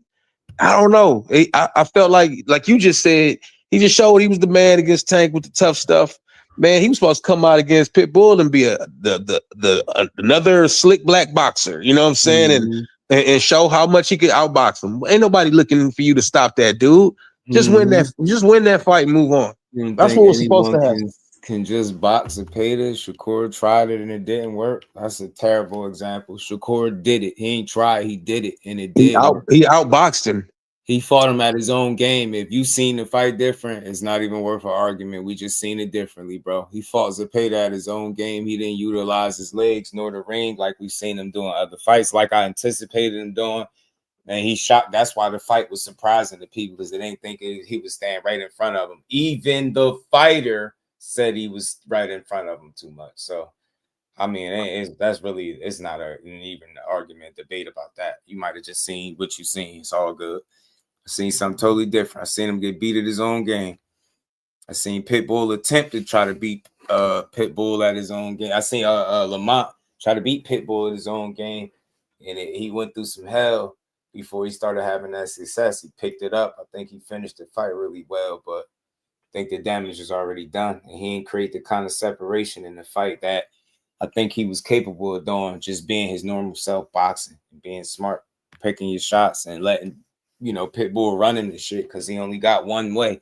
His plan A is his plan B, C, D, all the way to Z. And if you can stop that, then you can beat him. You know what I mean? Talk to him, man. Talk to him, man. The best pure boxing sluggish with him. Slug with him. I mean, I guess, but he beat him. That's why it's impressive. I don't think He Shakur slugged landed nothing. 27% out of like 974 or 79 punches, one of them. So, gotta tell the whole story, man. He beat him at his own game for real. That's the easiest way to describe that. Because that's not the way Shakur fight. We all could agree that, right? So you could say Zepeda made him for sure. You know what I'm saying? For sure. Or you can say he prepared to do it. Or you could Right. just give him his props and say he prepared for it. Yeah. He handled that. He did really well, man. Did really well with that I could sit back and just watch somebody say, yeah, Zepeda made him do that. But if I, with my own eyes, watch him prepare for that fight like that, I'd be lying. I'm telling you, when people prepare for things, it looks a certain way. Then I'm listening to somebody say he made him do it. Yeah, that's crazy. I watched him prepare for that. My bro was in the gym really watching it. I tried to tell Not you. only that, but also we got previous fights to gloss over. You know what I mean? I mentioned the Jesse Rosales fight the other day, Bro which was in like there Shakur's cooking. like 10th fight or whatever that. Yo, bro was fighting beautifully on the inside, so he got it in his bag. But for whatever reason, people think that all he does is just jab and run around the ring. Yeah. Like, no, he actually has a fucking bag. Yeah. Just go watch some of the old fights. Somebody give him another good opponent. We're gonna see another great performance. Crazy. I can guarantee you that. Win, lose, crazy. or draw, you're gonna be like, damn, I can see why all these fighters don't be on this internet, because that's what it be. It's wild. I seen it. So to hear somebody or feel that way is wild. Bud fans is doing what same thing? What Bud fans is doing? Man, facts. Beat him at his own game, man. Stay in the pocket right in front of him, catching, shooting, slipping shots. He got caught with some. Ate some body shots, took some leather, but man, he fought through all of that. He really just showed me something a little different, man. I got even more faith in him moving forward. I ain't gonna lie to you. And then to see him come, then he had the audacity to come beat Tio up like that. I say, yeah, this yeah, we watching one. I'ma just enjoy it. I feel like I know what I'm watching. I'm gonna sit back and enjoy it, bro. Pitbull is basically nullified. Yeah. Pitty. Pitbull. Who he fight? Who they sell? Oh yeah, Keyshawn called out Pitbull. And Auntie Schofield has something to say. I'm gonna get on him tomorrow. I was gonna get to him, but I'm gonna get on his ass tomorrow because he gotta stop. I think his son just need to do more speaking for himself. I think it's better off that way. His son, he's starting to rub off on his son. His son's starting to come off like a dude that always got something negative to say about somebody that's in a better position than you. And I don't know if he realized that should just look weird. It look like you be hating. And you be piggybacking a lot off what your dad be doing. I think when you start interviews off yourself, you get more out of the kid instead of just the same old bullshit. Because you've been selling us that he's some knockout puncher that mastered the 5 styles of boxing. We ain't seen that shit yet. I'm still waiting to see it. When I see it, I'm gonna shut up. But until then, I'm gonna keep talking. Show me the 5 styles of boxing. Show me that he's punching hard and he's breaking noses and ribs and jaws and all this stuff, and I'll believe it. But until then, you just selling us hype. You know what I mean? You selling us hype and wolf tickets, man. You better hope he knock out the next guy you get in the ring with. He most likely will. I don't know, man. I don't know, man. It's tough to make a guy like us pay to look easy, but that was a comfortable win. I don't know what to say. It's easy. But it's comfortable. Yeah, my info war. I just don't think, I think he got good defense, but again, he don't move as much. I don't know what the other body. He got it with him, but I don't see him doing that. He better go to that man body. I know that. Facts. Yeah, he boxed him when you know what I'm saying? At little points and then fought. That was a good showing, man. I enjoyed it for sure. That's how you go. Now that's how you show out. You dig? Big Dog Willie, what's good, man? Just do boxing and Queen salute. Not happy about the Haney versus Rolly fight. Haney versus Garcia is the fight. Shakur is the real deal in this game. Auntie Schofield is the biggest cat monster and master in boxing. He is, man. I just wish he had more. I wish he took the OG approach to like speak life into boxing rather than always from the sidelines taking shots. Like, you can give credit by saying you feel like your son to beat all these dudes, but I guess that's not the right way to go about it. You know what I mean? So he comes off as like a hater. Somebody will go out there and pitch a shutout. Him and his son gonna have some Dumb and Dumber. That's why I'm starting to call him, because that shit starting to annoy me. Like, bro, y'all on the sidelines talking about everybody that's doing better than you. That's hating shit. Just say, yo, he did his thing, but when I get him, I'm gonna knock him out. I don't have no problem with it, but I'm just tired of the backhanded, halfway compliments, putting jackets on people, saying nobody could fight, lying about sparring stories. He just gotta shut the hell up. Just promote your son or let him promote himself and just sit back and chill. And we ain't never got a box again. Well. I already been getting these bets, but now it's time for you to get your just due. They saying Tank and Cruz rematch could be on the Lamont and Zepeda could be on that same card. So I'm excited for it. I ain't got it for it, but it is what it is. I don't care. I just want to see if people gonna keep the same energy. Let's see if we see all the titles and headlines and people complaining about this fight. You know what I'm saying? That's what I want to see. I want to see how many people complain. I'm not going to be one of those people, but I know some people that said some things, and I want to see the energy stay consistent. You know what I'm saying? When it's time to talk shit, because people complain about boxing too much, man. Keep telling y'all enjoy it a lot more when you stop thinking fighters are supposed to move based on what you want because you pay your money to see them. I get it. I swear I understand it, because I'm one of them people. We spend a lot of money per year on boxing. 2025, y'all know that shit wasn't expensive. I know it wasn't just me. I know it wasn't just 2026 ain't kick off. This shit ain't already getting into our pockets. I know it's not just me. Get me, but the same token, we can't determine who these guys get in the ring with and fight next. I'm so tired of hearing people sound uneducated and foolish when you be like, well, I ain't asked for that. I ain't asked for that. Yo, you a dude that was just talking about stealing fights. Who gives a what you asked for? We don't care. You ain't even paying supporting the sport. What are you complaining about? So look, man, that's not how boxing go. Every now and again, fighters make fights that we can get behind. You feel like at home, yeah, he did it for us. But that's just the business, man. It made sense. That's all I mean, man. Nobody's moving based on what the internet is saying, man. I ain't saying that we can't have an influence or impact, but to sit here and think that a complete stranger is supposed to, dictate his career is supposed to be dictated based on what you want as an individual is crazy. Like, you can't ask people to do exactly what you want them to do when they're the ones that got to take the punches. So people would be like, oh, well, we didn't ask for Pitbull and Tank too. He probably asked for it. He got to get punched in the face. He got to deal with everything that come with it. You know what I'm saying? So it's like, we have an option. You can support it or don't. They ain't giving us something we want. Don't watch it. But complaining is weird. Thinking fighters supposed to do what you say do at home is weird, man. Nah, it don't work like that. And now I'll just sit back and be a fan before I think I can dictate who you fight next based on me sitting in a computer chair like, yeah, well, fight him because that fight is trash. And nah, bro, do what's best for y'all careers. That's all I expect any of these fighters to do. Do what's best for your career, and I have an option whether I choose to support that. And more times than not, I am. So it's boxing, and I'm here for it. Tank, you fighting Pitbull again? I get it. And then it's like whatever, but it is what it is. I got an option, right? I ain't got shit on the fight. I ain't got to buy it neither.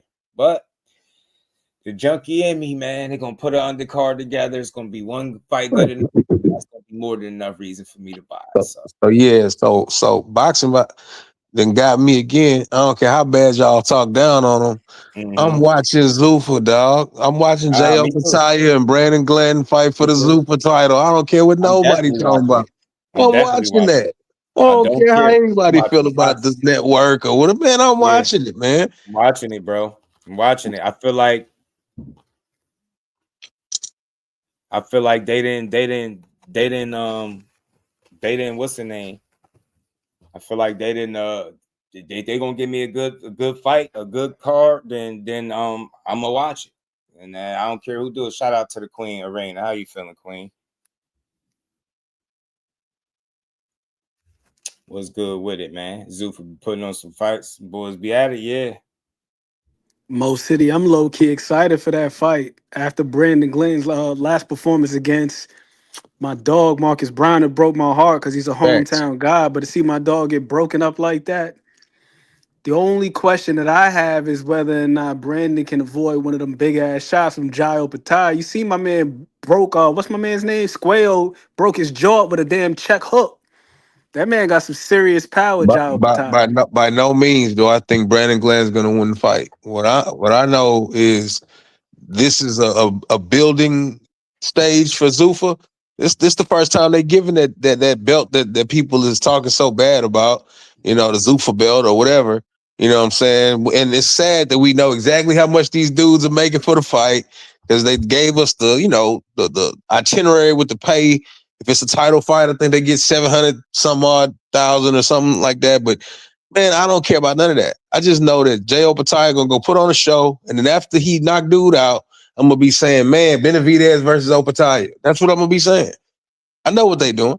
I respect it. And I can't disagree with anything you said, but again, I'm just hoping. I'm just hoping. This is my hope that Brandon Glenn, his resistance holds up. Because if it does, then I think it'll be a tremendous fight. I still got Jai Opetaia winning either way, but I'm just hoping it's not one of those he gets clipped early on and then knocked sparked out within 2 rounds or so. That's just my hope for the fight because I want to see something entertaining because Brandon Glenn is no slouch, but there's clearly a talent disparity between the two. But again, that last performance is show. I'm like, okay, I like the body attack from him. So I'm like, can he withstand a little bit? And as talented as Jai Opetaia is, there are some chinks in his armor. Now, granted, Brandon Glanton is no Maris Breedis, but we seen them 2 fights with Maris Breedis and Jai Opetaia. Them shits got a little sketchy for Opetaia.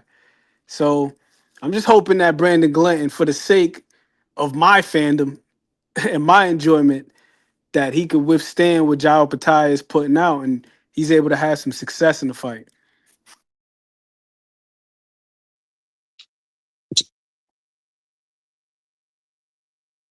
Nah, I agree. I agree.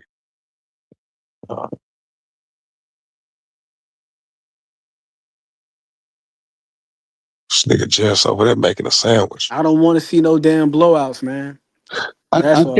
I think I'm My gonna be bad, I real was with on mute. I'm gonna be real with you. Ant. I see him stopping him in under 5. I could see that, man. I could see that because my man David Nika, I like his style. Shout out to David Nika. He did some things early on, man. I was like, okay. I thought he's going to be able to provide Jai a little bit of resistance, and then he got my guy up out of there under 5. I just think that Brandon Glanton is the sacrificial lamb to kick off this Zuffa campaign, bro. That's what I think. I mean, this is where it starts for. I mean, they've had some shows, and the shows featured a lot of young guys. Shout out to the homie Troy Nash and all my partners that's fighting on Zuffa. You know what I'm saying? They got a lot of guys. And shout out to my dog Breon Gorham. You know what I'm saying? He's also signed to Zuffa. You know what I'm saying? But I believe he's on the undercard for the Tyson Fury card too. Shout out to him for even getting that. But I just think that it's going to be a card to kind of kick off people getting the momentum to going that way. And how better to do it than a big old knockout in, a big weight class for a title. You know what I'm saying? With probably your most prospective star on your roster. You know what I'm saying? That's what I think it is. No, I see the vision. I see the vision. And I believe that they attempted to do something similar the inaugural showing. Remember, they had that one kid on there who was highly touted. The one that fought Julian Hammerhands. Mm-hmm. He was clearly the favorite in that fight. He was supposed to win, but experience prevailed, and Hammerhands was able to get the dub. So, again, I still think that Jai Opetaia is going to beat Brandon Glanton. I just, at the expense of sounding like a broken record, I just want to see a semblance of a competitive fight. And that's all I'm hoping for because there was another fight Brandon Glanton gave a great account of himself too. It wasn't the best fight. It was a little sloppy, but he thugged it out. That fight with Chris Billum Smith. That was a fun fight. So he's rugged, man. So I'm just like, yo, please, brother, just don't go out there and just get smoked within 2-3 rounds. Yeah. Push Jai a little bit because we know what it is. Jai Opetaia, Now we got my man Connor Ben. Like these guys are the big acquisitions. So clearly the table is set for them. Yeah. But just as a boxing fan, I just want to see a little bit of resistance. Just a little bit. Just give me something. Make the guy work for the stoppage. If he is going to stop you, make him work for it. Who else is supposed to be on that card, if you know? My bad, y'all. Who that David you know what's the Fury? Was y'all talking about Fury and Makhmudov? Am I tripping? Most City just said Breon Gorman is supposed to be on that. Breon Gorman is supposed to be on that card too. Yo, what happened with what happened with OTX? His contract was up with them. OTX went bankrupt. The whole company shut down. So they're defunct now. Yeah. So what happened with OTX is they have a lot of fighters coming to them getting their walking papers so they can get up out of there. You know what I'm saying? And I talked to my man Andreas Casarrakis, who was signed over there. You know what I'm saying? And he told me it was an easy process because they knew that there was nothing that they could do. You know, they've defunct as a company, so they allowed him to take his talents elsewhere. So you know, he also had a Matchroom or a Zuffa situation in parlay from that. Breon Gorham is another guy who was signed to OTX. He took his walking papers and went to Zuffa. You know what I'm saying? A lot of those guys from OTX went to Zuffa. So if you look at Zuffa's roster, they kind of inherited a lot of the OTX guys that they liked. You know what I'm saying? And basically Zuffa, based on the roster, is probably made up mostly of OTX guys or guys just coming out of some type of circumstance. Like where's my girl at though? Tiara Brown, because she was over there at OTX. I'm a big fan of hers. I think she signed to Jake Paul now. Okay. Yeah, she went to MVP Promotions. MVP just signed maybe five new females. One of them is my homie. Shout out to Miranda Reyes. You know, she from out here too, and she just signed the MVP as well. But I think when OTX closed down, man, you just seen guys scattering everywhere. So you know what I'm saying. Giovanni Marquez, another guy. You know what I'm saying? I talked to him at his last fight. He got a stoppage in like the first round 2 Saturdays ago, but he did it with a local promoter because he didn't sign anywhere. So he's going to do it independently. But I think there's a Manny Pacquiao card coming up that's brought to you by MP Promotions. But Gio might be on that card, but he's staying as a free agent. The majority of those guys that I saw left and went to Zuffa or Matchroom. Manny Pacquiao Promotions working, ain't they? They just had a card this past weekend. The one with Carmel Moulton on it. Yep. And he got that stoppage. I think Gio will probably be on their next card, but he's just staying as a free agent, man. The numbers that they was telling me of was good with it. The comparison of signing with Matchroom versus a Zuffa is crazy because the Matchroom, they're not going to pay you a certain amount of money that Zuffa's willing to pay, but ironically, that same amount of money that people see, they were laughing at when they put out. I know you seen it when they had the different pay scales and what they make. Yeah, they had the pay scale. Okay. So people were like laughing at that, but I know for a fact that your average run-of-the-mill fighter is going to Matchroom and Eddie's offering them $25,000 for a fight. Yeah. So who's the idiot? Now granted, I'm gonna say this too though. On the other end with Zuffa, they pinning these guys on contracts for years. You know what I'm saying? Yeah, it's a higher purse per fight, but a lot of these guys are offered 3 years with Zuffa having an option for the 4th. You know what I'm saying? And a lot of people don't know this. And then they making X amount of dollars, most of them 6-figure paydays. You know what I'm saying? But that may not be good. It may be good, depending on who you are and what you need. But you got Matchroom that's going to pay you probably a fraction of it for a fight, but there's no strings or anything attached to you. You can get up out of there. You can have your own sponsors. You can't have that at Zuffa. You got to give that up at Zuffa. It's almost like a rap version of a box version of a rap 360 deal. That's what Zuffa is contractually, really. I'm not taking away from it because if you're nobody, anything's plenty, man. You know what I'm saying? So, I know a bunch of fighters that's willing to go to Zuffa just because they can use the check of getting paid to fight. Mm-hmm. When majority of the dudes I know, they don't make more than $20,000, maybe $15,000 in a year. You know, on some boxing, they ain't gonna make no bunch of money. Most of them guys got multiple jobs.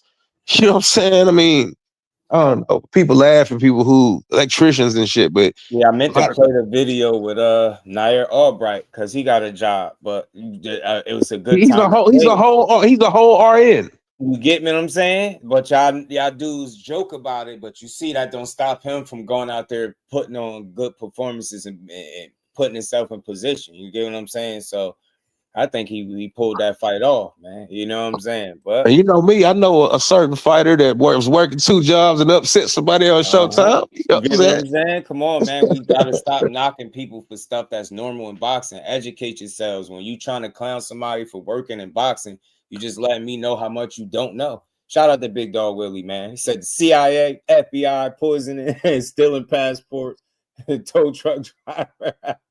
Convincing the police he didn't make a drug run. Tap telephones. I'm done with Schofield.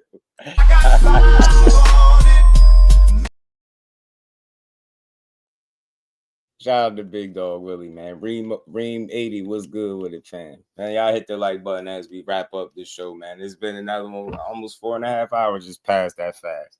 Quick, fast, man. Let's see if this sombrero make it to the ring with the Reaper, man.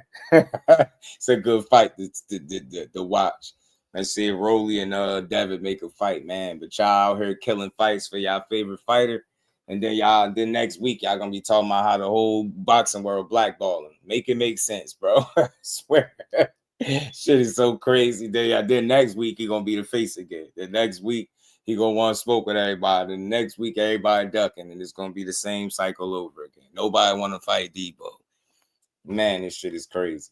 Shout out to Zuffa though, man. Like, I'm here for the experiment. We're gonna see what it is. If it can help or hurt. But right now, as a consumer, I'm just gonna sit back and watch boxing. They put on good boxing, I'm gonna watch it. The fighters I'm gonna let them worry about what they being paid. That's not for me to stress about. I'm just gonna watch the sport and call it down the middle how we always do. So shout out to Zuffa. We'll see. I ain't one of them people that's against him. I ain't got no reason to be.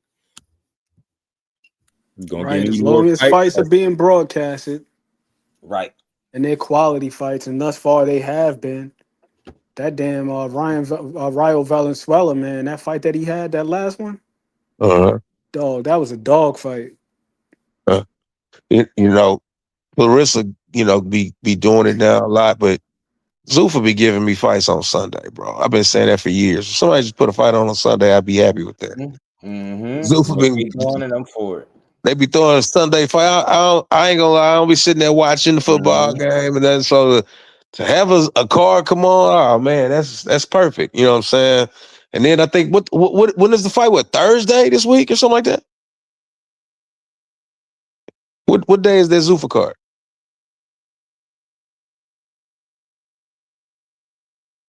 About to do my Googles right now. But man, shout out to everybody, man. I appreciate my bros coming up, rocking out as always. Y'all make sure y'all hit that like button on the way out. Rocking with everybody, another dope build in the books. Let's see if the pit bull, not the pit bull, El Cameroon, what's his name? El Cameroon. You get another title shot, they get the fight for the vacant strap. I can't see no reason why they don't want it. I'm gonna try to see if I can catch Lamont Roach going on his Twitch, see if he speak about it. He been, you know, occupying that Twitch space, man. He be dropping little stuff there, man, and chopping it up. So maybe I'll take a peek at it. I think he said like 8 o'clock or something. I'll go see if he talk about this fight at all. But so it's an interesting matchup that I want to see. I want to see how it play out.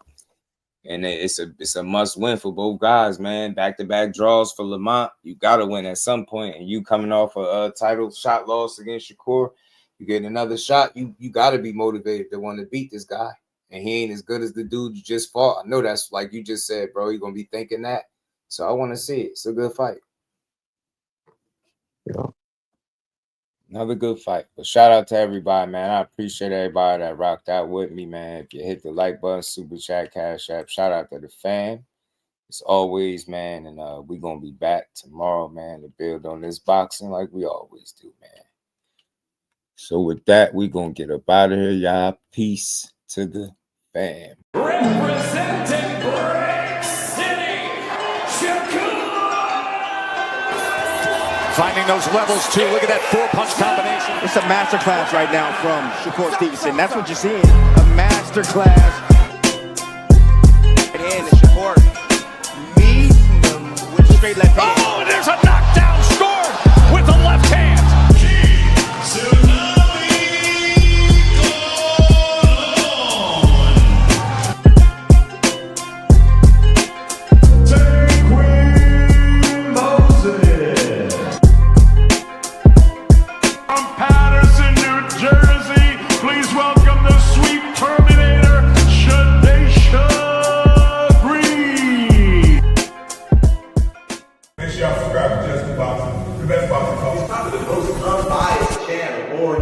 Right now, we're gonna give him his just due. Shout out to my brother Just Due.